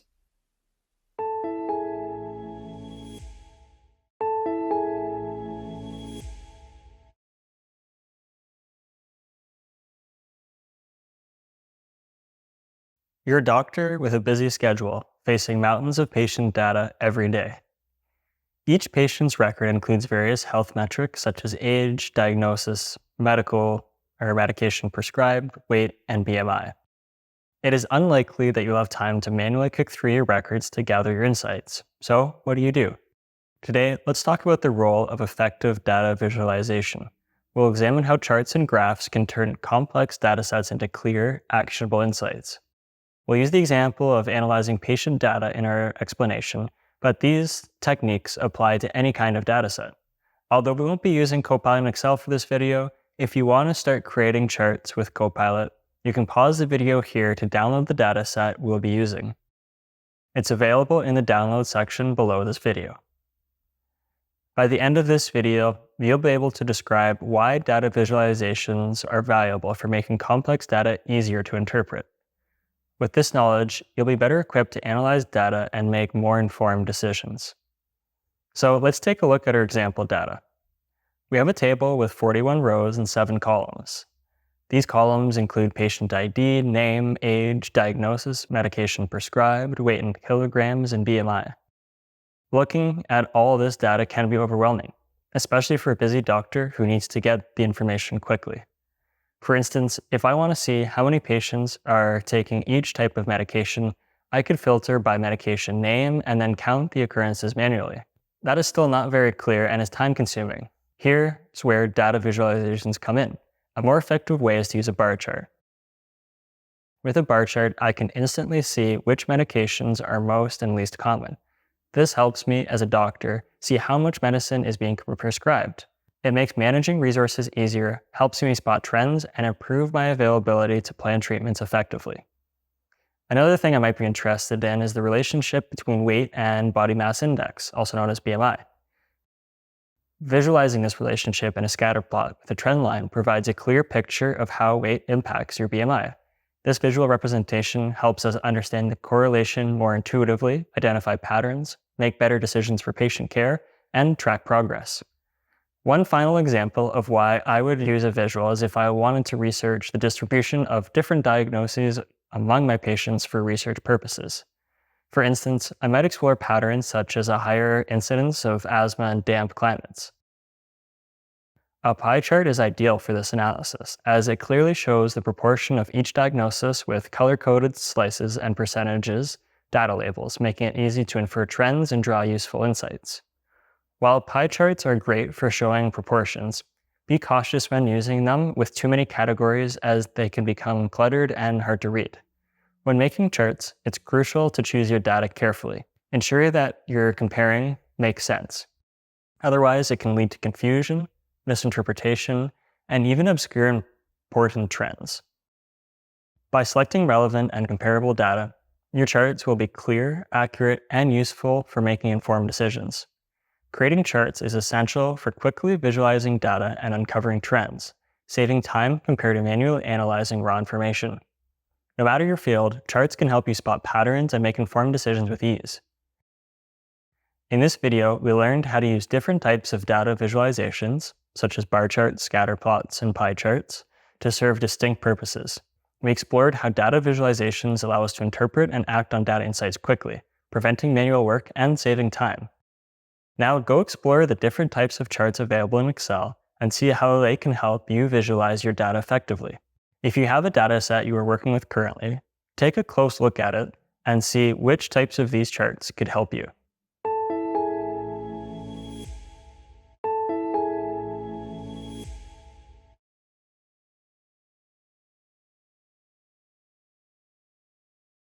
Charts and graphs are essential for making data easy to understand, but picking the right one can be challenging. Whether you're presenting trends, comparisons, or distributions, understanding which chart best fits your needs is crucial. In this video, we will focus on mastering data visualization with Copilot by developing two key skills: identifying the various types of charts and graphs Copilot can create, and selecting the most appropriate one for your specific needs. You'll not only recognize different chart types, but also feel confident in choosing the right visual representation for any dataset you encounter.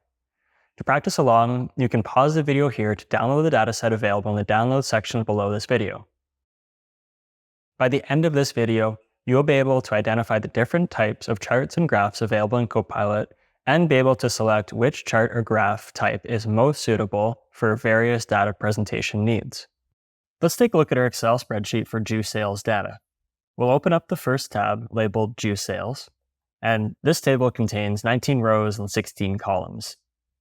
The columns show the date and the unit sold and the price per unit, as well as the total sales for mango, strawberry, pineapple, orange, and lemon. I've also created 3 additional tabs for easier data analysis. We have units sold by month, which is just a simple table showing the number of units sold for each juice flavor in June, July, and August. It includes rows for each juice flavor and columns. Then I also have sales by flavor and month. This tab details weekly sales amounts for each juice flavor. It includes rows of each week's date and columns for the sales amounts of each of our flavors here: strawberry, pineapple, orange, and lemon. And then finally, I have total sales by juice flavor. Again, a simple table which shows the total sales revenue for each juice flavor over the entire period. It includes rows for each flavor and the column for total sales amount. These tables provide a clear overview of the data compared to the original table, but visualizations will make the insights even more accessible. Well-organized data is essential for creating accurate charts. Clear headers and consistent units, like using dollars for prices, ensure that charts are reliable and easier to interpret. All right, let's talk about picking the right chart type. Each chart type has its strengths, and you can help to see different aspects of the data more clearly. However, if you don't choose the right data, the chart may look confusing and may not convey the right message, so it's important to be careful in your selection. When used correctly, charts can be incredibly helpful. Let's start by using the unit sold by month sheet here, and let's go to this table. We want to be able to quickly compare which flavor sold the most units so we can gauge popularity amongst customers. A bar chart is excellent for comparing quantities across different categories. So let's go ahead and prompt Copilot to see if we can create a bar chart. Okay, let's add this to a new sheet. Now, this chart that was created by Copilot automatically allows us to quickly visualize total sales for each juice flavor, making it easier to identify that mango or strawberry sold the most units. Next, we'll go to sales by flavor and month tab here. So what can we do with this information, this data here? Perhaps we want to understand how different flavors performed over the summer to help us spot important trends. Line graphs are perfect for tracking changes over time. So I can go ahead and prompt Copilot to create a line graph. So again, I'll add this to a new sheet. I'll expand this out for us here. And look at that. So we can see the sales of pineapple juice increased as summer progressed. This insight can help us know whether we should consider increasing our supply of pineapple juice throughout the summer. Finally, let's see what we can do with the total sales by juice flavor tab. The kind of insight you might be looking for in this data is to understand more about the market share of each juice flavor. Now, pie charts are ideal for showing proportions within a whole. So again, let's go to Copilot and let's create a pie chart. We'll add this to a new sheet. So in our juice stall case, the pie chart has visually broken down total sales by flavor, making it clear how much each flavor contributes to the overall sales. This helps us understand how significant mango sales are compared to others. This could help guide our budget decision-making for the whole season. Now, finally, let's see what happens if we choose the wrong chart type for our data. Let's go back to sales by flavor and month. And let's ask Copilot if we can create a pie chart. Here, Copilot responds that couldn't create a pie chart, but here's an answer that may be helpful. It's likely Copilot wasn't able to create a pie chart here because there's just too much data to effectively be shown. Remember, selecting the wrong chart can confuse your message. That being said, I encourage you to play around with the different chart types. There might even be some interesting insights hidden in there that you wouldn't have even thought about looking for. Identifying different types of charts Copilot can create and selecting the right one to best represent your data are fundamental skills. By understanding how each chart type functions, whether it's a bar chart for comparisons, a line graph for trends, or a pie chart for proportions, you can effectively visualize your data to draw meaningful insights. In this lesson, we learned how to select the right type of chart to generate the insights you need for your business. We also learned how easy it is to create different chart types using Copilot in Excel. Now open Excel and use Copilot to design your charts. Also, try to generate the wrong chart to see what the impact could be.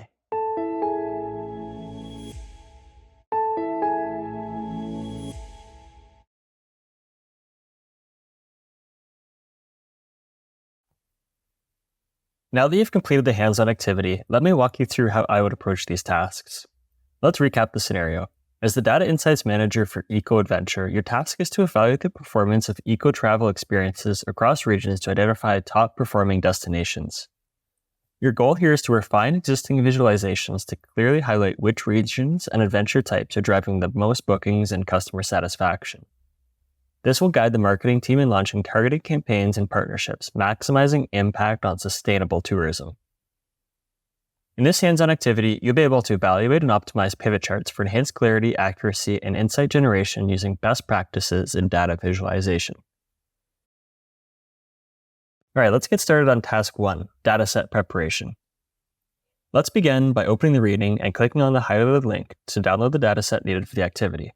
Once it's downloaded, I'll launch it in Excel.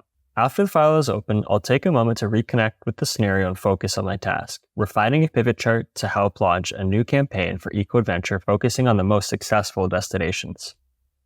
I'll closely examine the dataset and the existing pivot chart here and the existing pivot table here, as well as the original table dataset here. Specifically, I'll look at the columns and make sure I understand how they relate to the pivot chart and what we've plotted so far. Let's move on to task 2, evaluate data clarity and accuracy. The first thing I'd like to prompt Copilot with is, how can I determine if my chart is overcrowded? Copilot quickly responds that we can consider the following points: too many data points, overlapping labels, multiple series, complexity, and readability. Let's apply a few of these recommendations, such as increasing the chart size. We can select our chart and then drag in the bottom right corner here and just expand it like that. Otherwise, this does look pretty clean. We don't have too many data points or overlapping labels. We do have multiple series, but they're plotted on 2 separate y-axes. And I think that's pretty clear. Next, we want to ask Copilot how it can ensure my labels and titles on the chart are clear and concise. So again, let's prompt Copilot with how should I label my axes on my chart for clarity. Here, Copilot responds to use descriptive titles, units of measurements, ensure consistent formatting, make sure it's readable font, and finally, avoid clutter. Let's remember these suggestions as we move through the rest of this activity. Also, when we're evaluating for accuracy here, I do notice that the customer rating is displayed as a sum on our chart. We have sum of customer rating. This isn't as helpful if we didn't also plot the number of customers. Instead, we should look at the average customer rating. So we can select this legend, go to pivot chart fields. We can go to, in the value section, select sum of customer rating, go to value field settings, and change sum to average, and then hit OK. Next up is task 3, refine chart layout and elements. Let's start refining the chart layout by choosing a cleaner design. There are many different designs to choose from, so let's go ahead and prompt Copilot with how can I evaluate which chart design to apply. Here, Copilot responds pretty quickly that we can understand our data, define our purpose, choose the right chart type, consider your audience, and use Excel's recommended charts, finally experiment and refine. So let's do that. Let's select our chart. Let's go up to design in the ribbon, and let's change our chart style to, no, this one pops out. I like that. Let's do style 7. Also, we don't have the X and a Y axis label, so let's go ahead and add those in by selecting chart elements. Let's select axes titles, and then let's go into the X axis, and we'll just select and rename this to region. On this axis title, on our primary Y axis, we're going to select it, and let's rename it to revenue in USD. And let's rename our secondary Y axis here to, where we made this change, average customer rating. So finally, let's also see if we can remove any unnecessary elements. Since I don't want to do any filtering on this pivot chart, I'm going to go ahead and right click on the average of customer rating here, and I'm going to decide to hide all field buttons on the chart. That does clean it up quite a bit. And right away now I notice I actually don't have a title on this chart. So let's go again to our chart elements and add a chart title. We can go ahead and double click, and let's rename this one to, or we should probably call it revenue by region and customer rating. Let's move on to task 4, apply best practices for data visualization. Now let's go into Copilot and let's prompt with how to adjust the size and color of our chart trends. Copilot responds with how to adjust the size and the color of our chart trends. So let's change the color actually from the fill orange to let's fill green, just like that. I like to use green here for revenue as it's positive and income related. Let's copy this chart and let's create a new sheet and let's paste this chart into that new sheet. I'll just reposition it so it's in the middle. Let's also turn off the grid lines on our sheet so we can go up to view in the ribbon and then just select grid lines. Let's also select our chart, and I'd like to remove the lines on the chart as well by going to grid lines. Let's just turn those off. Also, I don't like the outline on this chart, so I'm going to go to design, or format, sorry, and then select chart outline, and then go to no outline. The final task is task 5, test for insight generation. So on this new page, let's add 2 new slicers. We can use Copilot to help us by instructing, how can I create 2 slicers for guide, name, and category? Let's follow Copilot's prompts here. We'll go to recommendations. We'll go to Eco Adventure. We'll select the table. We'll go to pivot table analyze in the ribbon. We'll go to insert slicer. Let's insert guide name right here and category right here. Select OK. And let's just Control X these, cut them, and move them into our new sheet. And now we can slice our data by these 2 filters here. Great, let's recap what we've done. In this hands-on activity, you learned how to use Copilot to evaluate a chart's clarity by addressing overcrowding and improving axes labels and titles based on its recommendations. We also adjusted the data to display averages for customer ratings instead of sums for better accuracy. Next, we refined the chart's layout, applied design improvements, formatted axes, and removed unnecessary elements to enhance readability. Finally, we added slicers for guide name and category to enable interactive filtering, ensuring the chart is optimized for generating actionable insights.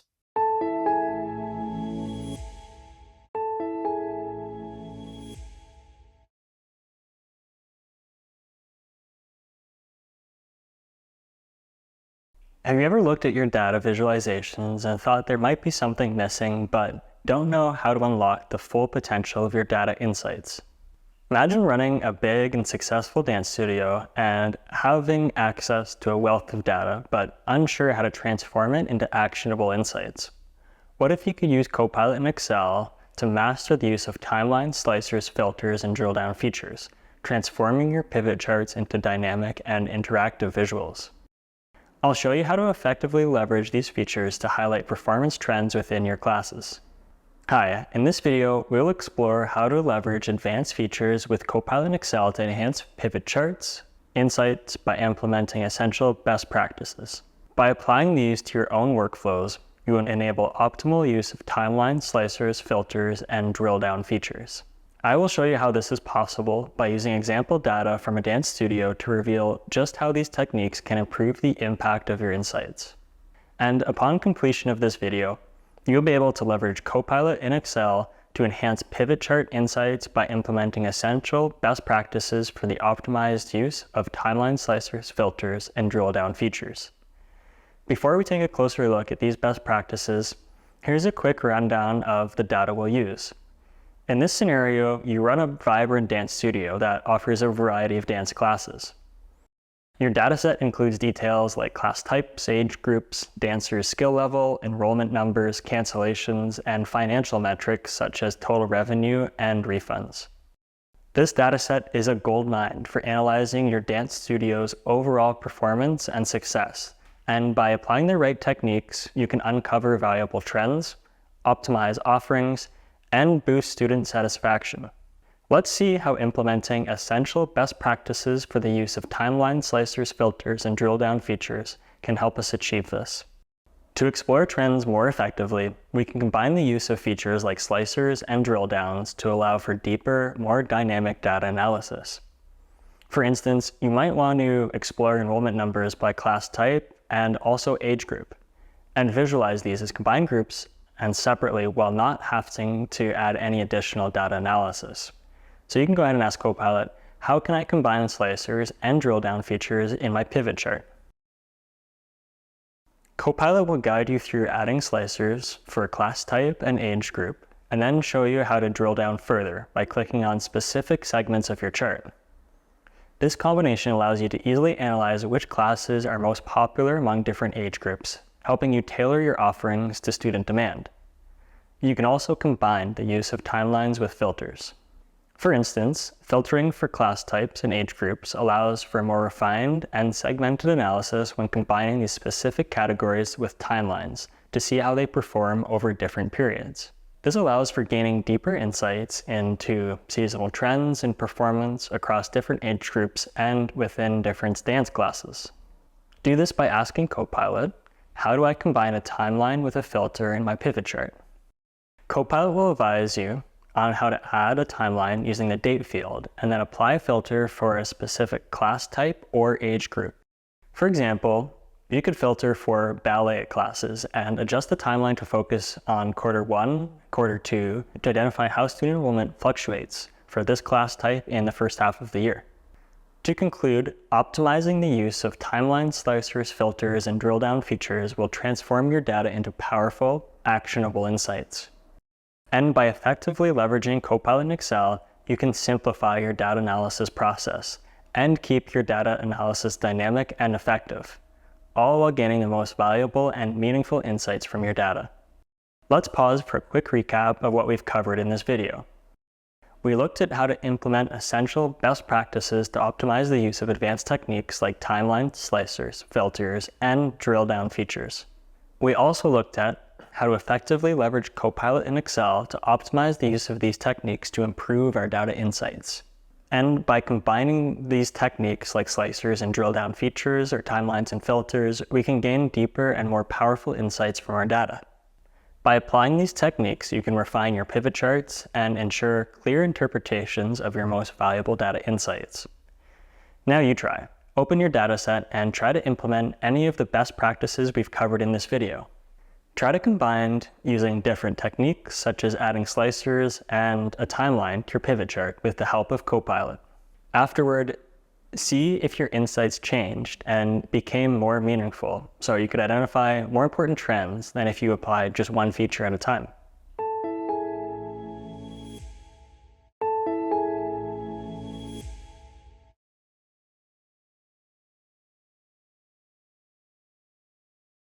To interpret data successfully, it is important to create visualizations to transform data into actionable insights. But here's the challenge. Choosing the right tools to communicate your data clearly isn't just about creating charts. It's about ensuring the right people can easily understand and act on the information. By mastering a few key skills, you'll be able to present data with clarity, ensuring your insights drive action and results across your organization. In this video, we'll explore how to apply impactful visualizations, using an electricity consumption dataset to show you how different graph types can reveal unique insights. We will assess different visualization techniques, such as bar charts, line charts, scatter plots, and stack column charts, and determine when to use each to communicate our data insights effectively. And by the end of this video, you'll be able to assess different visualization techniques to communicate complex data insights effectively for strategic decision making. We will look at a case of electricity consumption that deals with variables such as monthly consumption, bills, household size, and region. And by assessing the strengths and limitations of each chart type, we can determine how to represent the interaction between variables, allowing us to uncover key trends and relationships within the data for more informed decision-making. When working with data, choosing the right visualization technique is crucial to effectively communicating complex insights. Through strong visualizations, we can effectively communicate complex insights, and we're able to present data, and we can clearly highlight relationships, patterns, and trends. Let's explore how different visualization techniques can be applied effectively to drive strategic decision-making. We'll start with bar charts, one of the most versatile tools for comparing discrete categories. For example, a bar chart can quickly show how many regions consume the most electricity, making it a powerful tool for identifying high-usage areas. The strength of bar charts lie in the simplicity of comparing individual values side by side. However, bar charts are less effective when displaying changes over time or showing relationships between continuous variables such as consumption and temperature. Next are line charts, ideal for illustrating trends over time, such as changes in the monthly electricity consumption. If you want to analyze how electricity usage fluctuates throughout the year, line charts help pinpoint seasonal patterns, like increased consumption during hotter months. Line charts' strengths lie in their ability to make these trends more accessible, allowing for quick identification of periods where adjustments in usage may be necessary. However, line charts can become cluttered if too many variables are compared at once, reducing their effectiveness. Scatter plots are useful for exploring relationships between two variables, such as monthly electricity consumption and your household size. For example, a scatter plot can help determine whether large households tend to consume more electricity, revealing possible correlations. This type of visualization now enables decision makers to assess potential cause and effect relationships to guide energy usage strategies. However, scatter plots can be less effective if the data shows weak or no patterns and can lead to misinterpretation of your dataset. Lastly, let's consider stacked column charts, useful for comparing parts of a whole across categories, making this ideal for visualizing multiple related variables in our electricity consumption dataset. For example, comparing monthly consumption and bills across different households gives us a layered view of how usage and costs are distributed. These costs are ideal for breaking down complex data into a single but comprehensive visual. However, if too many categories are stacked, the chart can become quickly clustered, making it difficult to interpret key insights.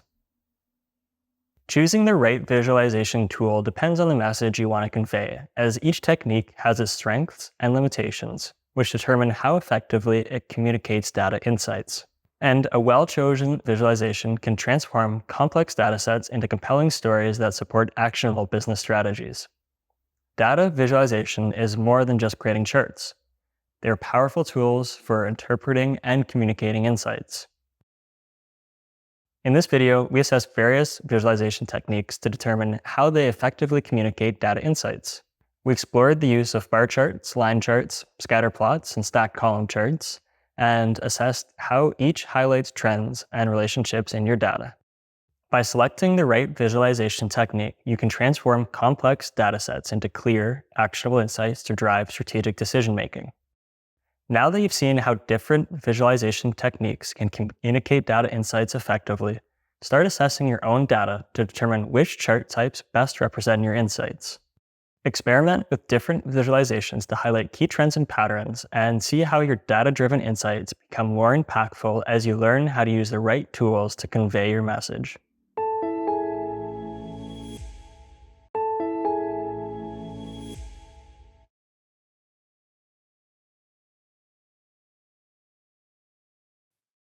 Now that you've completed the hands-on activity, let me walk you through how I would approach these tasks.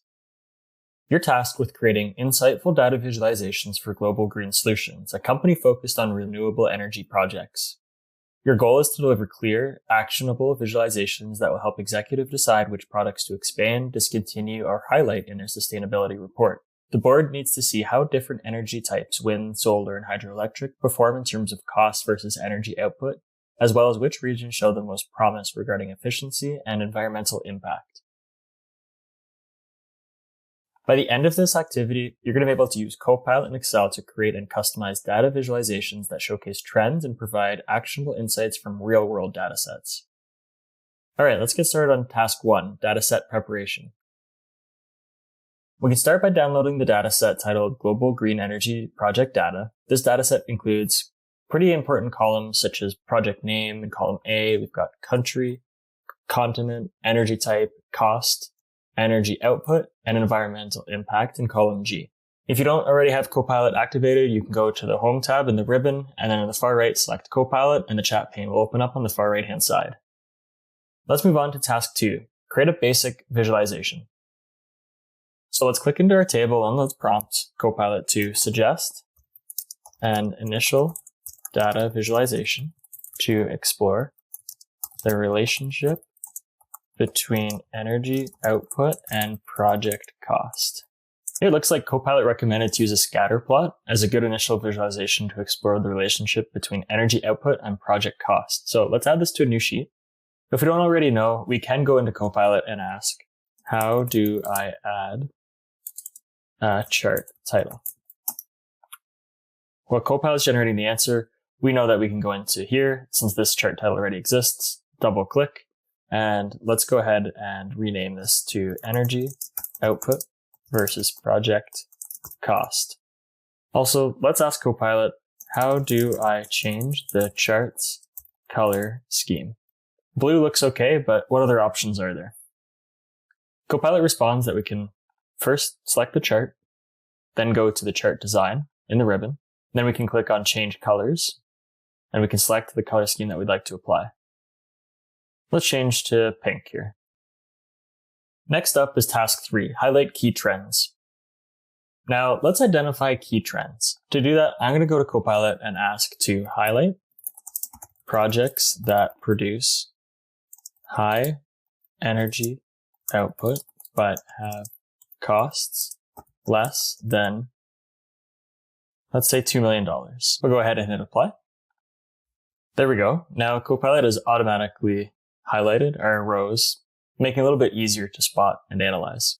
Now let's go back to this sheet that we have our scatter plot on, and let's select our chart, and let's ask Copilot, how can I add a trend line to my chart? Okay, we can follow Copilot's recommendations here. We'll select our chart, hit the plus button, we'll select trend line, and there we go. We can now see that upward trend of as cost increases, our energy output generally increases as well. Let's move on to task 4. Create a comparative visualization.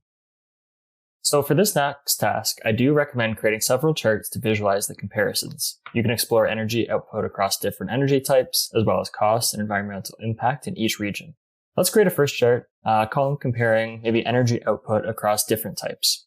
To do that, let's go to Copilot and ask, create a column chart that compares the energy output across the different types of energy. I won't add this to a new sheet, but here we can see that hydro has the highest sum of energy output, solar's in the middle, and wind is the least. And the final task is task 5, filter and refine visualizations. We know we can filter our data set in the project data here. If we scroll to the top, and if we just wanted to filter by maybe country in column B, we could select the dropdown, and then let's just filter for Brazil, and then hit OK. Looks like there is one project named the Amazon River Hydroelectric Project in Brazil. Now we can see our chart actually only shows the one point that we have filtered on our table. Let's say we want to go back and let's clear the filters. Maybe now we just want to look at USA specifically. We can select USA, hit OK. Let's go back to our chart. Now we see those two. If we did want to change anything on this chart, we can use Copilot to help refine the visual elements like font size and chart dimensions to ensure clarity in a high-pressure boardroom setting. So in this hands-on activity, we learned how to create, customize, and refine data visualizations using Copilot in Excel. We created a scatter plot to show the relationship between energy output and cost, a column chart to compare energy types, and applied filters for specific data views.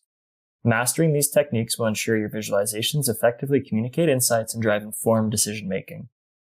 Revisit these steps whenever you need to create impactful, data-driven visualizations for your projects.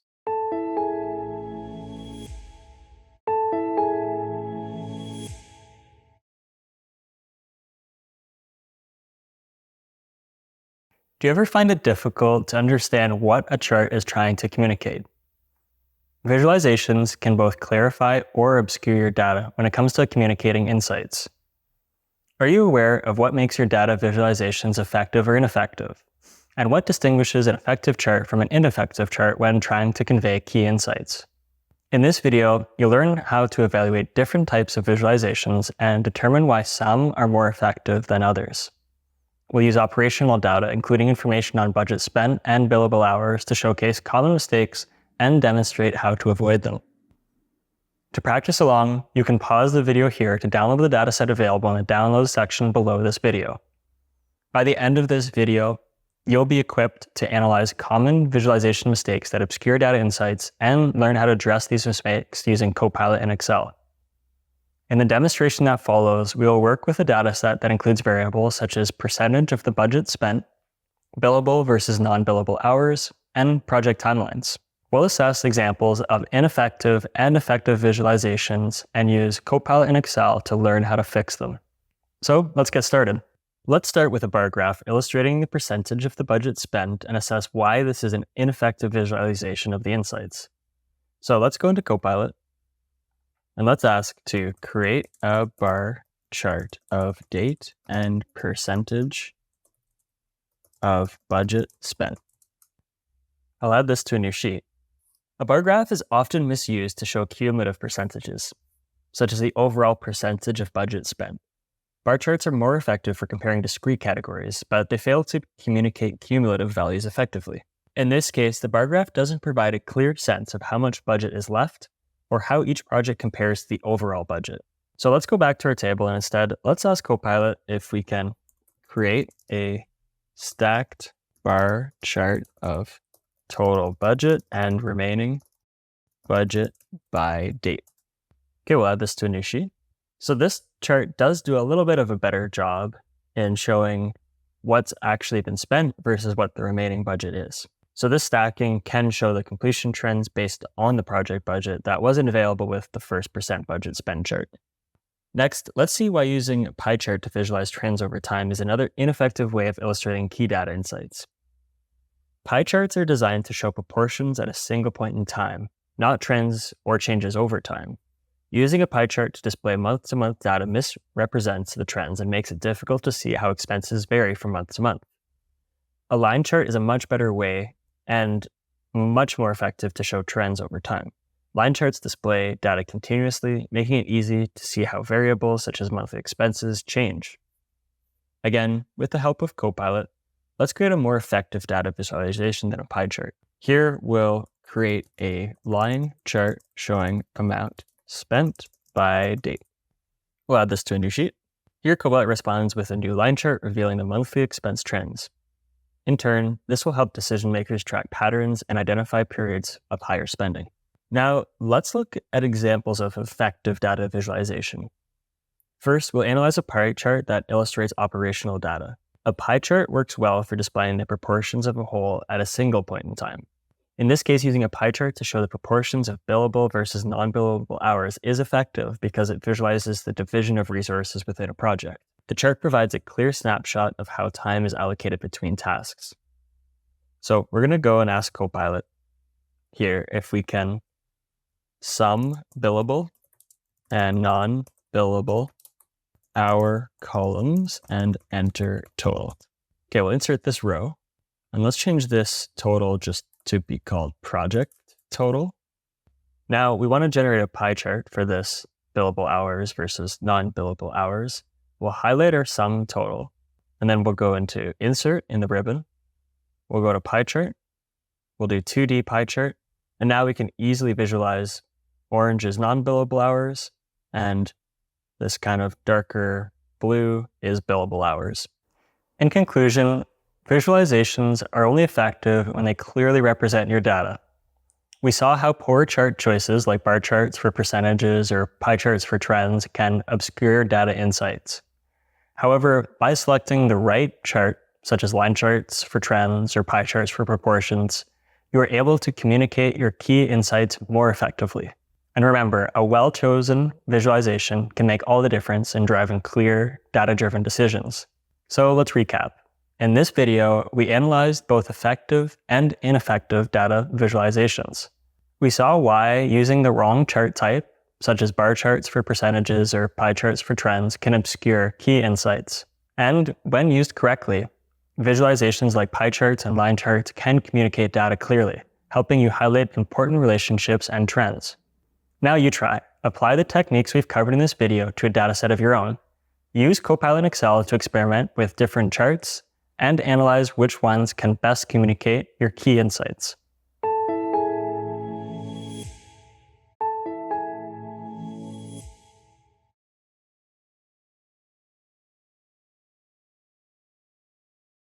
You're a teacher with a wealth of test scoring data, but figuring out how valuable insights from the data can be difficult.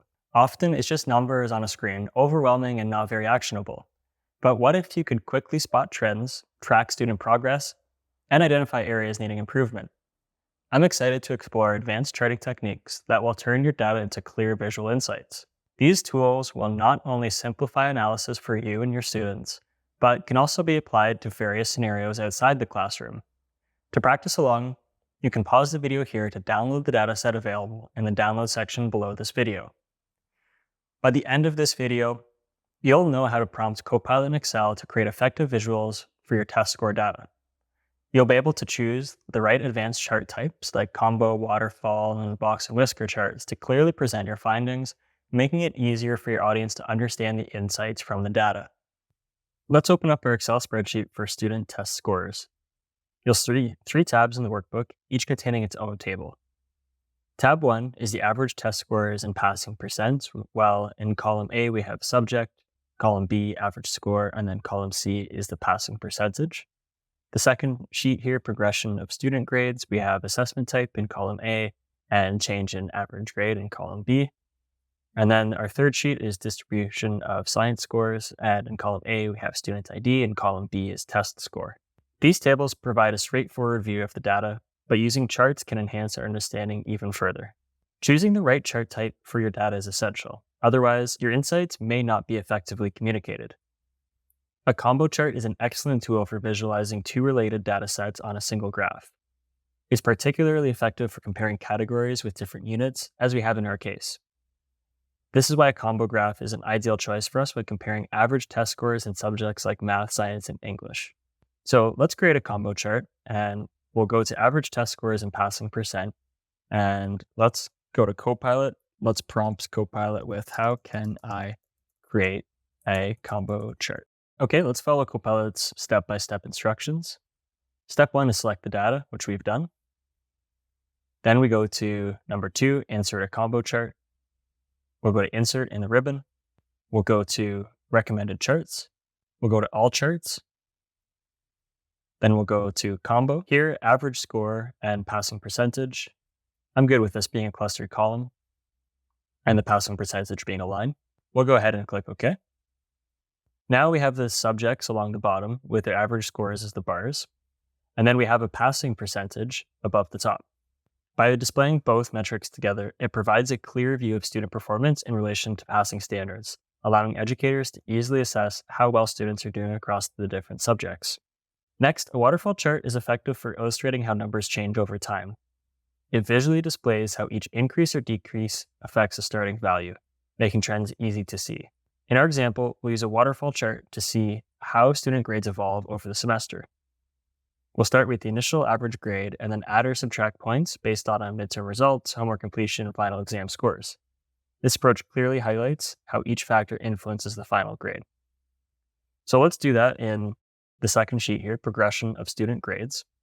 And to create a waterfall chart, we'll follow the same steps that Copilot provided for generating a combo chart. First, we'll select the progression of student grades table, then we'll go to the insert in the ribbon, and then we'll go to recommended charts. Then we'll go to all charts, and then we'll scroll down to waterfall. We'll select OK.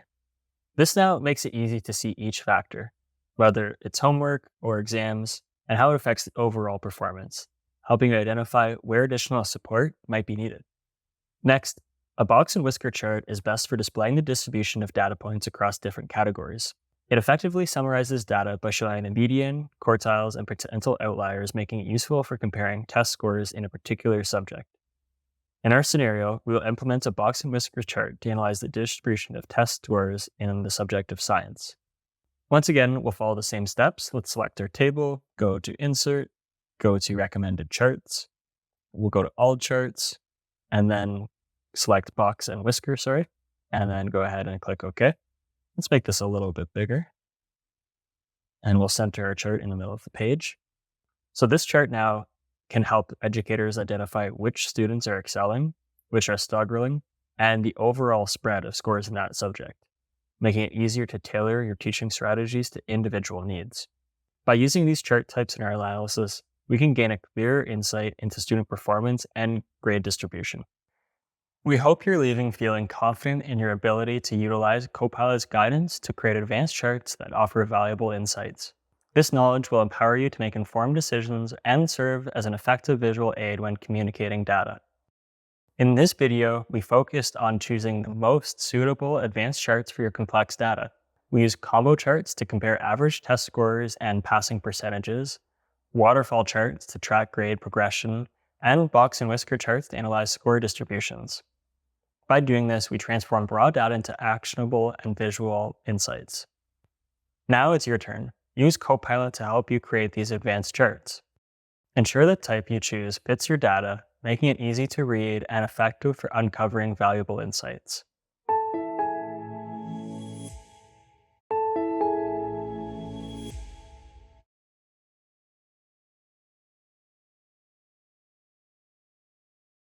Now that you've completed the hands-on activity, let me walk you through how I would approach these tasks. Let's go over a scenario. You acted as a business intelligence consultant for Sonic Wave Analytics, a company helping organizations make data-driven decisions. You were presented with multiple datasets from Sonic Wave's clients, including sales figures, customer demographics, survey responses, and finally operational metrics. Your task was to choose the most effective visualization for each type, ensuring that these insights could be easily interpreted and used for strategic decision-making. By the end of this activity, you will be able to identify and apply the most effective data visualizations for data types to ensure clarity and insight generation. All right, let's get started on task 1, dataset preparation. We'll begin by downloading and opening the datasets. You'll notice that each dataset represents a different data type. We have numeric sales data in sheet 1, customer demographics in sheet 2, survey results in sheet 3, and finally operational metrics in sheet 4. The key to effective data visualization is selecting the chart type that best fits the structure of each dataset. To assist with this, we'll activate Copilot in Excel by going to the Home tab in the ribbon, selecting Copilot on the right-hand side, and the chat box will open up. Let's move on to task 2, identify the best visualization for numeric data. For numeric data, like sales figures over time, the most effective way to illustrate trends is with a line chart. So I'll click into our sales data table and I'll go to Copilot and ask, suggest an appropriate chart type for visualizing sales figures over time. Here, Copilot responds that a line chart is generally the most appropriate type for visualizing sales figures over time. Next, I'll instruct Copilot to generate a line chart with month and sales in dollars. Okay, we'll add this to a new sheet. This particular line chart would sum up all of our months. Because we don't actually have year in here. So if we did actually go and add year above our rows, now we separate it out by year, 2022, 23, and 24 by January through all of the months till November.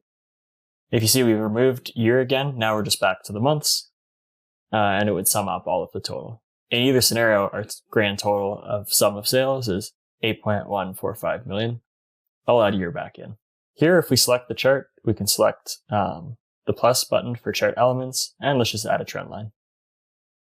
Next up is task 3, visualize categorical data.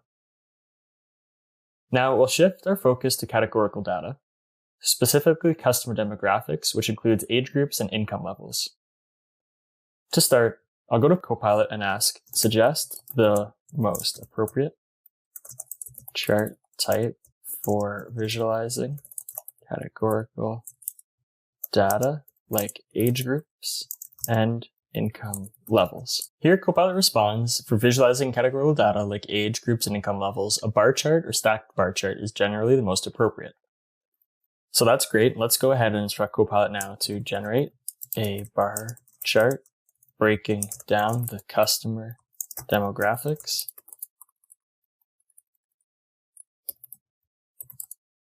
by age group. I'll add this to a new sheet. There we go. So we see our age group and number of customers bucketed. Let's move on to task 4, visualize survey results data. Next, we'll visualize our ordinal data, specifically customer satisfaction rating on a scale of 1 to 5.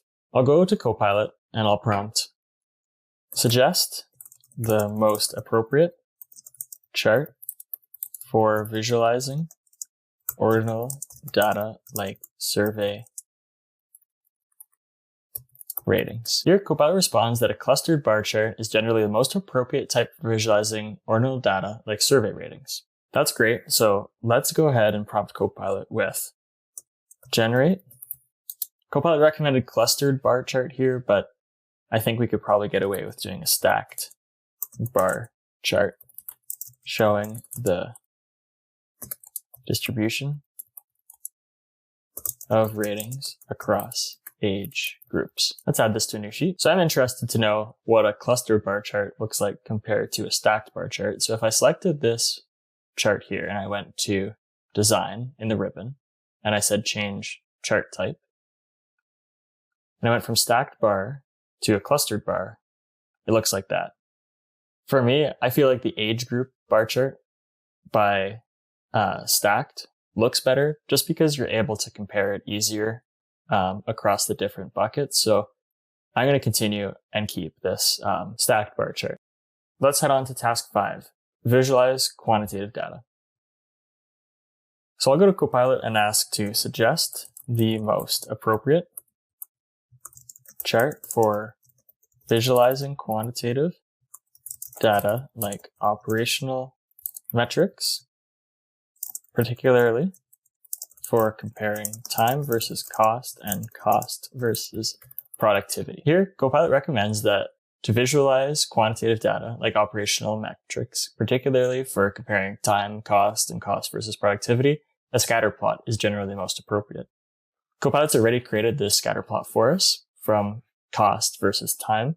I think that's something exactly what we need. So let's go and add this to a sheet. And let's also ask Copilot if we can generate a maybe another scatter plot comparing cost and productivity. Let's add this to a sheet as well. And the final task is task 6, evaluate and adjust visualizations. Now that we've created the visualizations, it's time to evaluate their effectiveness. To do that, I'll go to Copilot and ask, how can I evaluate the effectiveness of my charts? Here, Copilot responds with a few different ways to evaluate the effectiveness of our charts, such as clarity, relevance, accuracy, simplicity, compatibility, engagement, context, and actionability.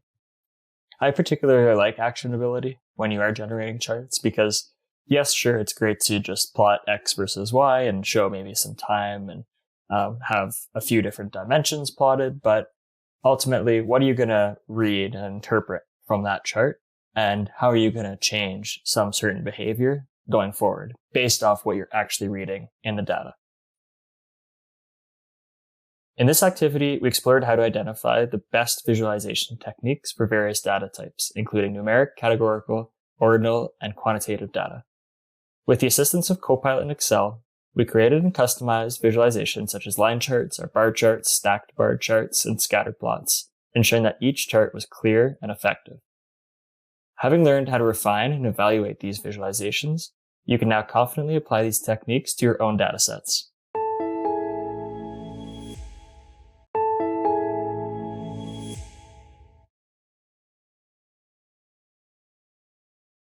Did you know that you're not limited to standard charts in Excel? You can easily elevate your data visualizations by transforming them with just your creativity and Excel's powerful customization features. With a few adjustments, you can take your charts to the next level and make them truly stand out. In this video, we'll take 2 example charts and show you how you can personalize them using Copilot in Excel. The goal is to make your charts not just informative, but visually engaging and perfectly suited to your exact needs. To practice along, you can pause the video here to download the dataset available in the download section below this video. By the end of this video, you'll learn how to adjust titles, labels, and color schemes on the charts to improve clarity and impact. You will also learn how to prompt Copilot to support you in improving chart design. These enhancements will help you captivate your audience, communicate your insights effectively, and make better decisions. So I'll start by opening my Excel workbook, which has 2 tabs, units sold by month and progression of student grades. The first tab displays just a table and a bar chart for juice sales data. Here, we want to analyze the number of units sold for each juice flavor in June, July, and August. The second tab features a table and waterfall chart for our student test scores, where we'll examine how student grades change throughout the semester. Notice how the charts currently have some pretty harsh colors and are hard to read and a little bit difficult on the eyes. Also, some of the axes aren't labeled. There's no data labels, which can make it challenging to see the numbers and understand where the bars align along the axes. Additionally, there's no chart title, making it difficult to grasp what the data represents. So to fix that, we'll start with the bar chart displaying our juice sales data. To start, we need to add axis labels so that anyone viewing the chart can immediately understand what it represents. We can begin by asking Copilot, how can I label my charts axes?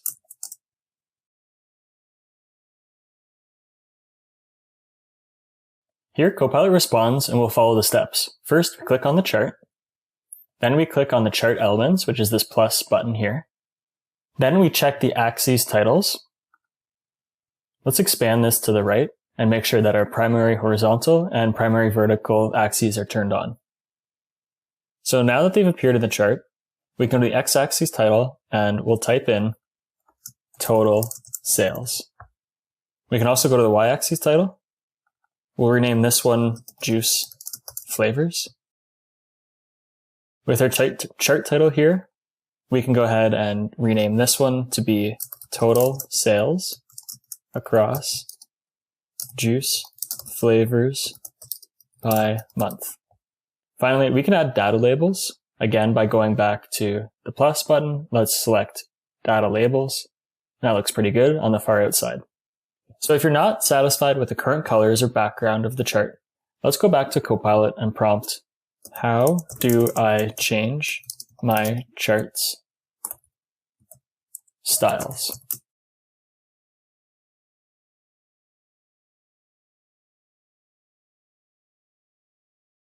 Here, Copilot responds, we select the chart, which we've done already. We can go to the chart styles in the chart design ribbon, and let's expand this down. Let's see what chart design we like best. I like this black one. I think that jumps out pretty well. So we'll select, looks like chart design style 7. Let's expand this a little bit. We can also go in under chart design in the ribbon to change colors. And let's see what else looks good. I like this darker, this colorful palette too. Looks a little bit nicer and easier on the eyes than that bright orange that we had before. So now with these updates, our chart is much clearer. Viewers should be able to understand what the chart shows. Now let's move on to the waterfall chart, which illustrates the progression of student grades throughout the semester. To get a clearer view of what's happening, let's return to the Add Chart element by selecting the chart itself, going to the plus button in top right, and let's go ahead and add a legend. This legend key will help viewers connect the data colors, or the data to the colors, to show the increases and decreases in average grade points. For example, here we have blue showing increase, and our orange is decrease. You can go ahead and place the legend key wherever you prefer, but personally, I think it looks best at the top of the chart, as the other sides can feel a little bit cluttered. Now, I think we can also go ahead and play with some of the colors to make it look a little bit better. So let's follow the same steps as before, and we'll go up to our chart design after selecting the chart. And let's see what chart styles are available to us. I like style 2 for this chart. We'll expand this chart out a little bit.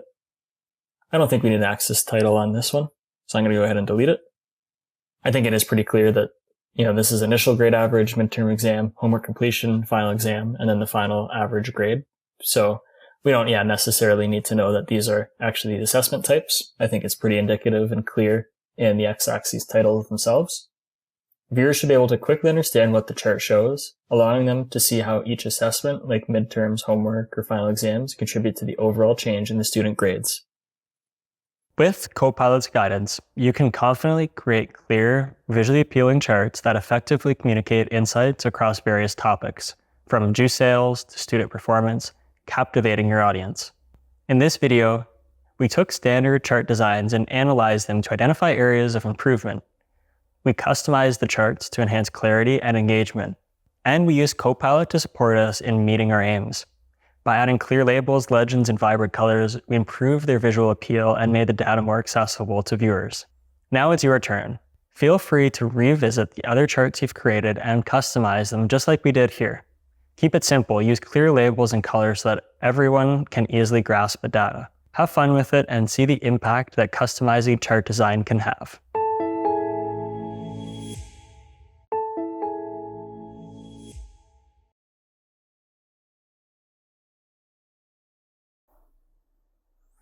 You're preparing for a high-stakes engineering competition where you need to present your innovative prototype to a panel of judges.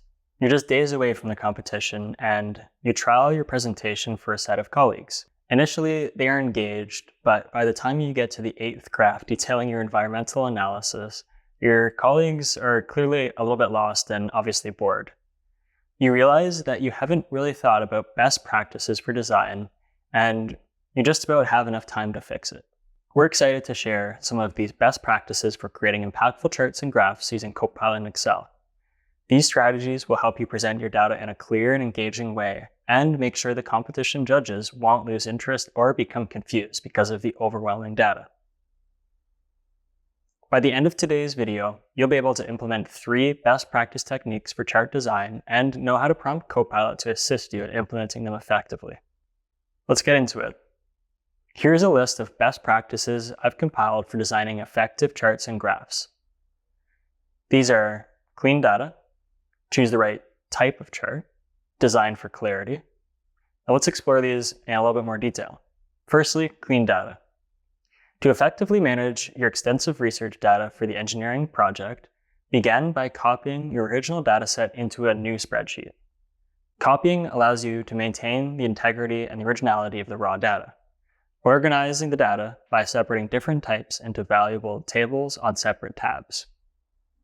Use Copilot to assist with cleaning the data. Ensure consistent formatting and units and correct errors. You can also remove any missing or irrelevant entries after making sure that they are truly irrelevant. Focus on the specific data you want to visualize by merging columns as necessary and creating clear descriptive headers. Finally, document all adjustments to maintain an accurate and well-organized dataset before moving on to the visualization. Cleaning your data ensures that the insights you present are accurate and trustworthy. Even the best designed chart won't help if the underlying data is incomplete or incorrect. Next, choose the right type of chart. I would then explore the various chart types available. Copilot can assist in determining which type of chart is best suited for your dataset.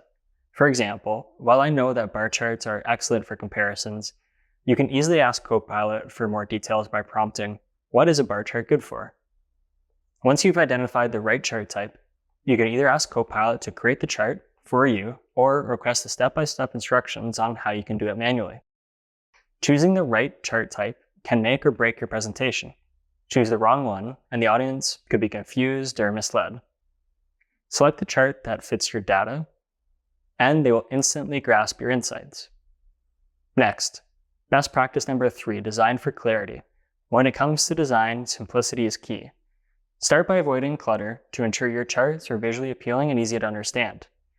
Use grid lines only if they help guide the viewer's eye along the axes.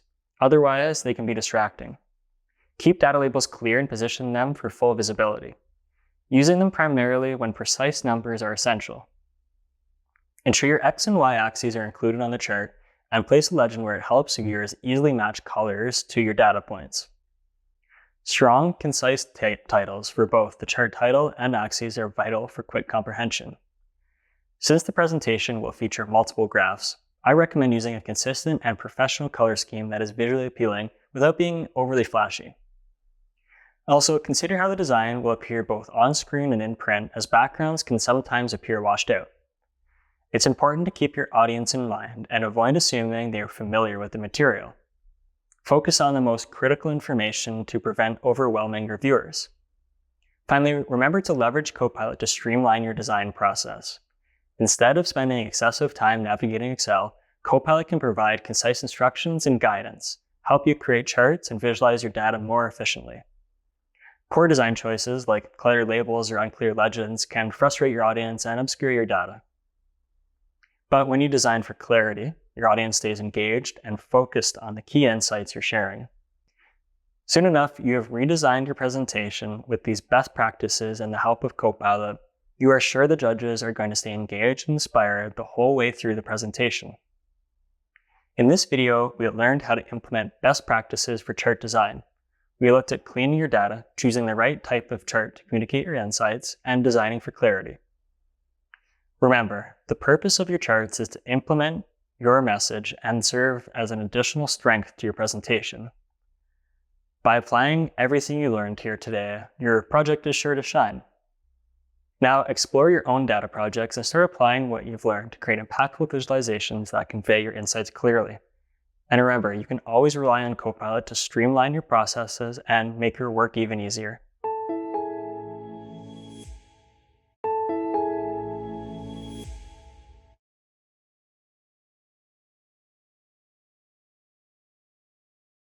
Now that you've completed the hands-on activity, let me walk you through how I would approach these tasks.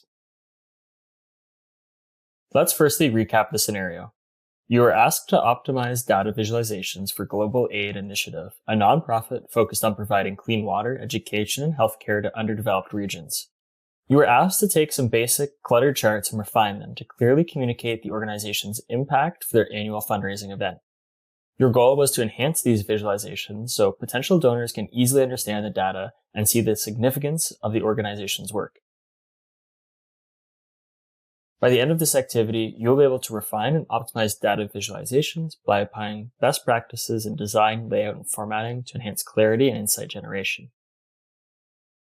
So let's get started on task 1, dataset preparation. We'll start by opening up the workbook and reviewing the visualizations. We have 3 charts here, based off the dataset impact metrics. In the second sheet, we have our line chart. This just shows the trend of wells built over the years. We have bar chart in the third sheet here, which just compares the number of schools funded across different regions. And then we have our pie chart in the last sheet. And this just illustrates the proportion of total funding allocated to various regions. However, these charts are unclear and honestly lack a little bit of impact, making it hard to convey our key insights.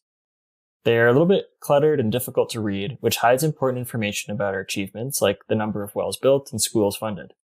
If we don't communicate our successes effectively, we risk losing vital donations for our mission. Our goal is to present our achievements clearly to inspire support for our cause. Let's begin by going to the Home tab in the ribbon and opening up Copilot so the chat pane opens up on the right-hand side. So let's move on to task 2, simplify chart layout. For this solution debrief, I will focus on the second chart in our workbook, a bar chart comparing the number of schools funded across various regions. The same thought process we apply here should be used for all charts, ensuring consistency and clarity in our visualizations. So I'll start off with the first prompt here to suggest ways to simplify the chart layout. Maybe you already have some ideas about how to simplify the chart layout, and Copilot can be used just to kind of clarify and remember a bunch of different considerations as we go through and really try to make this an impactful visualization. So here Copilot responds, remove unnecessary elements, use clear titles and labels, simplify our colors, adjust axis scales, minimize data series, use data callouts, and choose the right chart type. So next, let's go back to our first sheet and let's ask Copilot to suggest ways to highlight the key data in my chart, such as total number of schools funded across various regions. Here, Copilot recommends a few different techniques that we can follow, such as data labels, color coding, annotations, trend lines, and conditional formatting. Let's keep these in mind as we proceed. Next up is task 3, refine labels and titles. So let's go to Copilot and ask, how can I improve the clarity of my charts axis labels? Here, Copilot responds to use descriptive titles that clearly convey the chart's purpose, increasing the font size with a clear, readable font, and including units like total funding for better understanding. So let's go back to our bar chart, and let's select our x-axis here. We'll double-click inside the title, and let's make sure we call this something like total funding with a $sign, and let's rename place. We know place should actually be region. Let's also highlight these. Let's make them bold, just so they stand out. Next, I'll apply the same approach to enhance the clarity of my data labels and titles. I'll select my data labels inside the chart, and I'll go up into the font within the home ribbon and select white. There we go, that does look a lot better. I'm going to expand my chart just to make sure that none of these data labels will overlap and we can focus only on the key data points to minimize clutter. Additionally, I want to remove a couple of these grid lines because I think there's too many right now. So I'll go up into chart elements and I'll expand grid lines. And let's remove both the minor horizontal and minor vertical. We also don't really need this legend here, so let's just select the legend and delete it. We know that these regions are by total. Let's move on to task 4, optimize color schemes and visual hierarchy. Next, we want to ensure that the color scheme and visual hierarchy effectively emphasizes the most important data. So I'm going to go back to Copilot and let's prompt with, how can I apply a professional and consistent color scheme across all my charts? Here, Copilot responds, to apply a professional and consistent color scheme across all your charts in Excel, you can create a custom theme, then you can apply the custom theme to your charts, or you can manually adjust these chart colors. So let's go to our bar chart. Let's select our chart here. We'll go to design. Let's do style 3. That looks really good. I also noticed we should change the title here from total to total funding by region. And the final task is task 5, test for impact and clarity. Let's go back to impact metrics and we'll open up Copilot and ask, how can I apply filters to my charts? In doing so, if we are able to apply filters to our bar chart here, it's going to make it easier to be able to actually drill down into the region specifics. In this case, let's select our pivot table. We'll go to Pivot Table Analyze. We'll select Insert Slicer, and then we'll select Schools Funded. Click OK. And then let's filter and drill down and test for impact and clarity. If we wanted to select 10 schools, how does that impact and where are these 10 schools most funded across the regions? Great, let's recap what we've accomplished. In this hands-on activity, we focused on refining and optimizing data visualizations using Copilot in Excel. We simplified chart layouts, improved labels and titles, enhanced color schemes, and finally tested for clarity. Each of these steps ensures that our visuals effectively communicate key insights. The ultimate goal is to take the data and tell a compelling story that helps global aid initiatives secure donations for their vital mission. If you'd like to practice these techniques further, feel free to revisit this walkthrough and refine your own charts, or start on the line chart and the pie chart.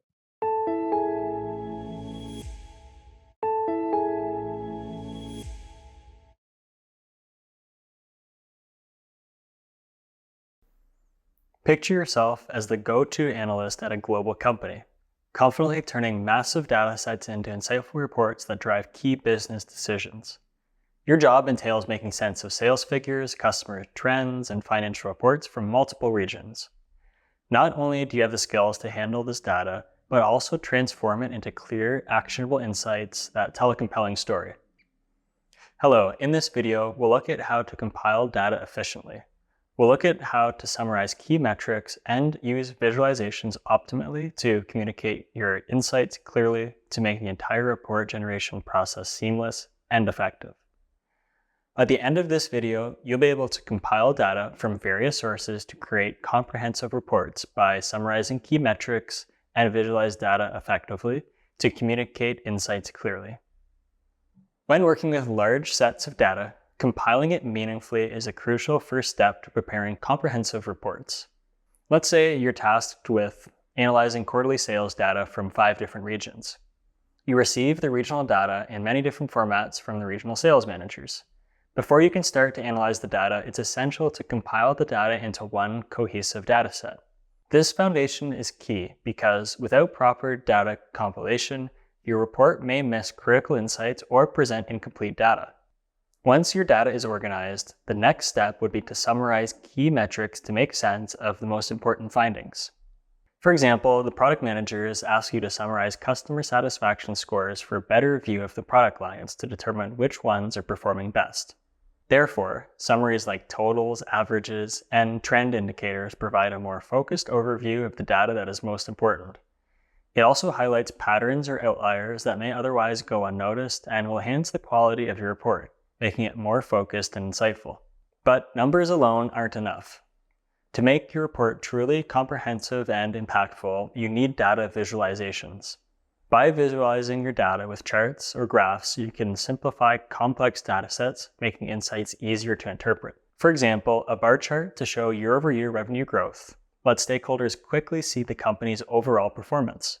In addition, visual representations reveal trends and patterns that would be difficult to detect within the raw numbers, and they can add clarity and depth to your report. Effective visualizations will transform raw data into actionable insights to guide your data-driven decision-making. In conclusion, we focused on the importance of data compilation, summarizing key findings and visualization, and discussed their role in creating comprehensive and meaningful reports to provide actionable insights. Let's recap. In this video, you looked at turning our raw data into meaningful and comprehensive reports. We discussed the importance of compiling data effectively for reliable reporting. And we looked at how summaries can help to focus our reporting on the most important insights, while visualizations can turn our raw data into actionable insights for better decision-making. Now you try. Apply the techniques covered in this video. Start by organizing a data set of your own, then summarize the most important metrics, and finally use visualizations to highlight key trends and compile these all into a comprehensive report. Remember, the inclusion of well-processed data will transform your reports, making them more insightful and leading you to better data-driven decision-making.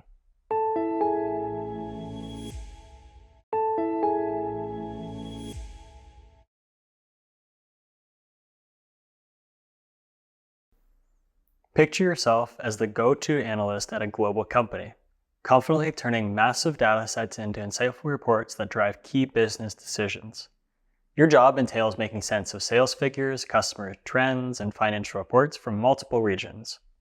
Not only do you have the skills to handle this data, but also transform it into clear, actionable insights that tell a compelling story. Hello, in this video, we'll look at how to compile data efficiently. We'll look at how to summarize key metrics and use visualizations optimally to communicate your insights clearly to make the entire report generation process seamless and effective. At the end of this video, you'll be able to compile data from various sources to create comprehensive reports by summarizing key metrics and visualize data effectively to communicate insights clearly. When working with large sets of data, compiling it meaningfully is a crucial first step to preparing comprehensive reports. Let's say you're tasked with analyzing quarterly sales data from 5 different regions. You receive the regional data in many different formats from the regional sales managers. Before you can start to analyze the data, it's essential to compile the data into one cohesive data set. This foundation is key because without proper data compilation, your report may miss critical insights or present incomplete data. Once your data is organized, the next step would be to summarize key metrics to make sense of the most important findings. For example, the product managers ask you to summarize customer satisfaction scores for a better view of the product lines to determine which ones are performing best. Therefore, summaries like totals, averages, and trend indicators provide a more focused overview of the data that is most important. It also highlights patterns or outliers that may otherwise go unnoticed and will enhance the quality of your report, making it more focused and insightful. But numbers alone aren't enough. To make your report truly comprehensive and impactful, you need data visualizations. By visualizing your data with charts or graphs, you can simplify complex data sets, making insights easier to interpret. For example, a bar chart to show year-over-year revenue growth lets stakeholders quickly see the company's overall performance. In addition, visual representations reveal trends and patterns that would be difficult to detect within the raw numbers, and they can add clarity and depth to your report. Effective visualizations will transform raw data into actionable insights to guide your data-driven decision-making. In conclusion, we focused on the importance of data compilation, summarizing key findings and visualization, and discussed their role in creating comprehensive and meaningful reports to provide actionable insights. Let's recap. In this video, you looked at turning our raw data into meaningful and comprehensive reports. We discussed the importance of compiling data effectively for reliable reporting. And we looked at how summaries can help to focus our reporting on the most important insights, while visualizations can turn our raw data into actionable insights for better decision-making. Now you try. Apply the techniques covered in this video. Start by organizing a data set of your own, then summarize the most important metrics, and finally use visualizations to highlight key trends and compile these all into a comprehensive report. Remember, the inclusion of well-processed data will transform your reports, making them more insightful and leading you to better data-driven decision-making.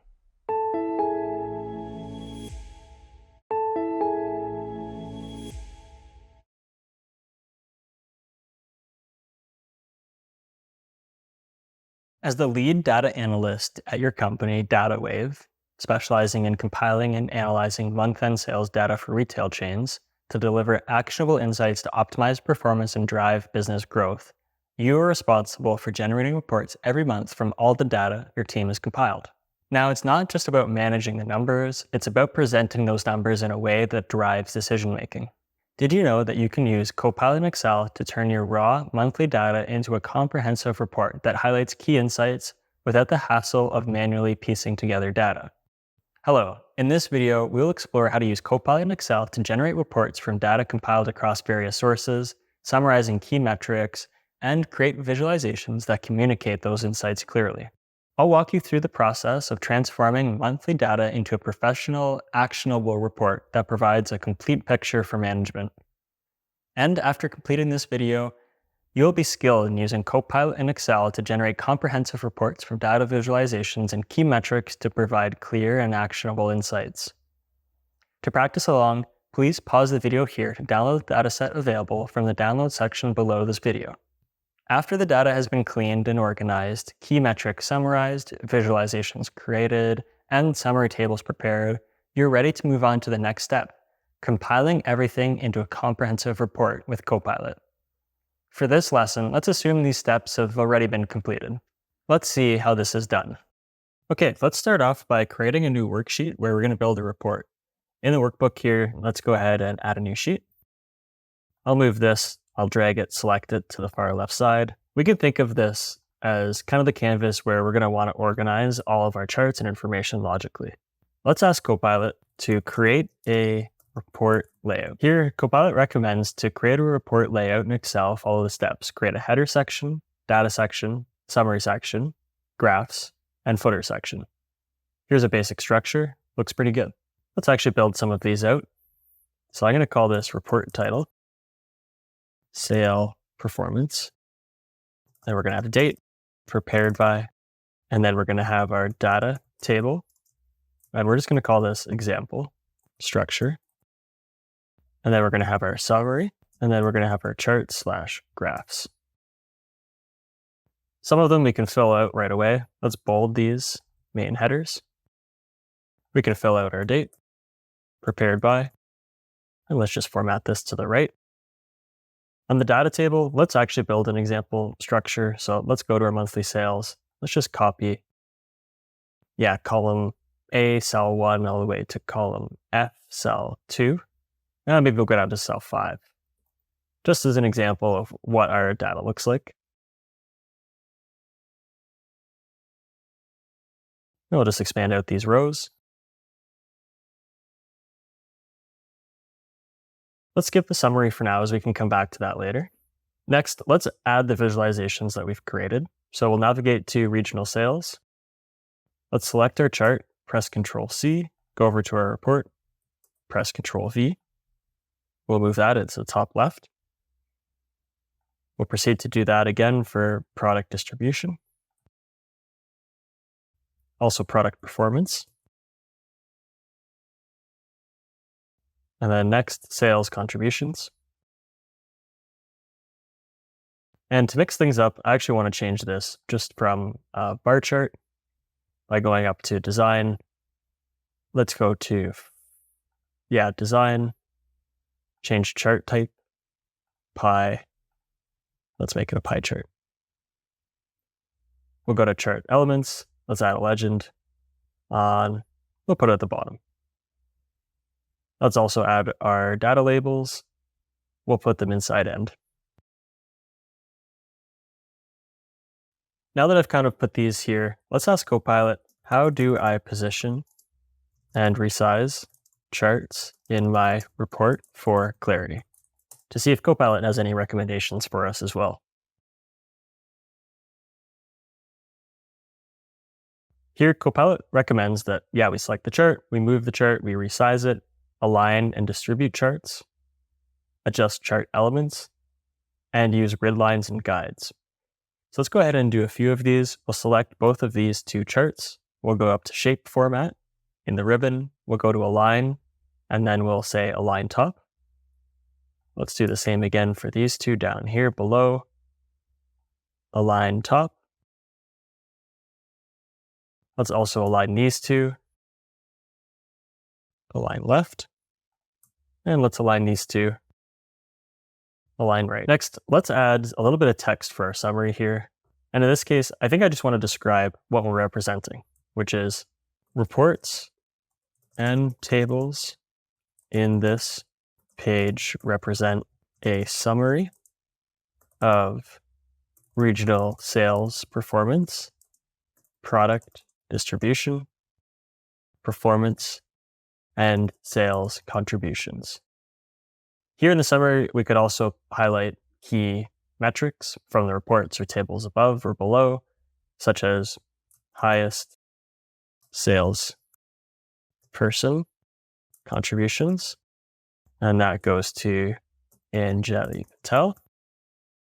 And then we could also have information like top regional performance, and this one is going to be North region. Let's just highlight these text here, and let's just make it blue. We'll put a border around it so we know it's important, and if we need information, we can look further down below. Now, with all the elements in place, let's add some captions and titles to guide the readers through the report. So let's ask Copilot, add captions and titles to my report. Here we can add a title, which we've already done for our charts. We can add captions to charts, which we've already called out the data label here. We can add captions to tables. We haven't done that yet. So let's go ahead and insert a row. And let's label this monthly sales snapshot, or actually monthly sales data snapshot. Let's just highlight these both in green. And number 4, add captions or images to other elements. We don't have this in this report, so let's leave that as is. By doing this, it allows stakeholders to easily identify what each section in the report represents, enhancing its readability and impact. To conclude, using Copilot in Excel allows you to easily compile comprehensive reports to present essential key metrics and visualize data effectively. By structuring your data with Copilot, you can quickly turn raw data into actionable insights, enabling you to make strategic decisions with confidence. Let's pause and recap what we've covered. In this video, you learned how to use Copilot in Excel to compile data from various sources into a comprehensive report. We looked at how to use Copilot as a guide to add visualizations and summary tables in our report, ensuring that your report is clear, informative, and easy to interpret. We also looked at how to add structured captions, titles, and an executive summary with Copilot to create reports that effectively communicate insights to support better decision-making. Now it's your turn. Open a dataset and ask Copilot to guide you on how to compile a report for you. Then use Copilot to assist you with highlighting key insights and generating an executive summary. Did you notice any new information in your report that you may not have seen before? Remember, practicing the skills you've learned in this video will help you become proficient in turning raw data into actionable information, helping your team drive better business decisions.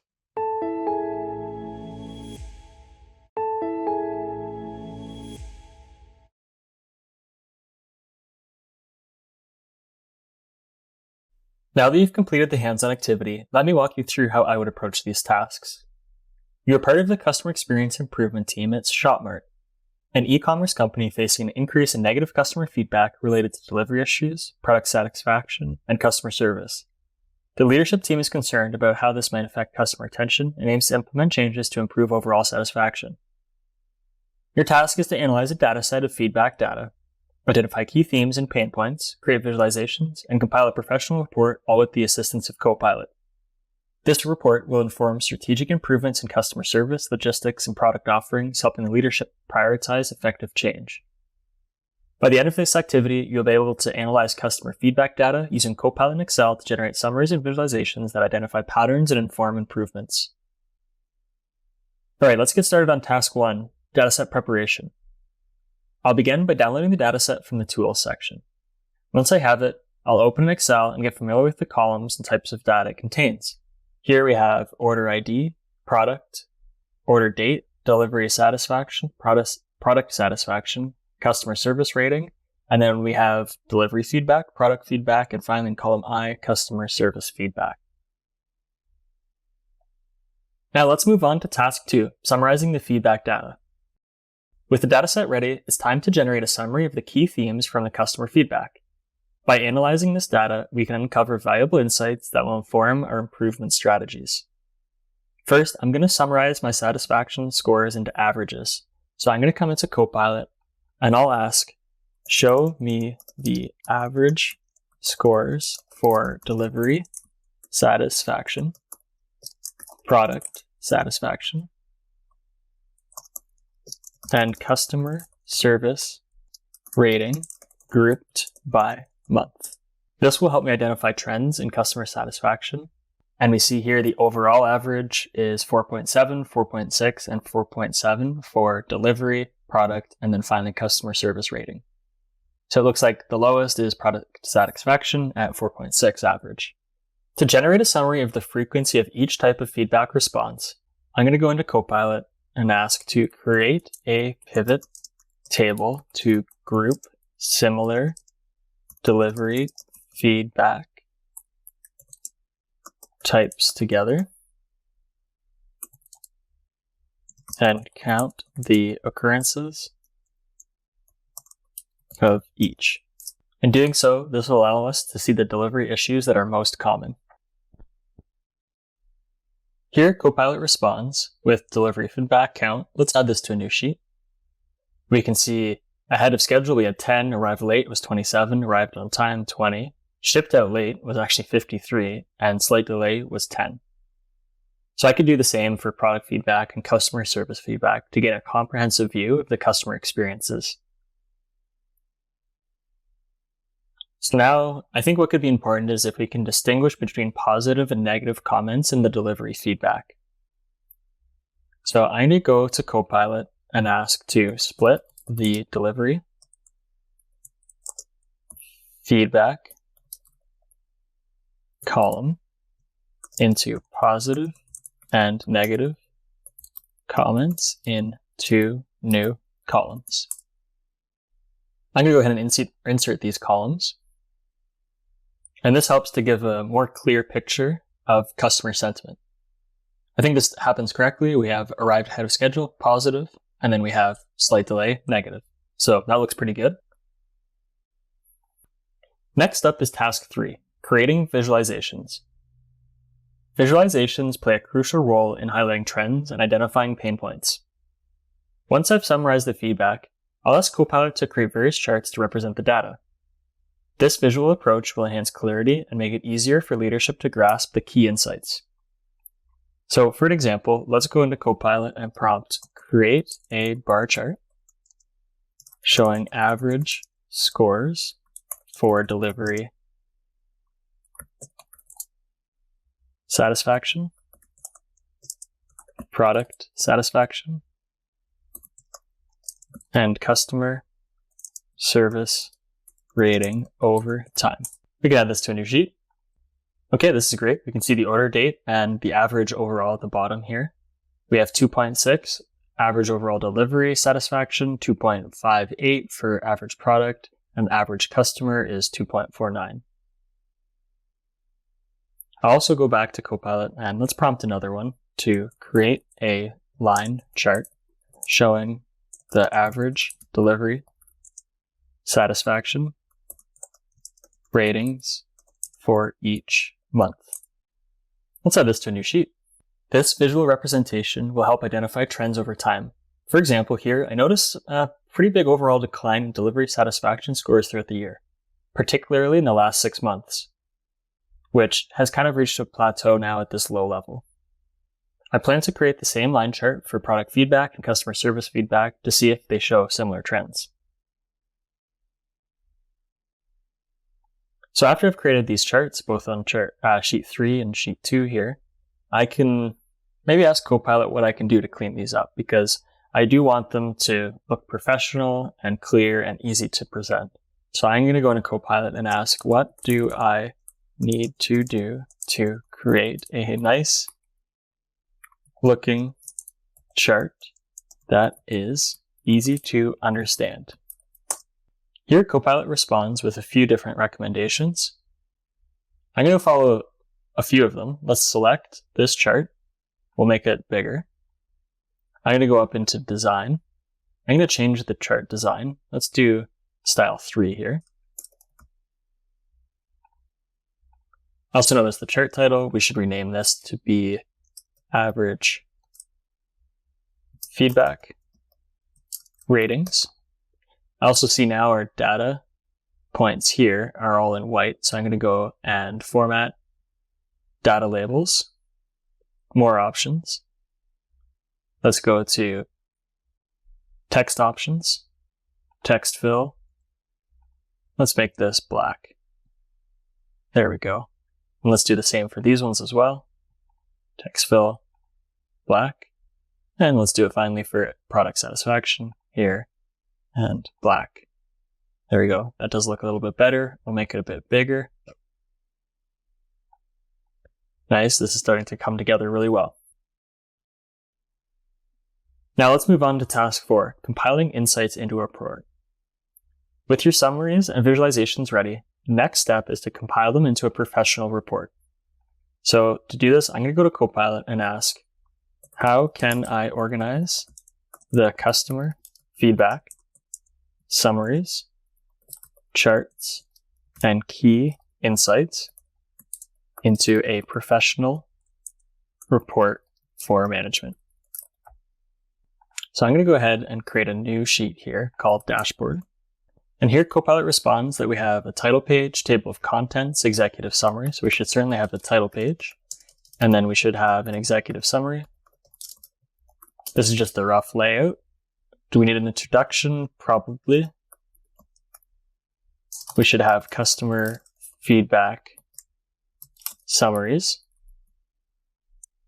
We could have charts, and then we could have tables. And then we should take some of the analysis and charts that we've created here on sheet 3, 2.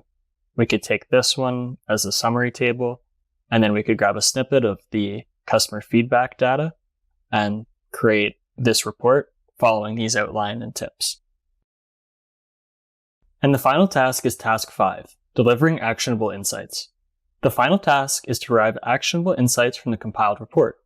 So to do that, let's go to Copilot and ask, based on the feedback, what are the top 3 areas that should be prioritized for improvement? Here, Copilot responds, we should prioritize delivery timelines, product quality, and customer service accessibility. I recommend refining these suggestions into concrete, actionable steps for leadership. For instance, to tackle late shipments, we could streamline warehouse processes and improve inventory management to ensure timely order fulfillment. That's it for this video. Let's recap what we've done. In this hands-on activity, use Copilot in Excel to compile and analyze customer feedback data, focusing on key themes such as delivery issues, product quality, and customer service interactions. By summarizing satisfaction scores and identifying common complaints, you gained a clear understanding of the most important pain points affecting customer retention. You then used visualizations such as bar charts and line charts to highlight trends, like the drop in satisfaction tied to shipping delays, making the data easier to present and interpret.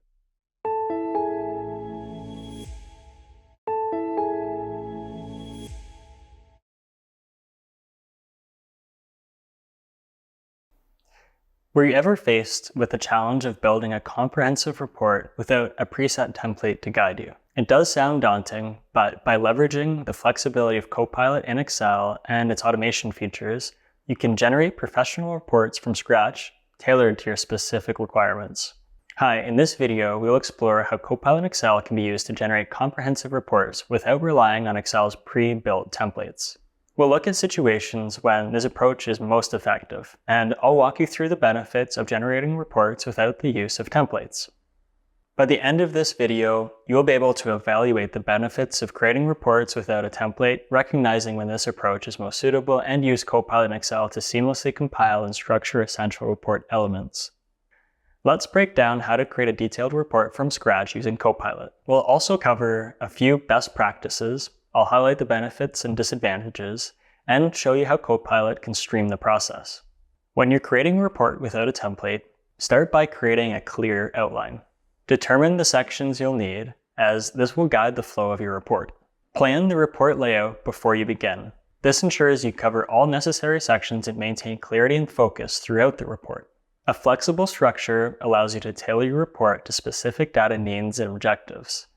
However, if you're not using a template, it may take more time to organize and structure your report. You can always ask Copilot to help me set up a report structure, and Copilot will suggest different sections that you can use to customize your requirements.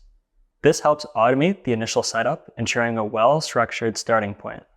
Our next step is to add visualizations to the report by manually positioning them on our worksheet. Place the visualizations logically. For example, start with overall trends and then zoom in on the specific metrics. And ensure that each chart is relevant to the report section it accompanies. When not using a template, you have full control over the placement of visualizations, which allows for a customized layout. However, this may require more of a manual effort.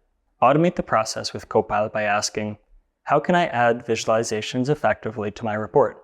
Copilot provides guidance for the positioning and resizing of charts for maximum clarity, ensuring a professional presentation.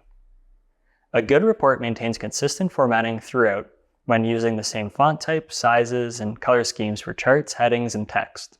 This enhances your report's readability and will give it a professional look. And by not using a preset template, you have the flexibility to apply any style or branding that aligns with your organization. However, it will require extra attention to detail since there are no preset styles to follow. To simplify the process, ask Copilot, format my report for consistency, and Copilot will provide options for you to implement, ensuring a polished, cohesive look. To make your report informative, add caption and labels to each visualization.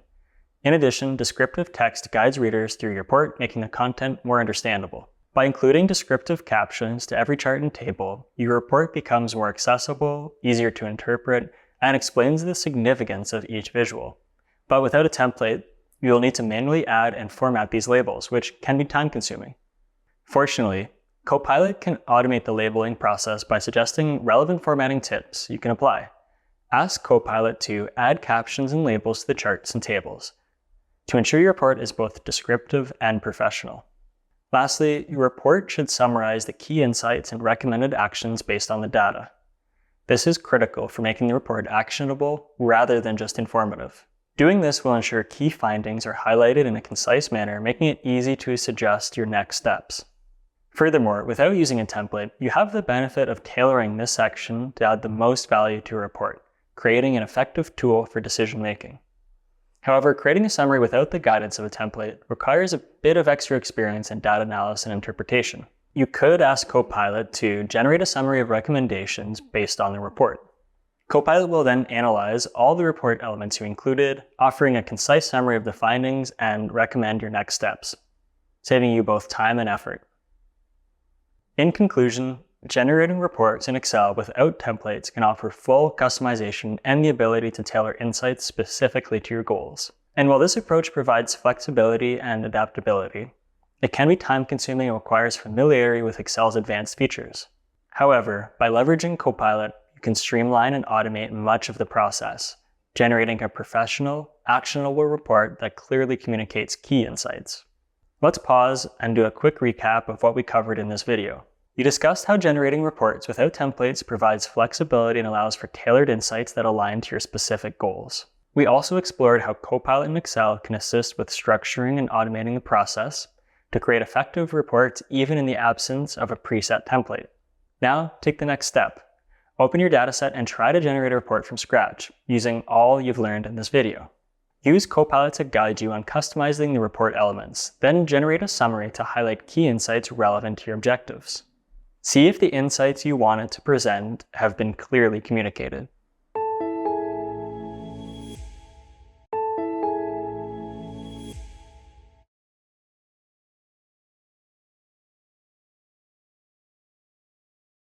Now that you've completed the hands-on activity, let me walk you through how I would approach these tasks. You're the performance manager of BrightPath Solutions, a rapidly growing company. With this growth comes the challenge of maintaining consistent performance across an expanding workforce. This quarter, the stakes are high. Some key projects were delayed due to communication breakdowns, and several employees have raised concerns about workload management. Your task is to create a comprehensive performance report that not only highlights achievements, but also identifies underlying issues and provides actionable recommendations to upper management. Let's see how you can use Copilot in Excel to accomplish this. By the end of this activity, you'll be able to evaluate complex performance data using Copilot in Excel to create comprehensive reports. So let's get started on task 1, dataset preparation. I'll start by downloading the dataset from the Tools section. After that, I'll open it in Excel and familiarize myself with the columns and data types. Then I can go to the Home tab in the ribbon, click on Copilot, and that opens up the chat pane in the right-hand side. So let's move on to task 2, generate data summaries. The first thing I'm going to do is generate summaries of key insights. My goal is to understand how individual employees and teams performed on their projects, while also reviewing feedback from employees and clients to determine if their comments were positive or negative. To achieve this, I'll create several pivot tables to analyze key metrics and gain a clear picture of overall performance. So let's start by asking Copilot to create a pivot table showing each team's average feedback score by quarter. This will help me identify any trends over time, so I'm going to go ahead and add this to a new sheet. Let's also select this data here and just make it a few less decimal points in the number section here. Let's just reduce that down to 1 decimal point. Next, what we could also ask is create a pivot table showing the number of goals met per employee. Let's add this to a new sheet. So this now provides insights into our individual performance. This is showing sum of goals met. We can always right-click here and sort. Let's sort largest to smallest. It looks like Ian's Duran had the most amount of goals met, where area had the least. So I'm focusing on specific prompts here, but there are many other analyses you could perform. For example, you can go into Copilot and type in, create a pivot table showing each team's average number of hours worked. This would analyze, of course, the correlation between hours worked and feedback scores. You could also ask something similar, like create a pivot table showing how many days late each team was by quarter. This will help assess project delivery efficiency. There's also other ideas like create a pivot table showing the number of negative feedback comments per team. Of course, this would highlight areas needing improvement. Let's actually add this to a new sheet. In this pivot table, I'm going to want to go and insert a pivot chart. And we can do that in pivot chart, and I'm going to make just a pie chart here and click OK. So all of these pivot tables provide a comprehensive overview of how each team and individual performed.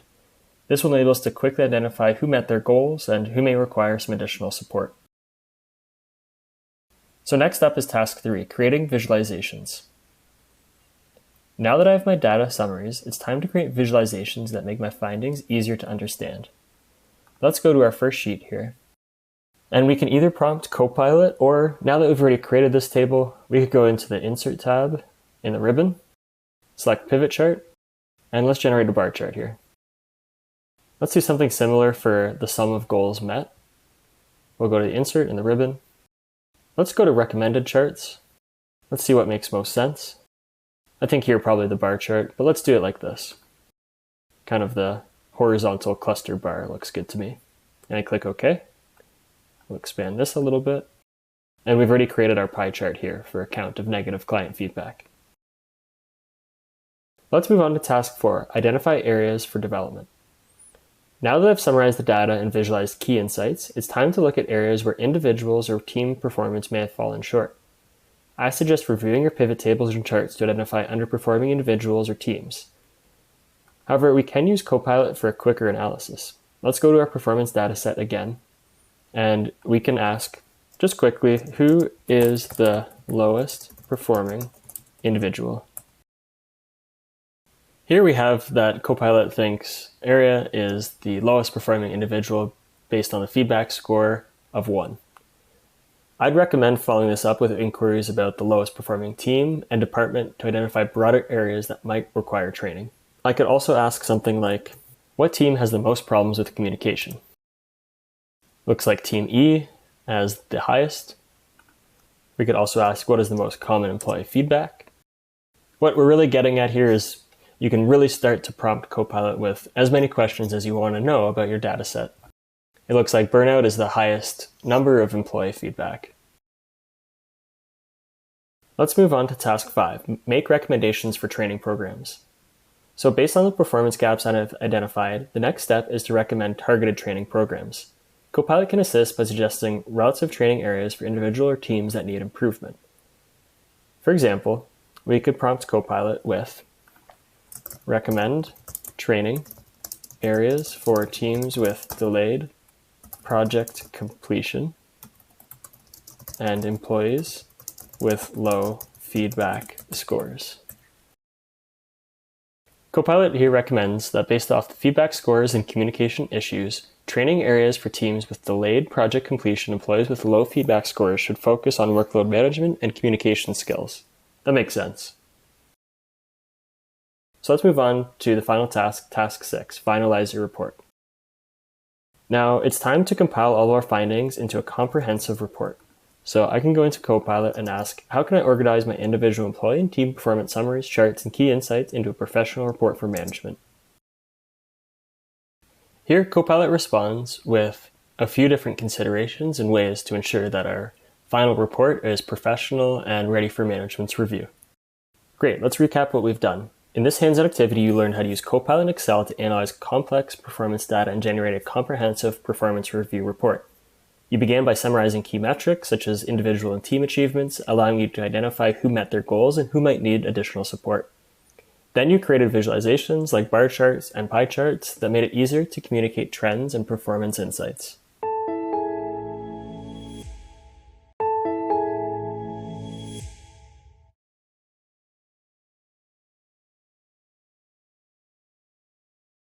It's month end, and you're responsible for creating several comprehensive reports across different departments, and your deadlines are tight.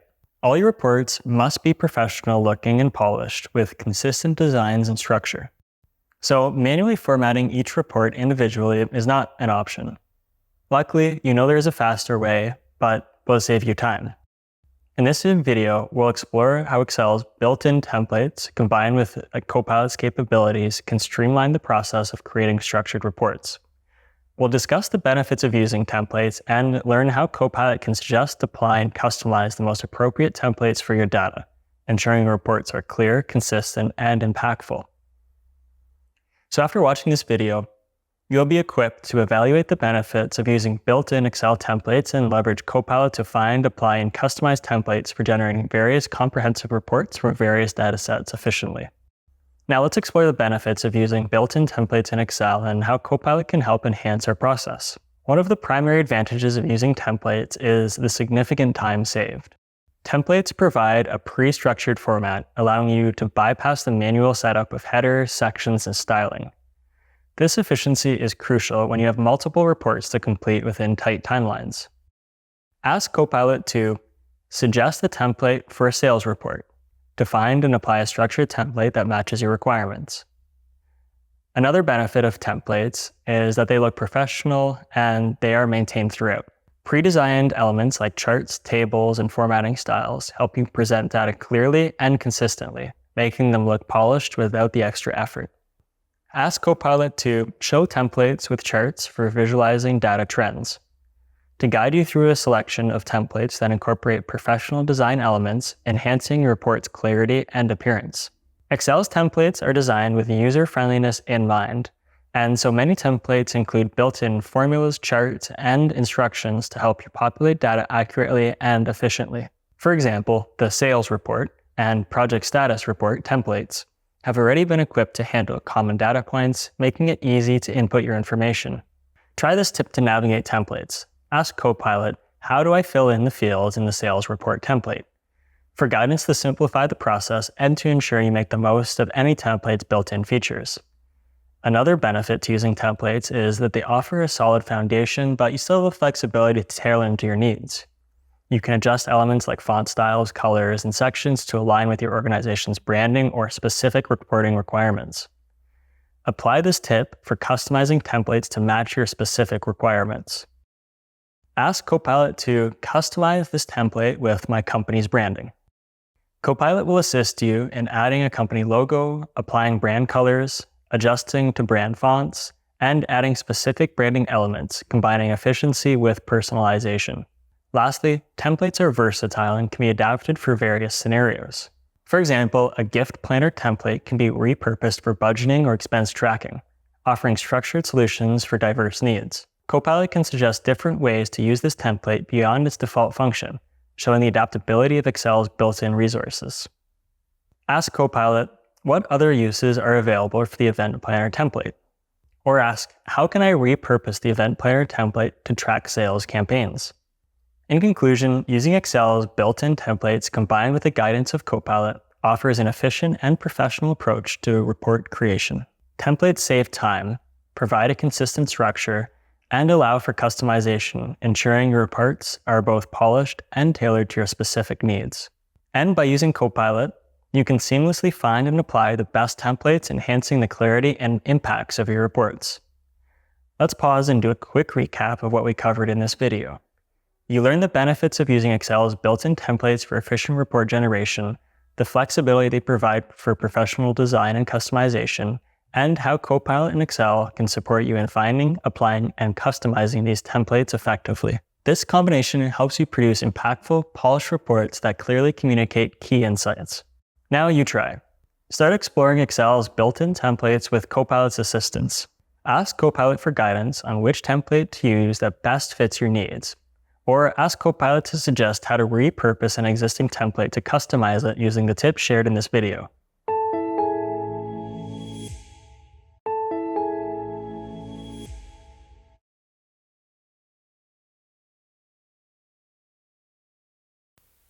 Now that you've completed the hands-on activity, let me walk you through how I would approach these tasks.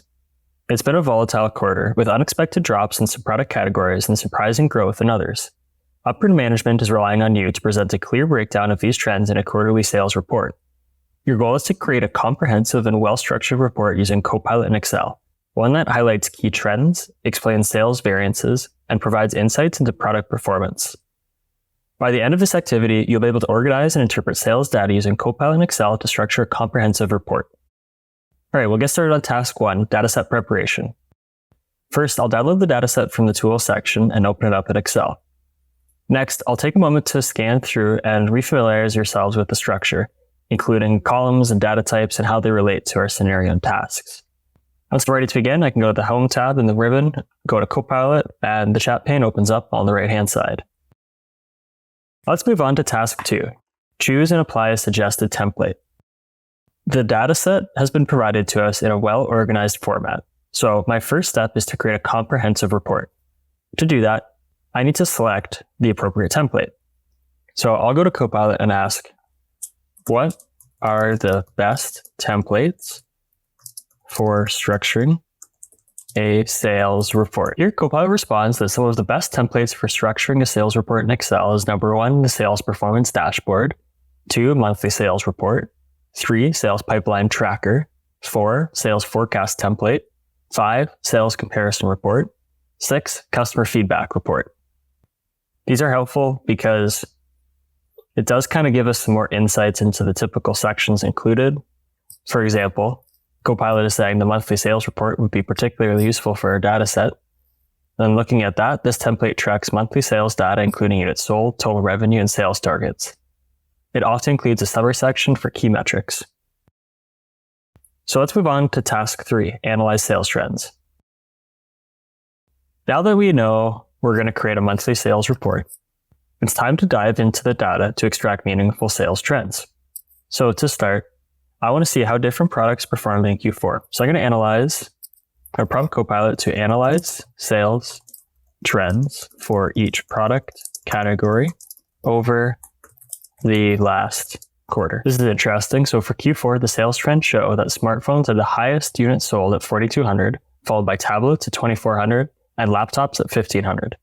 So let's add this pie chart to a new sheet. We should definitely change the color on this bar so they're not the same. Let's fill that as green. And we also should add some data labels here. There we go, and a legend as well. Great, that looks better. Next, I want to explore sales performance by region. So I can go to Copilot and prompt, create a chart showing sales by product category in each region in Q4. Okay, great. Let's add this to a new sheet. Here, Copilot created a bar chart that clearly illustrates the trends, showing that Europe has the highest sales of laptops, while North America leads sales for smartphones and tablets.